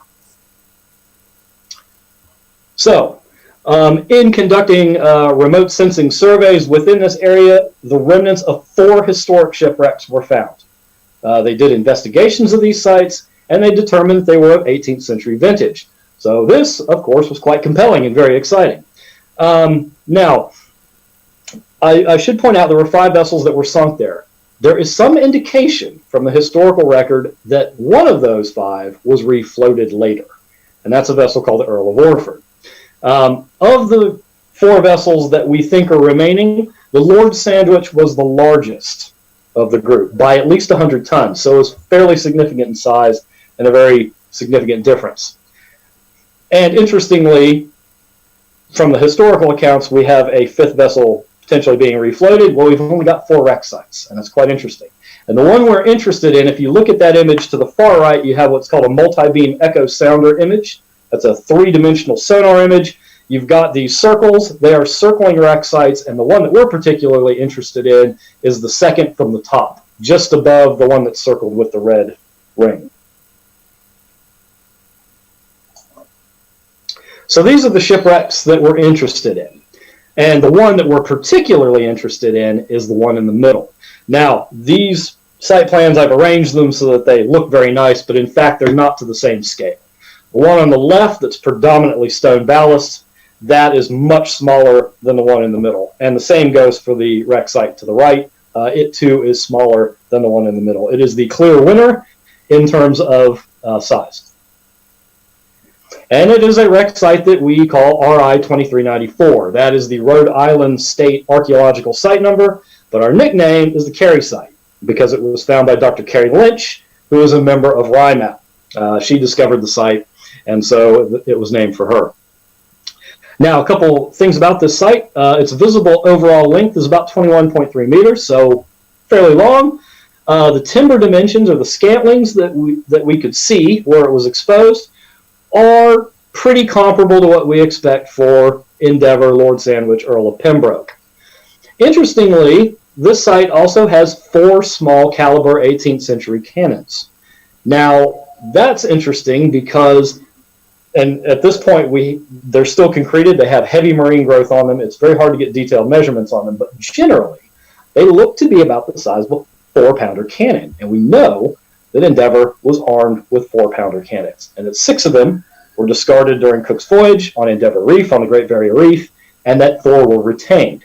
Now, that doesn't necessarily mean anything at this point, but it's an interesting thing to consider, and we're keeping it in the back of our mind as we move forward. Now, my primary role in all of this was to conduct what's called 3D photogrammetry. So what that is we get in the water, I have a camera, 12 megapixel digital still camera, and I take hundreds of images of hull timbers, cannons, sight features of every stripe, and we take those images on a 2-second interval, so it's actually taking shots every 2 seconds. We take those images, we plug them into a program, and then that hopefully will generate a nice high-resolution 3D model of what we photographed. On average, we were shooting about 500 shots per dive. So, and we're in the water for roughly 45 minutes to an hour. So we're getting a lot of imagery. It's a lot of data to crunch. That makes things challenging. The other thing that made things challenging were the conditions. Now, you'll notice in the image far right, there's a diver. That's me. That's kind of green, pea green water. That's pretty common. That's the sort of conditions we normally worked in. But there were days when we worked in conditions like this. That is also me, although you can't really see me because the particulate in the water is so bad. And that was one of those days where we got to the bottom. I turned the camera on, I had a quick look around and just said, no, we're done. Forget it. We're not going to get any work done today. So what this still shot shows is this is the Cairns wreck site, and the blue squares that you see, those show the camera positions. So what we're trying to do is we're trying to get as many images from as many different perspectives as possible. And by doing that, that gives us a much better 3D image of what we're trying to document. So here's a couple quick images. This is some of the hull features. Now, one of the problems with this site is that it's predominantly buried. There's not very much sticking up above the seabed, which means the seabed is, for all intents and purposes, featureless. So you'll notice we've got these white squares in places. What those are what we call targets. They've got really interesting little geometric patterns on them. Each one of them is different, and we put those down throughout the site to help us stitch the images together, because the software program runs on pattern recognition, and if it sees different sorts of imagery, it will use them to stitch our images together into a 3D model. Here's one of the cannons. In terms of site recording, again, this is your typical sort of conditions we're dealing with. So we would actually get tapes out, do your standard archaeological measurements as well. But it can be very challenging because the conditions are not that great. But one of the things about it is the silt tends to murk up the visibility. But the good thing about the silt is that it is an excellent preservative. So these are some of the timbers that you see. Where these timbers are buried, they are immaculately preserved, to the point where we can see tool marks on them. Now, where they're not buried, you'll notice the image to the left. You've got a lot of worm damage in that bit that's exposed. That is a problem. But once you get beneath that and you excavate a bit, the timbers are in really, really great condition. So we did a fair bit of timber sampling on the site. We selected timbers throughout that were exposed, and we acquired wood samples from them, and we got those identified. And the good news is most of it appears to be white oak, which is what we expected. And I'll talk a little bit more about that in a moment. Now, when we went back in 2019, we did a little bit more excavation this time. We wanted to uncover more of the hull so we could see what we were looking at. And particularly, we were looking for specific hull features, and we were looking for diagnostic artifacts, things that could connect this vessel or this shipwreck to our knowledge of Endeavour, Lord Sandwich, Earl of Pembroke. So we ran one really nice trench athwartships across what we thought was the approximate midships, and we put a number of smaller test pits. But we didn't uncover the whole wreck, just little bits of it in places to help us build a composite of what we were seeing. We didn't want to uncover the whole wreck because once you do that, you expose it to the surrounding oxygen, you expose it to surrounding critters that want to eat that wood, want to eat those organics, and we didn't want that. We want to get a sample of what we're seeing, but keep the rest of it safe and preserved under that mud. We did limited artifact recovery, and we did additional 3D photogrammetry as well. So here's a kind of, that image is a small wooden pulley or shiv. And this, the diver here is holding what's called a cant. That's the top of a barrel. So most barrel tops have a middle rectangular section and two sort of half moon shaped sections on either side to form the circle of the top of the barrel. And that's what you're looking at there. Now, in terms of architectural features, a couple things we knew about Lord Sandwich Endeavour, Earl of Pembroke, is that being built by Thomas Fishburne, he had a preference for what's called a rider keelson. Now, this is a plan of Endeavour from 1768. The arrow is pointing to this timber. It's a fairly substantial timber, and it's stepped up from the keelson centerline timber. So that was one thing we were definitely looking for to see if it was there. We did additional photogrammetry. And here's the nice thing about excavation. Now, this image shows the timbers as they appeared in 2018 when they were uncovered. This timber shows them when they were excavated. You can see you get a lot more in the way of, you get more exposed, you get more relief, so the camera and the software is better at generating images, and this was immensely helpful to us because it gave us a really good picture of what we were looking at. Because I can tell you from experience, many times we couldn't see what we were looking at on the seabed. So the fact that we could generate a 3D model of what was down there was immensely helpful to us. So this is that main excavation trench I told you about, the one that ran to the approximate midships. To the right is to the west, east is to the right, west is to the left, north, up, south, down. And where there's a little, you kind of see a little crosshair of green and red there, that is, as it turns out, where the center line for the vessel is. The keelson, unfortunately, was not there. We hoped it would be, but it wasn't. But we were still able to access the keel, which was down below, and sample it. And it turns out it was elm, which was great, because our knowledge of Endeavour, Earl of Pembroke, was that it had an elm keel. The other nice thing about being able to access that area is that we found evidence that the vessel had been scuttled, as we know the vessels at Newport were during the Battle of Rhode Island. So the keel is to the right. It's kind of hard to see in that image. It's to the right of the scale bar, but just to the left of the scale bar, you'll notice you've got this fairly rough surface there along the edge of the timber. That is the periphery of this hole that was literally knocked in the hull planking to commence the sinking of this vessel. Now, a little bit about our last field season. So we went back in January. Now, I don't know if anyone here has been diving in Rhode Island in January at the height of winter. I don't recommend it. It's incredibly cold. Our maximum water temperature was 4 degrees. So we had to wear very special dry suits to do this work. The reason we did it was because the visibility is supposed to be better in the winter. Algae blooms die off. A lot of the things in the water that sort of inhibit the visibility tend to dissipate over the winter. So we were hoping to get a lot of comprehensive photogrammetry done. Unfortunately, the gods were not smiling on us, and we didn't have very good visibility despite all of that. There's me pointing to the icicles on the wharf, looking all sorts of jovial, but in the right-hand image, that is also me not looking nearly as jovial, because I've been in the water in 4 degrees for an hour. It was amazing. I've never done anything quite like that before. Now here's a quick video,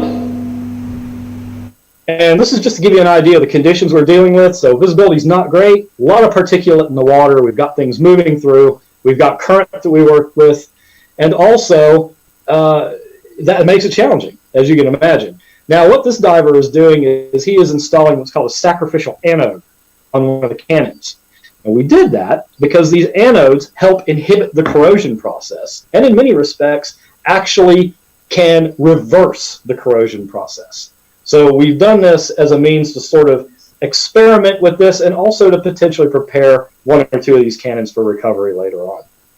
Thank you very much, James. Unfortunately, we're on very strict time limits, but we do appreciate your contribution, and we'll certainly look forward to getting your paper when it's published.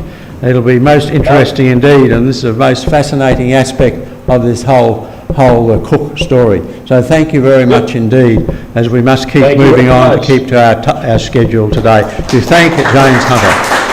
Thanks, everybody. Our next guest speaker this afternoon is someone who's been saying a fair bit today, but of course you probably know that he's a former and current President of the Royal Historical Society of Queensland, a past President of the National Trust of Queensland. He's a professional historian, one who's published a large number of books and articles. Would you give a very big welcome to Stephen Sheath AM. Have I got a screen yet? Yeah. You got it? Cook's toponymy. Who knows what toponymy means? John does, yes. A couple of the people today have said, what does that word mean? It's the study of places. The study of place names. Place names, that's right. Lieutenant Zachary Hicks first sighted the east coast of Australia in Victoria on the 19th of April 1770. 4 months later, exactly 127 days, on the 24th of August, the Endeavour departed these waters, left Booby Island and headed for Batavia. Cook named 123 features on New Holland, of which 100 were in Queensland. The rest were in New South Wales. And so, can I just... that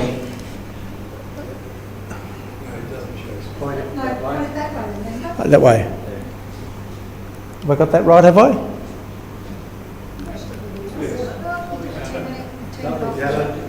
There they are. There. And Cook landed once in New South Wales, in Botany Bay, former Stingray Bay was called initially, and he landed 9 times in Queensland. So because I've only got a very limited amount of time talking about this on this topic, I'm just going to touch on the 9 places he landed in Queensland and not the 95 places that he named. All right, he'll be here all day. Just with respect to those 95 that he named, a large number of them are after prominent Englishmen, and some of them were mentioned today, like Lord Morton and others, Bedford, right up the east coast of Australia. Some were named after geographical features such as Sandy Cape, Double Island Point, Wide Bay, even Glasshouse Mountains.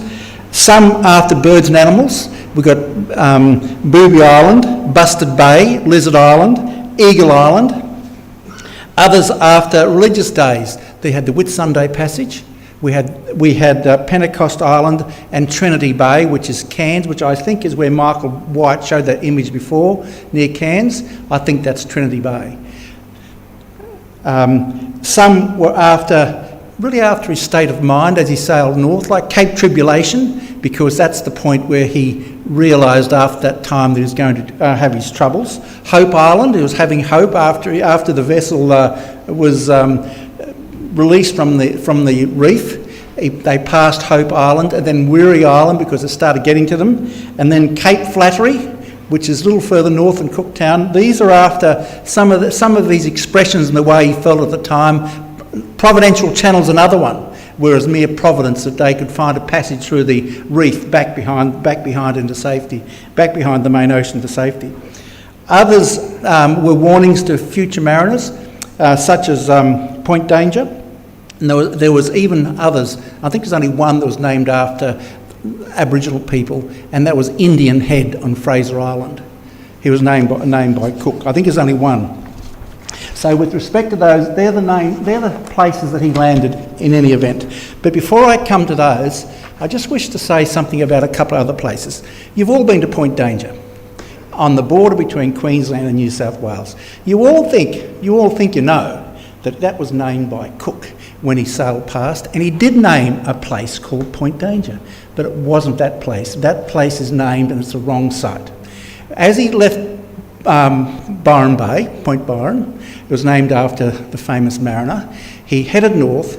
All of a sudden he saw waves crashing over some rocks in the ocean, and he saw an island.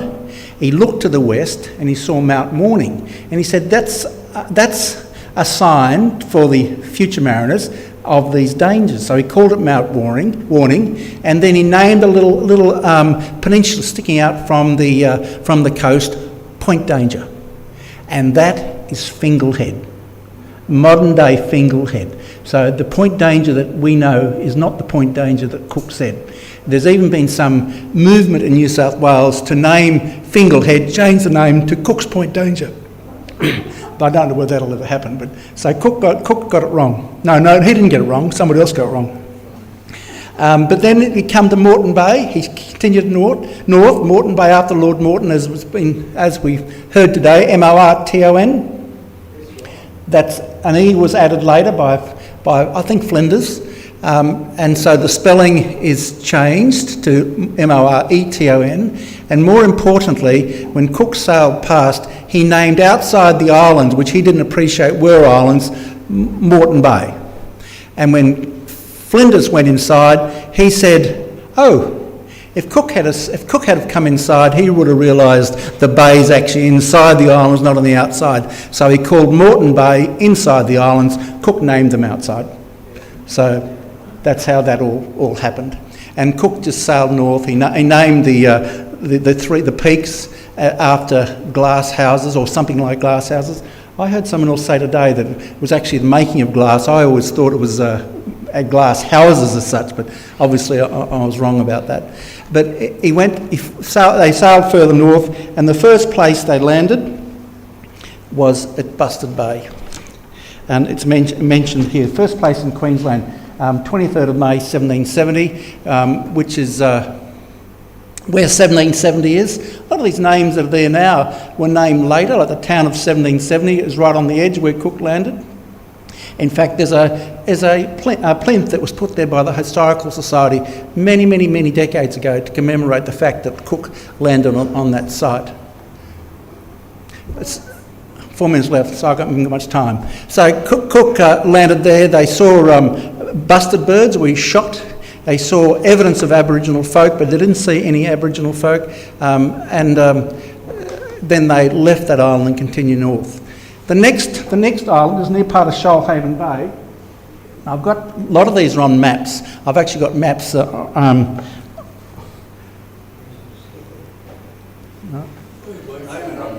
Sorry, I keep forgetting.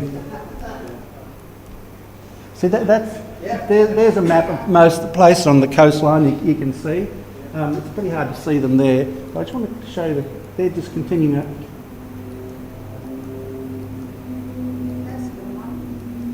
Yeah. Can I just come on? I don't think it's going to happen. Seems to be the same one. There's the next map. The next one I was going to show is of a pier head, just past Shoalhaven Bay. They were running short of water, which they were always seeking provisions, and they went into what they thought was a river. Just north of Shoalhaven Bay, they went in, which wasn't a river, it was a bay, and it was a little bay, a little sound. He ended up calling it Thirsty Sound. He went ashore, but could not find any water. So they spent 2 days in Thirsty Sound, just north of Shoalhaven Bay. He didn't sleep there overnight. He came back on the vessel, but he went on the island as Pierhead on Quail Island, which is only a short distance. Here it is there. There's Pierhead there, and Quail Island. He actually landed just inside that, and that's where they went ashore and to search for water. The next one is Trinity Bay, which is the there it is. That's the map I thought Michael showed. That one there, that image there, is what Michael showed before, I think, which is Trinity Bay. He landed landed out here and they came, and I think they landed in this point here, again searching for water, again and searching for provisions, and again nothing was shown. In fact, the waves are so strong that they never obtained any water. So they continued on. The next hill, the next peninsula is Cape Tribulation, and after that is when they hit the rocks and Endeavour Rocks, and then they went into the bay where the ship was marooned at Endeavour River, where it was fixed up. But then they headed north again after being there for 7 weeks, and they headed north again on the coast, meandering through the many shoals and reefs that they had. Very, very, very dangerous. And he named a place called Cape Flattery, which is a couple more up. If I can, it doesn't matter. Here's Cape Flattery here. Okay, and then see, Lookout Point. That reminds you of Australia, doesn't it? Lookout Point. He actually climbed that point Lookout, to get a vision towards the east of any possible entrances. And Lizard Island is somewhere out here.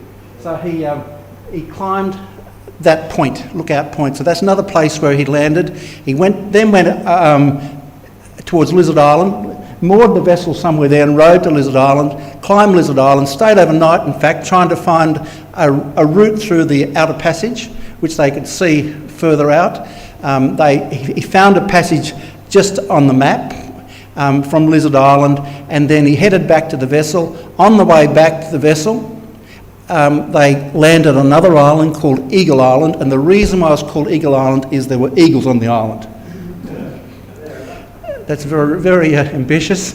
Eagles on the island, and so that's where they landed. And they also saw evidence that Aboriginal people had been there, and there were shells that were broken and so forth, so forth. So they formed that view. Then they headed back to the vessel, and then they slowly, I think my wife's telling me something, they slowly headed out through the reef and headed north. On the outer reef, the strong currents are pushing the vessel onto the outer reef, and eventually, Denver's going to pull me up in a sec, eventually they found their way through the outer reef, and that was called Providential Channel, because it was Providence that they could get through safely. But the next two places he landed is Possession Island around the top of Cape York. Like Cape York, named after a famous individual, Prince of... and then he landed on Possession Island, and you saw that image before. Here it is here again. That is just absolute rubbish, isn't it?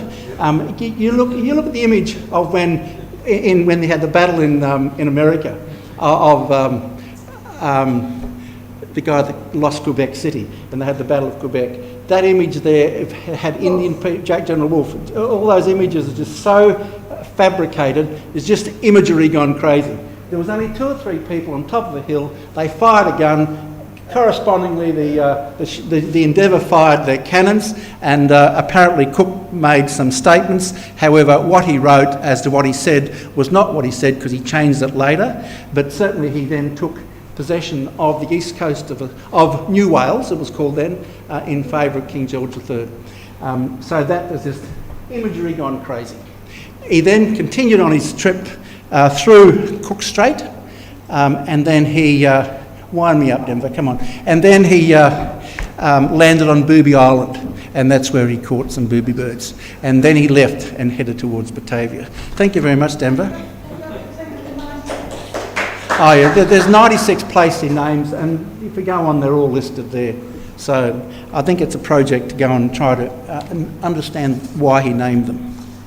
Thank you very much, Stephen, ladies and gentlemen. Now, if those guest speakers in the last session would come forward, please, Chris Price and Ruth Kerr.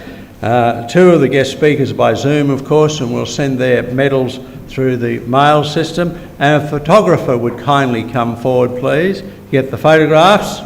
I'm waiting for the photographer. I thought she'd be on the job much more quickly than this.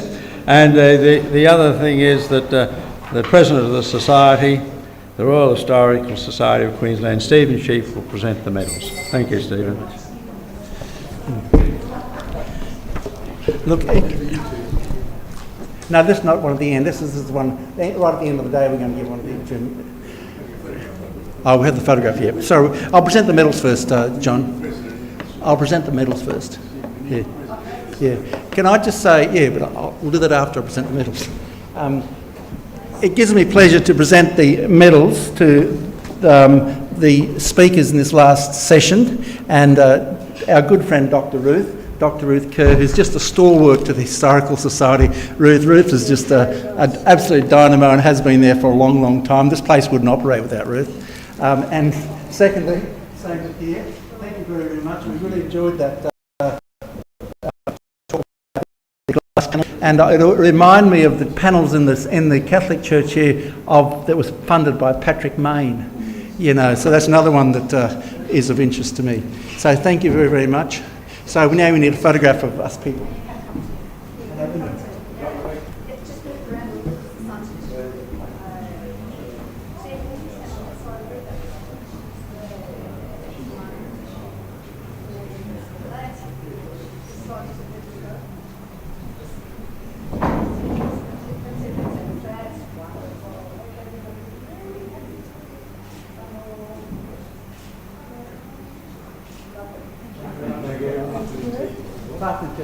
Okay, afternoon to everyone. Yes, mate.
Take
a seat, please. We'll continue the last session.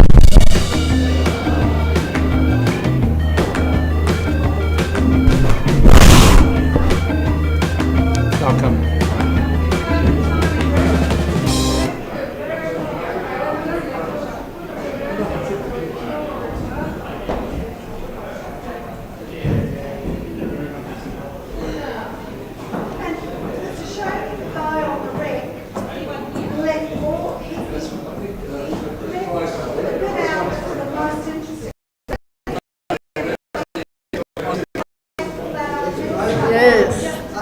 Yeah, people have got to have some skill to do that.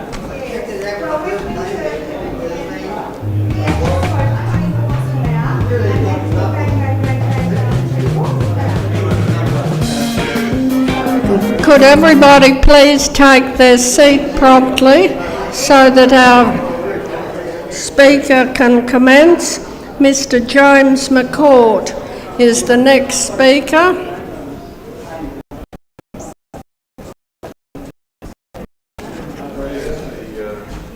Here's the thing. Oh, gee, how do you work it? I don't know.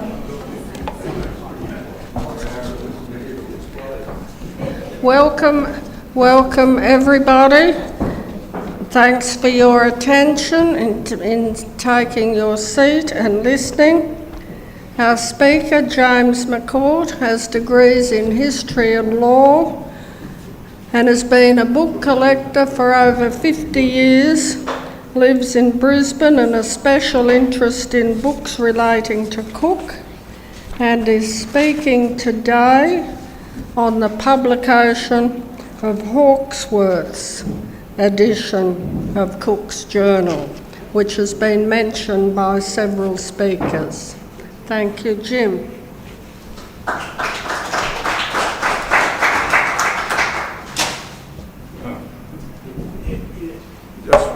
Just what I wanted.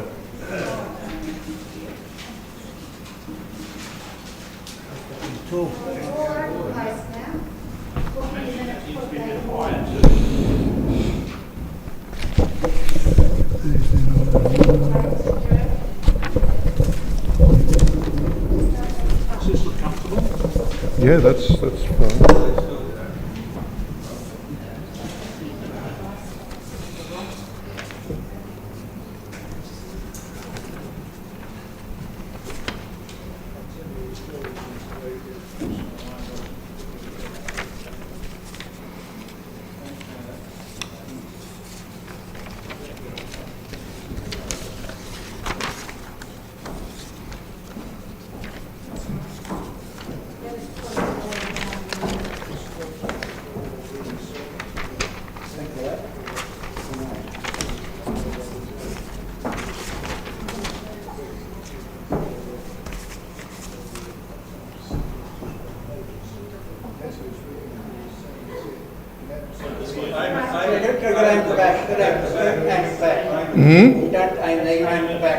Oh, up there. I just want to see that it's. Oh, yeah, that's okay. We're looking at the wrong Right. Yeah. Well, thank you, Ruth, and members of the Society. The Endeavour returned to England on the 13th of July 1771 after a 3-year voyage, and it created a sensation.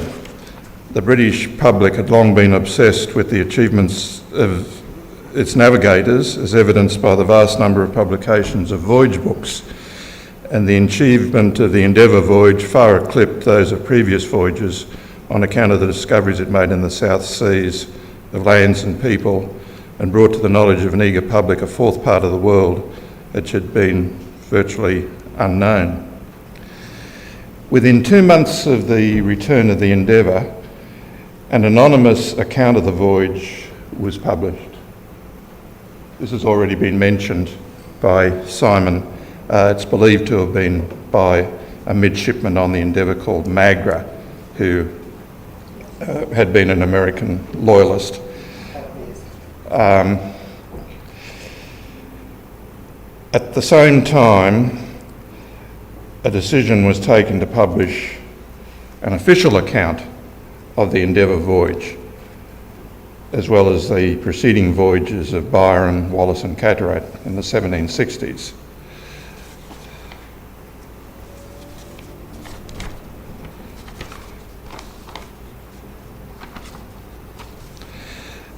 The publication of Hawkesworth's voyages in 1773 was an official account.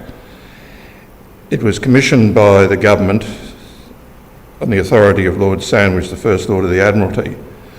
This was the first occasion on which an official account of a voyage into unknown seas was published by any European power.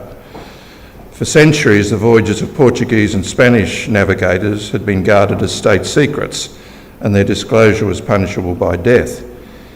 In England, however, such restrictions did not exist, and there were numerous published accounts of voyages by English navigators, such as Narber and Dampier and Anson. Throughout the 18th century, there was an almost insatiable appetite amongst the English reading public for accounts of voyages, no doubt reflecting the position of England as an island nation with a long seafaring tradition. That's Lord Sandwich, First Lord of the Admiralty. Lord Sandwich appointed Dr. John Hawkesworth to compile the account of the voyages. Hawkesworth was a leading literary figure, a friend and associate of Dr. Samuel Johnson, and literary editor of the Gentleman's Magazine. Fortunately for Hawkesworth, Lord Sandwich agreed that he would own the copyright in the manuscript which he produced.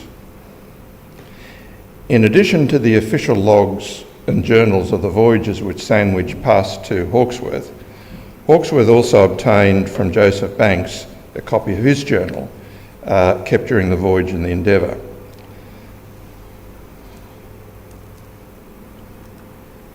That's Hawkesworth.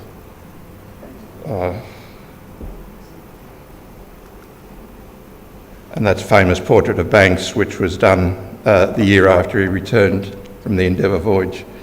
The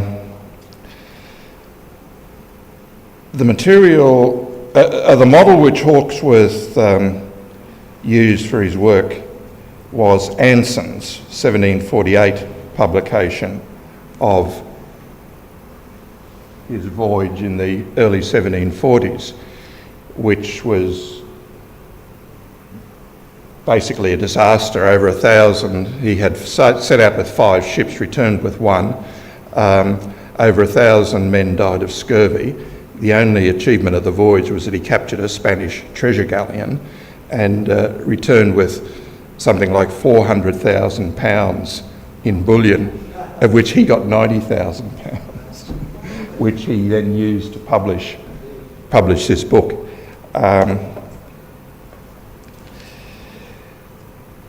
One of the notable features of the publication of Hawkesworth's voyage was that he was paid the extraordinary sum of £6,000 by the publisher William Strahan. Strahan was the leading printer in London and publisher of Johnson's Dictionary, Blackstone's Commentaries and works of Hume and Swift. £6,000 was the largest sum paid for the copyright of any book in the 18th century, and it caused a great deal of controversy. By way of contrast, the Endeavour only cost the Admiralty £3,000, and Cook received probably no more than £1,000 for his 3 years voyage.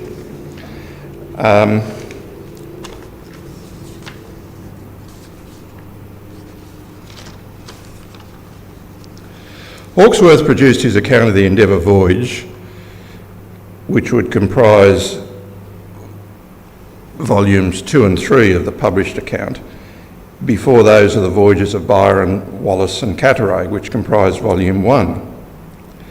The reason for this was Cook was going on a second voyage in June-July 1772, and Banks was initially going to accompany him, so he wanted his manuscript to be finished and approved by Banks and Cook.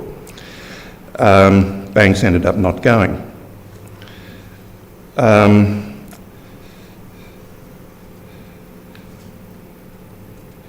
He recast the journals of Cook and Banks in the first person and produced a manuscript within 6 months which comprised 800 quarto pages of printed text.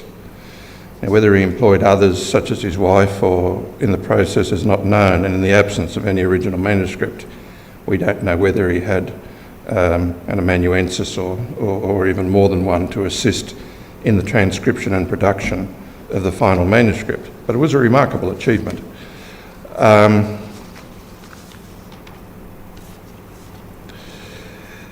By the beginning of 1773, Hawkesworth's manuscript had been set in type. As I said, it consisted of 3 volumes. Volume 1, The Voyages of Byron, Wallace and Carteret, volumes 2 and 3, the Endeavour voyage, which consisted of 800 pages.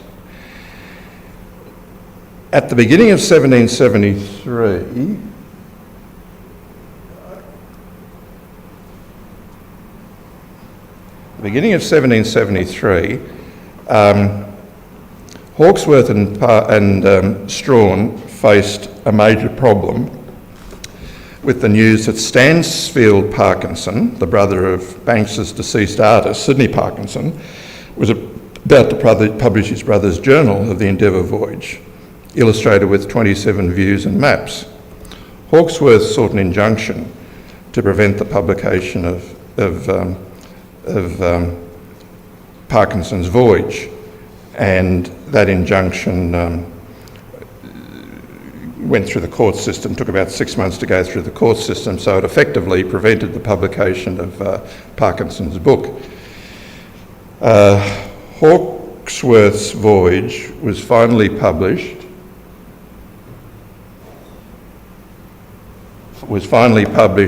on the 9th of June 1773 in an edition of 2,000 copies, which sold out within a couple of weeks for the high price of 3 guineas. A second edition of 2,500 copies was issued on the 3rd of August 1773.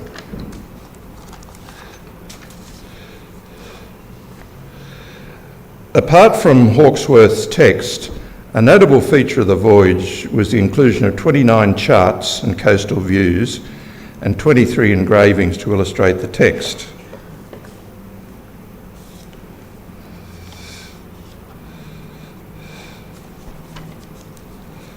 All the charts contain detailed and accurate latitude and longitude bearings, which made it possible for voyagers from other nations to locate the Pacific Islands, New Zealand, and places on the east coast of Australia without difficulty.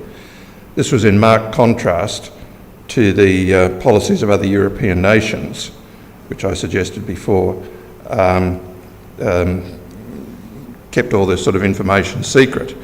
Now, there are several reasons for this. The main one, in my opinion, is that Spain claimed the Pacific. It's hard to believe, but Spain considered it owned the Pacific under the Treaty of Tordesillas, which divided the world between Spain and Portugal, and the anti-meridian sort of ran through the middle of Australia, and to the west of that was Portuguese, and to the east was Spanish, and that included all of North America, a lot of South America, and all the Pacific. So therefore, this was an attempt by the British government to say to Spain, well, you might think you own it, but that doesn't stop us going there and discovering places which you hadn't discovered.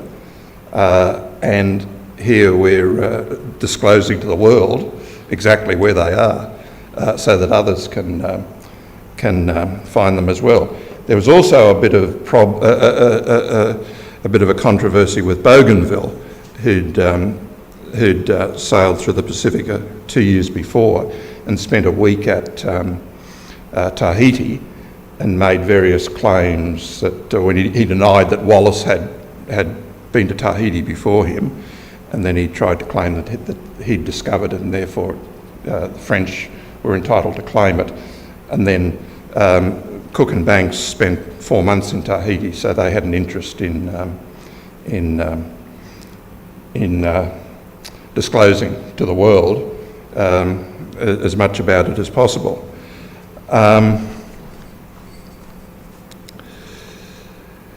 Most of the 23 plates illustrating Hawkesworth's voyage were based on drawings belonging to Joseph Banks, the majority of which were by Sidney Parkinson. Because of the animosity between Banks and Parkinson's brother over the publication of Parkinson's voyage,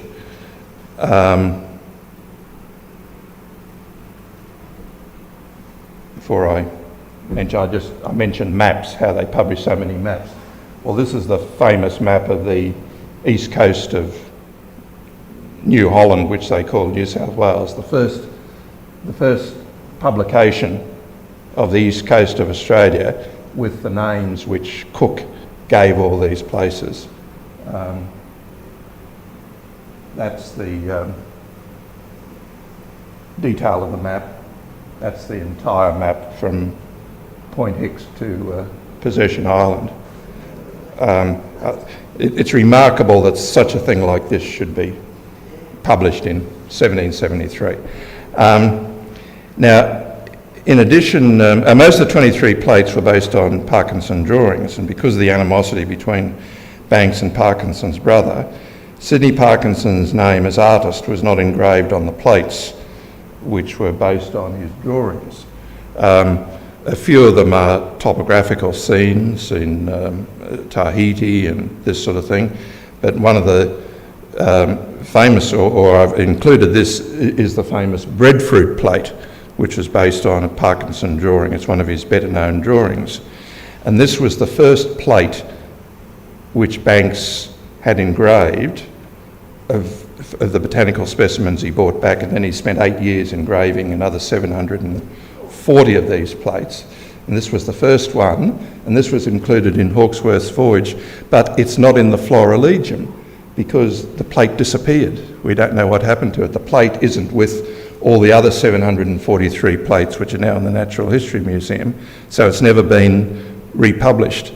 But it's one of Parkinson's best known plates.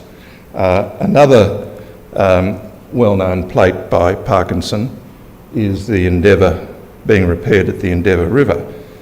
Again, it's based on a drawing which no longer exists. For some reason, all the plates in Hawkesworth based on Parkinson's drawing have disappeared. We don't know what happened to them. They just got lost in the publishing house and all this sort of thing. So Banks must have been, and another plate which I haven't illustrated is the famous Stubbs kangaroo plate, which is also appears after this in volume 3. Now Banks must have been seriously annoyed, to put it mildly, that this material which he'd supplied and paid for, the engravings and all this sort of thing, he never got back. So, but it's a remarkable publication for the maps and the views that it includes. Now, although the voyages were published by an eager public, or by a public eager for an account of the achievements of British navigators, especially those of Cook, Hawkesworth was the subject of a great deal of criticism when the work was published. One of the first grounds of criticism was he combined the journals of Banks and Cook and cast them in the first person, so that people reading them didn't know who was saying what, and he made a few sort of errors, put statements by Cook which were just not correct, and which Cook first saw the copy of Hawkesworth at Cape Town when he was returning on his second voyage. He was a bit horrified by a couple of these mistakes, and that's what determined him to publish the second account himself rather than allow somebody like Hawkesworth to compile it. The most trenchant criticism of Hawkesworth came from those people who had a religious bent, and they criticised him for the absence of any acknowledgement of the role of divine providence in the voyage, particularly the fact that they survived hitting the barrier reef and that sort of thing. It really was quite providential that they did. But it must be remembered that Cook actually named a providential channel where he finally was able to get out of the reef into the open sea. But that was probably there was quite an outcry against Hawkesworth on account of this fact that he had ignored the role of divine providence. Now, the controversy affected Hawkesworth's health, and he did not live very long to enjoy the £6,000 that he received, because he died in November 1773 at the age of 53. But the book was in print in one form or another for another 100 years, and was only in the late 19th century that they went back and published an original Endeavour journal. And then, of course, in the 20th century, the Hakluyt Society has produced editions of all the journals from original copies which supersede this. But Hawkesworth will always remain a classic publication, not only for the contents, but also for the standard of the production and the maps and the plates. And as I said, it's the first occasion that any European power published an official account of the voyage, which is quite remarkable when you think about it. That's it. Thank you. I think I've somebody else want this? Thanks. Thanks, James. Our next speaker is John Longley, the Endeavour build. John Longley has been involved in sailing almost all his life. He was CEO of the Fremantle Chamber of Commerce and part of the team to build and the right to hold the World Sailing Champions, chaired the Duyfken Foundation and owns and operates the replica of the Duyfken.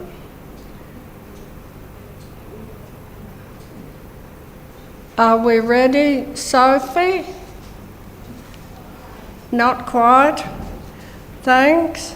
So are there any questions for Jim McCourt, if Jim would like to receive such? Any questions, comments? Yes, John? You enjoyed that paper marvellously. You mentioned about the problems of not acknowledging provenance. I'm very interested, of course, in the scurvy story. That unprecedented foundation of preventive health and public medicine, first in Australia. Was that part of the case about not acknowledging provenance's role in that? And Jim, we're ready for the next speaker. So briefly.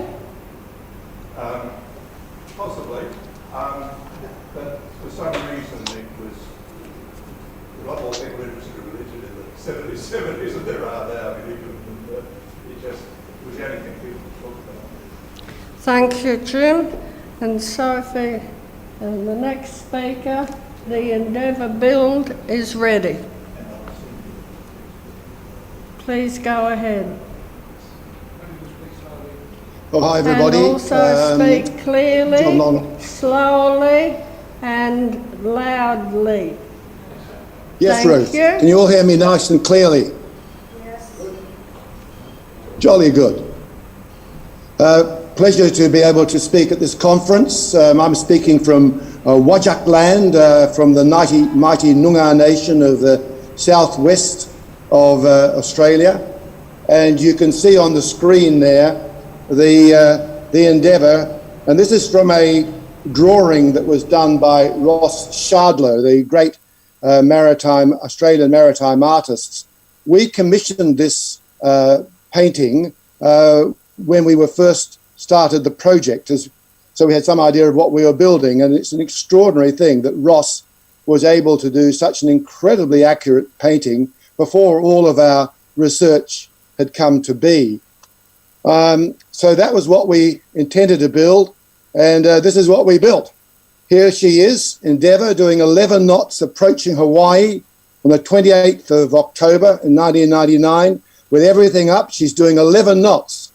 It was the first time she went faster forwards than she went backwards when we launched her, as you'll see later on in my presentation. So, quick backstory, as we haven't got much time. Basically, it was Bruce Stannard, the journalist, who was a member of the inaugural board of the Australian National Maritime Museum, who came up with the idea of building a replica as a lasting thing to remember the bicentennial in 1988. Alan Bond agreed to fund the whole thing, asked me to do it, and of course I knew nothing about 18th century ships at all, so it was a part of the times, I suppose. I said, sure, Al, where do I start?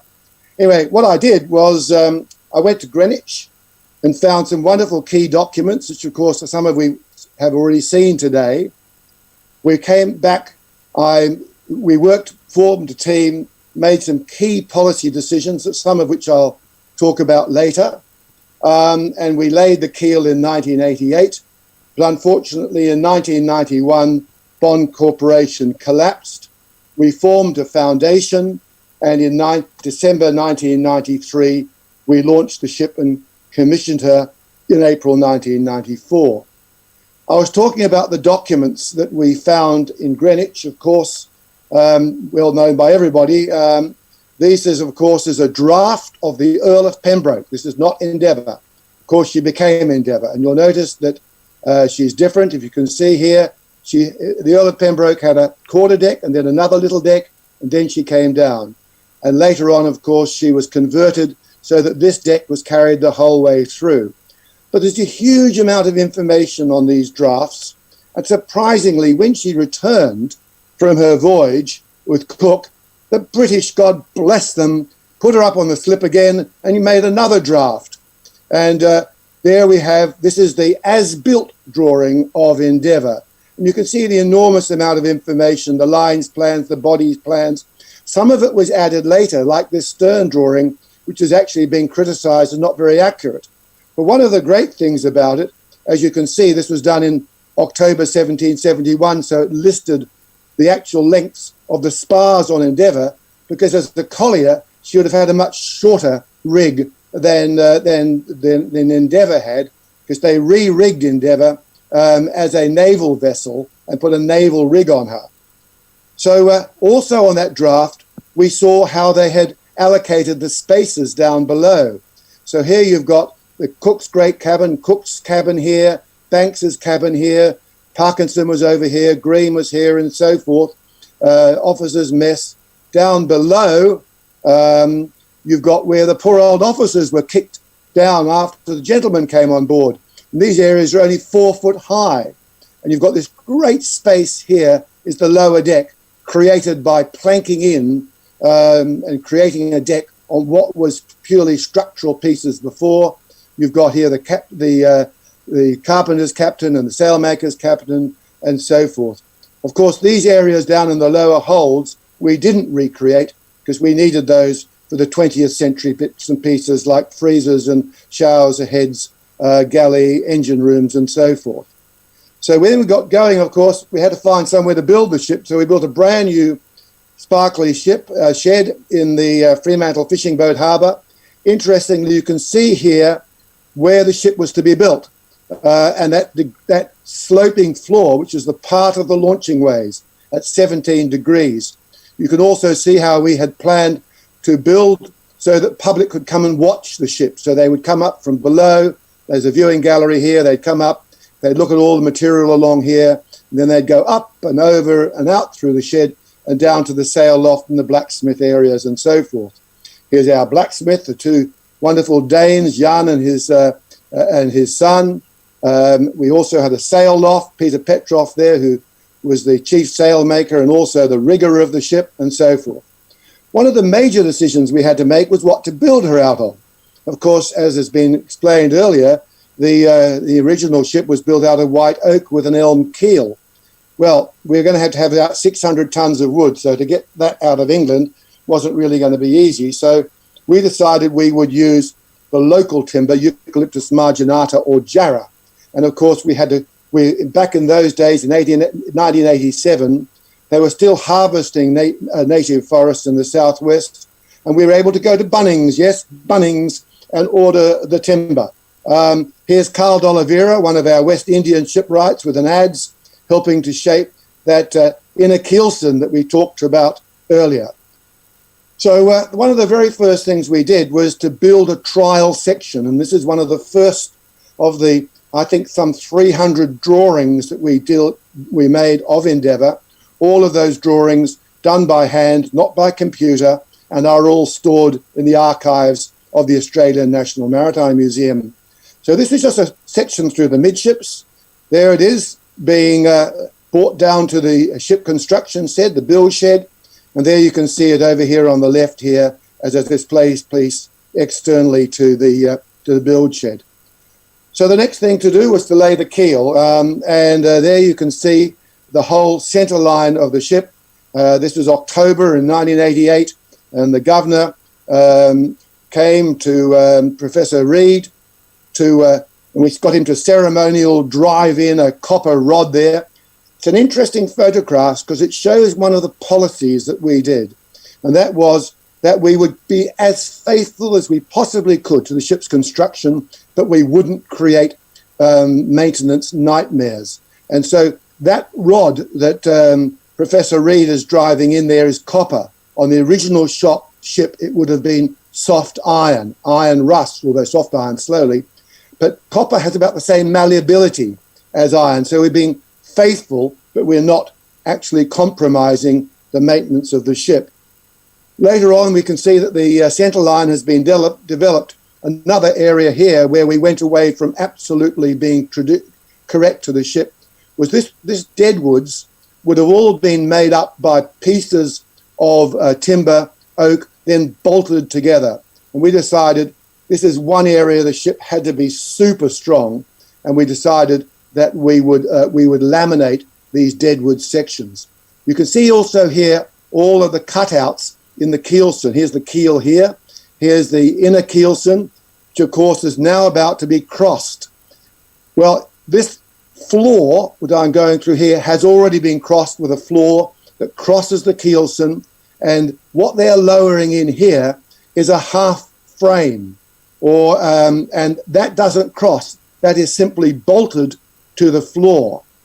What is interesting as we move along, you can see more of this slowly coming to pieces. Here are floors, and here are the futtock constructions. You'll notice also there's lots of bolts here. Well, we actually built those frames by laminating and bolting together and gluing together with epoxy some 1-inch Jarrah boards. And we weren't quite sure how long they were going to last, so we actually helped them with galvanized bolts as well, just in case in 30 years' time the epoxy gave up. We shouldn't have worried, the epoxy will never give up. Here is a really interesting photograph because you can see the floors. And when I was looking at watching James Hunter's speech, he showed a section. Remember that photograph that he showed looking down that they'd buried away? What he was looking at was about here. The keelson, the upper keelson was gone, but there's the floor, here's the half, and there's that hole that he talked about and how they scuttled the ship. Because if you go down there, you hit the planking, albeit all 3 inches of it. So we move on and we get to the stages where all the half frames are in. It could have been a lot easier to build this ship, just to build her with modern framing. No one's ever going to see it. What the heck? And most replicas are built like that, but not this ship. This ship has the same framing as the original ship. It's extraordinary. There are areas like here in the middle of the ship and further up here where you wonder why you bothered to plank it. You could just cork the framing. But you start to get an impression, and Dr. Hunter talked about it, of the immense strength of this ship. I mean, she's only 33 metres, and yet she is absolutely almost bulletproof because she was designed to take the ground.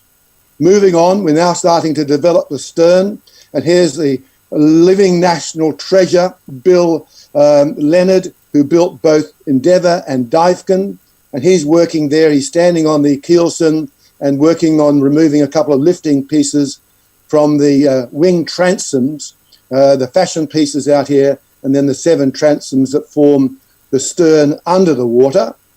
And now we can look back aft, looking aft to see that structure.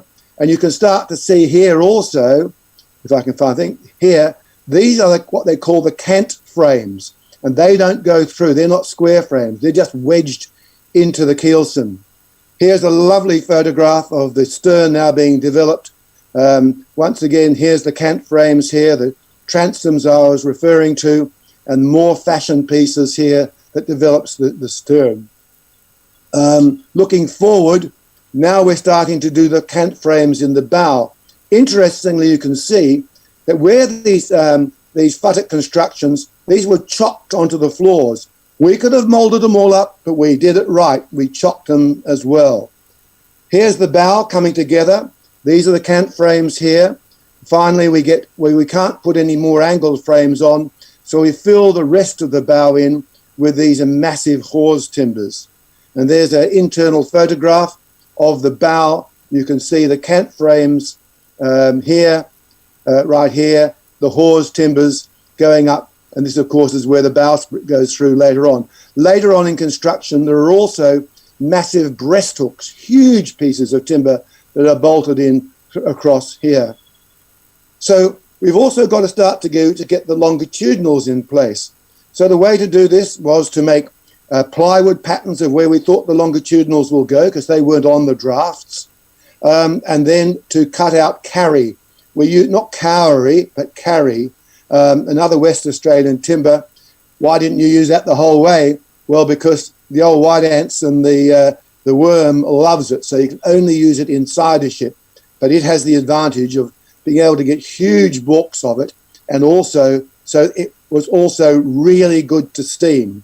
So if you had a 4-inch pieces of timber, you had to steam the timber for 4 hours, 1 inch an hour, and then lift it into position, and then with chain blocks and God knows what else we could come up, we would bend these massive timbers into place. And now you can see a later photograph of these longitudinal pieces coming towards the bow. Of course, this is later on because we're starting to work on the lower deck as well. Back to the stern. First of all, we made the framing of the actual stern above the waterline on the ground and then hoisted it into position. You can see the rudder is already on because we couldn't put it on because there's a roof, the fashion pieces, the transoms I talked about earlier, and so forth. And then we started planking her, and that's about when we ran out of money. Also in this photograph, you can see the red lead that we used. You wouldn't be allowed to use that anymore, but that ship is fully preserved with red lead and also with modern materials as well. And here this is about as far as we got when Bondi ran out of money. The Japanese came and helped us for about $650,000 in 5 months before they formed the foundation. And then we got on with the planking, slowly working up and finally putting in the last plank. You can see the size of that plank, 4 inches thick. And above it is the whale, this area here, with these tenon joints which hold the whole ship together, which are 5 inches thick. And after the last plank had gone on, there she was, fully planked with the drop straights and so forth. These actual pieces here had to be laminated. There was no way we could get a Jarrah piece that shape. We planked the lower deck, marvellous timber we had. It was 400-year-old old-growth Oregon, not a knot in it. It was actually cut for the US Navy, and we were able to get the US Navy to give it because they're now to build all their ships now in GRP. And you can see the boys there caulking it traditionally. And there's the lower deck before we started to get into the upper decks and so forth. And then we started on the planking of the top sides. More of this wonderful, gorgeous Douglas fir or Oregon, depending on what side of the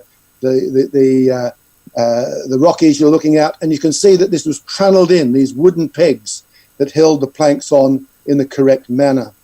What a lovely piece of Oregon that was as we slowly build up from the first part here up through the planking, 2.5 inches thick, that planking. Now we're getting up onto the weather deck. You can see these big structures that we got largely from second-hand timber. I bought a road bridge. We were broke at the time, so I had to buy it myself, mortgage the house. We also were able to find some timbers that were gained by the Army in 1942 to build some of the lower deck beams as well.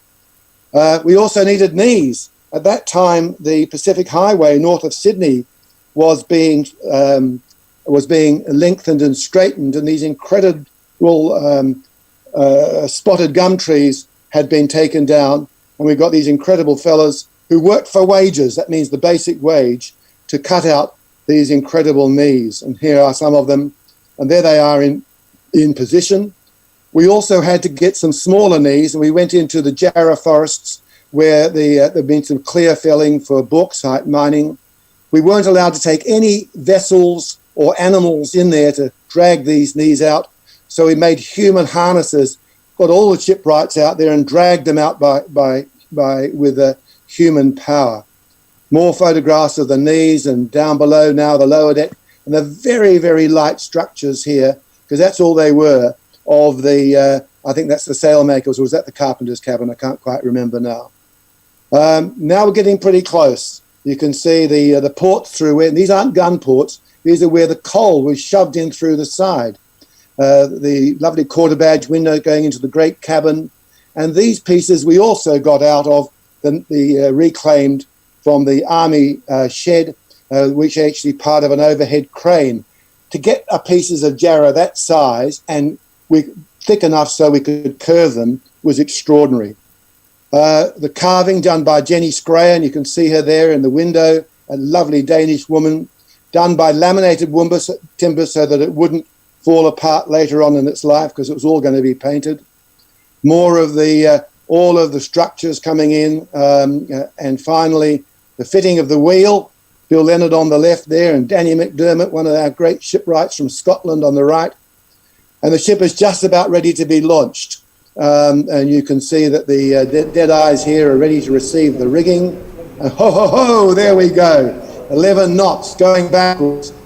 250,000 people, and I think Perth population at that time was about 1 million, came to Fremantle Fishing Harbour on 5/23 on Thursday, December the 9th, to watch her go in. And that was one of the moments of my life, I can tell you, as she came charging down the waves. And you can see very quickly there she was, floating high because she hasn't got her launching ballast. We took her around. We'd already built the rig. We'd already had the sails ready to go and the rig outside. We'd already built the 400 blocks and dead eyes out of Chewett and out of Sheoak. We took her around to Fremantle Harbour and we rigged her. We had built a pinnace, and you can see also we'd done a lot of work down below. By the way, this stove here was the Pandora stove, and it was raised by the Maritime Museum in Queensland. We didn't know what the stove was, about the right size, so we replicated that. Down below on the lower deck, and finally we went for a sail, and John Dickenberg is going to take up the story from there. But this was the very first day we sailed her. We put everything up, everything worked. She was just incredible. The only things that didn't work were the 20th century, things like the exhaust. We then sailed around to Sydney. We went straight around Cape Lewin and into a force 10 gale. And if you know anything about the sea, you'll see these streaks. That tells you it's force 10. I actually did a television interview standing on the stern in force 10, because as Cook said, no sea can hurt her. And we arrived in Sydney and were welcomed by, as you can see, there was a wonderful sea mist. It was like Steven Spielberg had done it, and sailed her down to the Australian National Maritime Museum. What a day, what a project, how lucky was I. Thank you very much.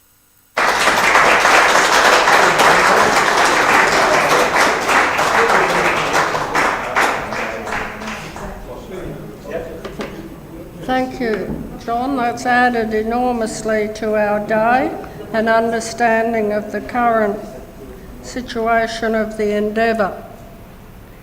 Our third speaker is Captain John Dickenberg. Sophie, is that he? No. Somebody had a question for somebody. John Dickenberg is the master of the HMB Endeavour, based at the National Maritime Museum at Darling Harbour, Sydney.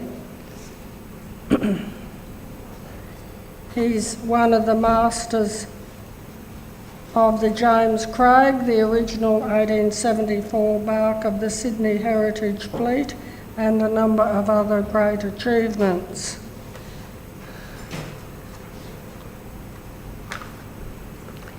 And if we hadn't have had COVID, things would have been quite different about sailing the new Endeavour.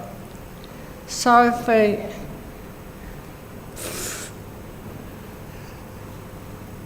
Can I ask John Longley a question? Yes, if he's still...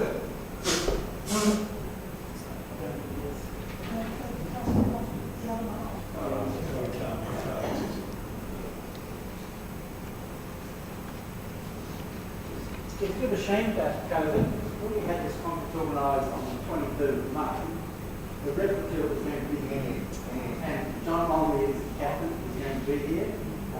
So is the other guy. So the guy from West Australia, he's going to be here.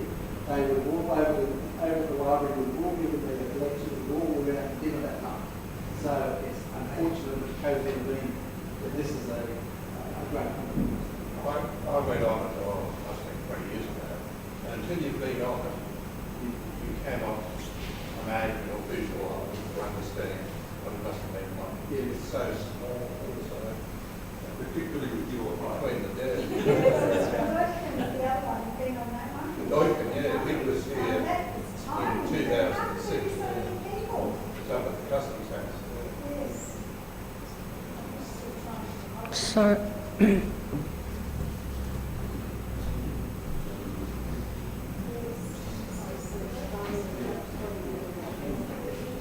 question I was going to ask was, because it's built mainly out of jarrah, it was incredible, dense and heavy after, it must be a lot heavier than if it was built out of aluminium. So you wonder how that would affect its performance on the open sea. Obviously, we have had. Just reply, make a lot of it, I suppose so. So I compared with jarrah, five times away. Could I ask our naval colleagues, how do we spell bark? I know that Cook referred to it occasionally as the barkie. But is it B-A-R-K or B-A-R-Q-U-E?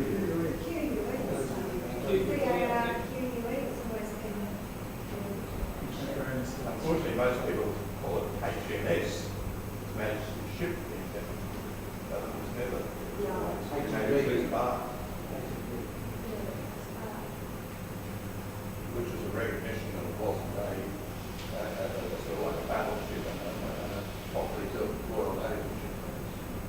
I believe that a bark has 3 masts with 3 square sails on each mast. So the bark Tyne, I believe, has 3 masts. The first 2 foremasts and the mainmast are 4 side sails, square sails, and the third mast, the mizzen, has a fore and aft.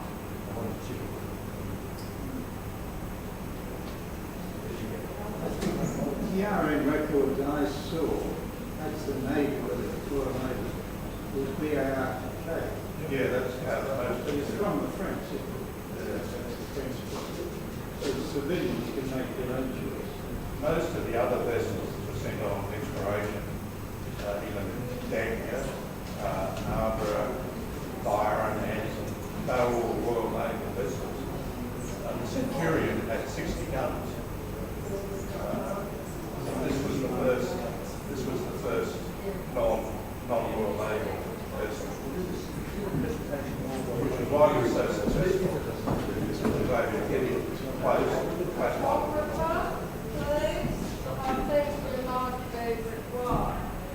Can I just say, well, that was the photograph of the speakers of the session.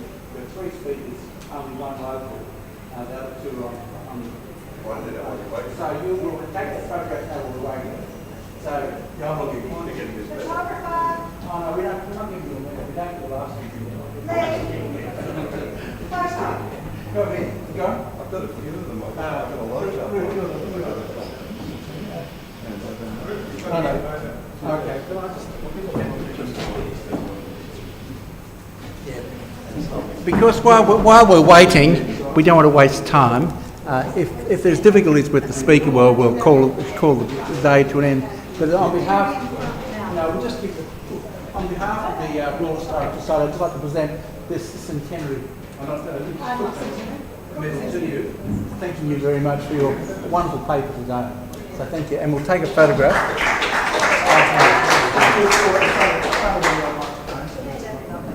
Ruth, you're in this one. Ruth, you're the... In front of the podium. Yeah, in front of the podium. In front of the podium. So you see the podium. Just that way, we've got to open that right side. Yeah, that way. Two. Keep going that way. Keep going. Try to get the sun off. Okay. Keep going. That's fine. That's fine.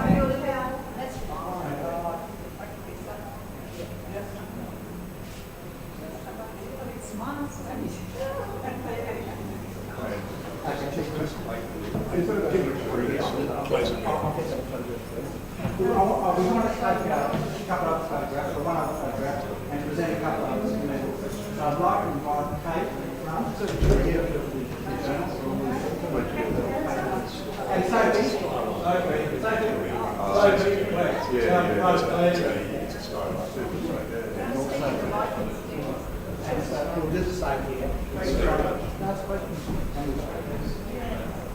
Ladies and gentlemen, we're just going to present some medals to some of the people involved in organising this wonderful conference today, and they are people such as, you've heard a lot from Stephen Sheaf, John Pern, Ruth Kerr here, Margaret Kowald, who is the editor of the journal, of the society, and there's also, where's Glenda Sheaf got to?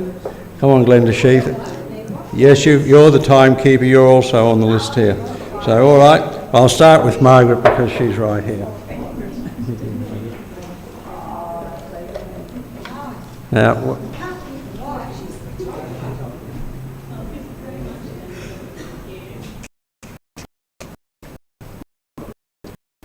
come on, Glenda.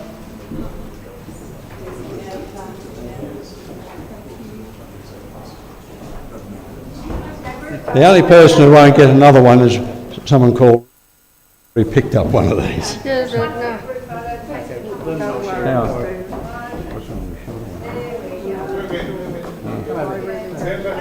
Oh no, this is to go to Jan Wegner in Canberra.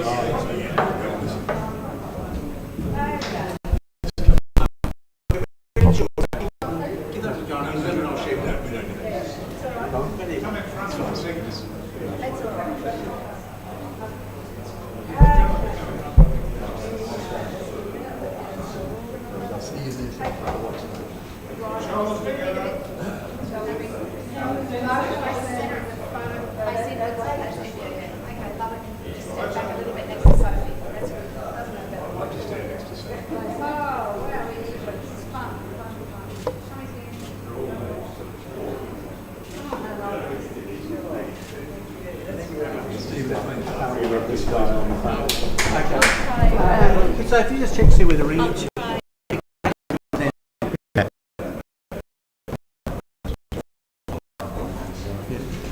It's a shame I wanted to listen to John Dickens. Yes. I've spoken to you many times before. Yeah. Well, if we can't get hold of John, we'll call the day an end. Can I just say, it really has been fantastic. The papers have been absolutely superb. Really are from top to bottom. This was going to be one of three conferences. The other one, this was supposed to be on the 23rd of May. The other one was on the 29th of May in 1770. I'm not sure about whether we can reactivate that one. When I spoke to them during the middle of COVID, there seems to be a total lack of enthusiasm for the whole idea of activating it.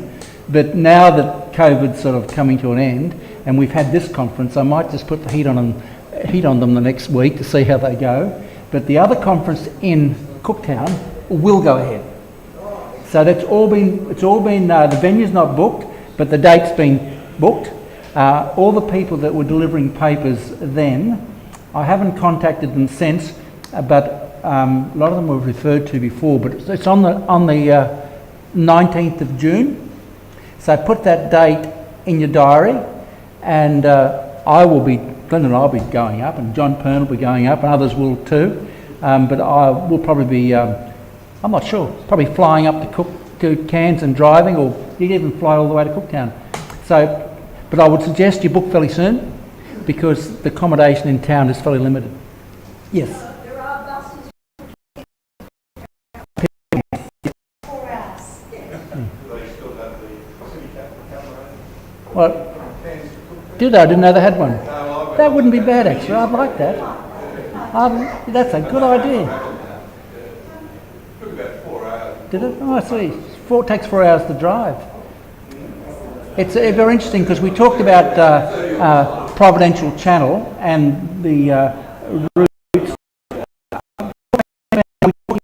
Simon was saying when Cook went in for the inner reef to the open ocean, it was Providential Channel. In fact, it's the other way around. It's called Cook's boat entrance was when he went from the inner reef to the outer reef to the open ocean. Then a vessel was pushed up against the ocean, and when they went back into the inner reef, it was through a channel they called Providential Channel, because it was mere providence that they weren't crashed on the reef. So the word providence was used, so it was actually the other way around. And I'd love to go and do that, because Bligh was he landed between those two reefs, and a guy called Ashmore did too. He actually went through a channel through those reefs. So what's the...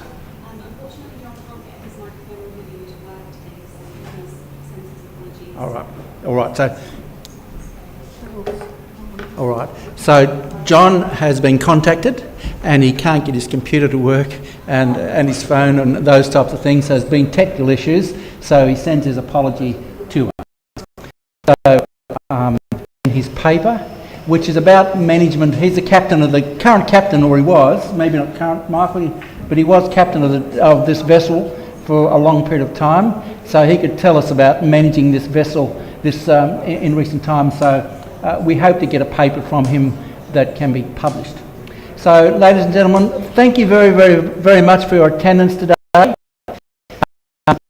And to the AGM next Wednesday evening here, and we're going to have somebody who's going to talk about this building, about the restoration of this building. So please come along and listen to that. You may learn something. So thank you very, very much. Very much appreciate your attendance, and I must say it has been absolutely A1 in my view. So thank you very much. And I want to also thank, I should say this a minute there, it's the first time we've done this. We've had people actually recording the conference, and it was sent to the world.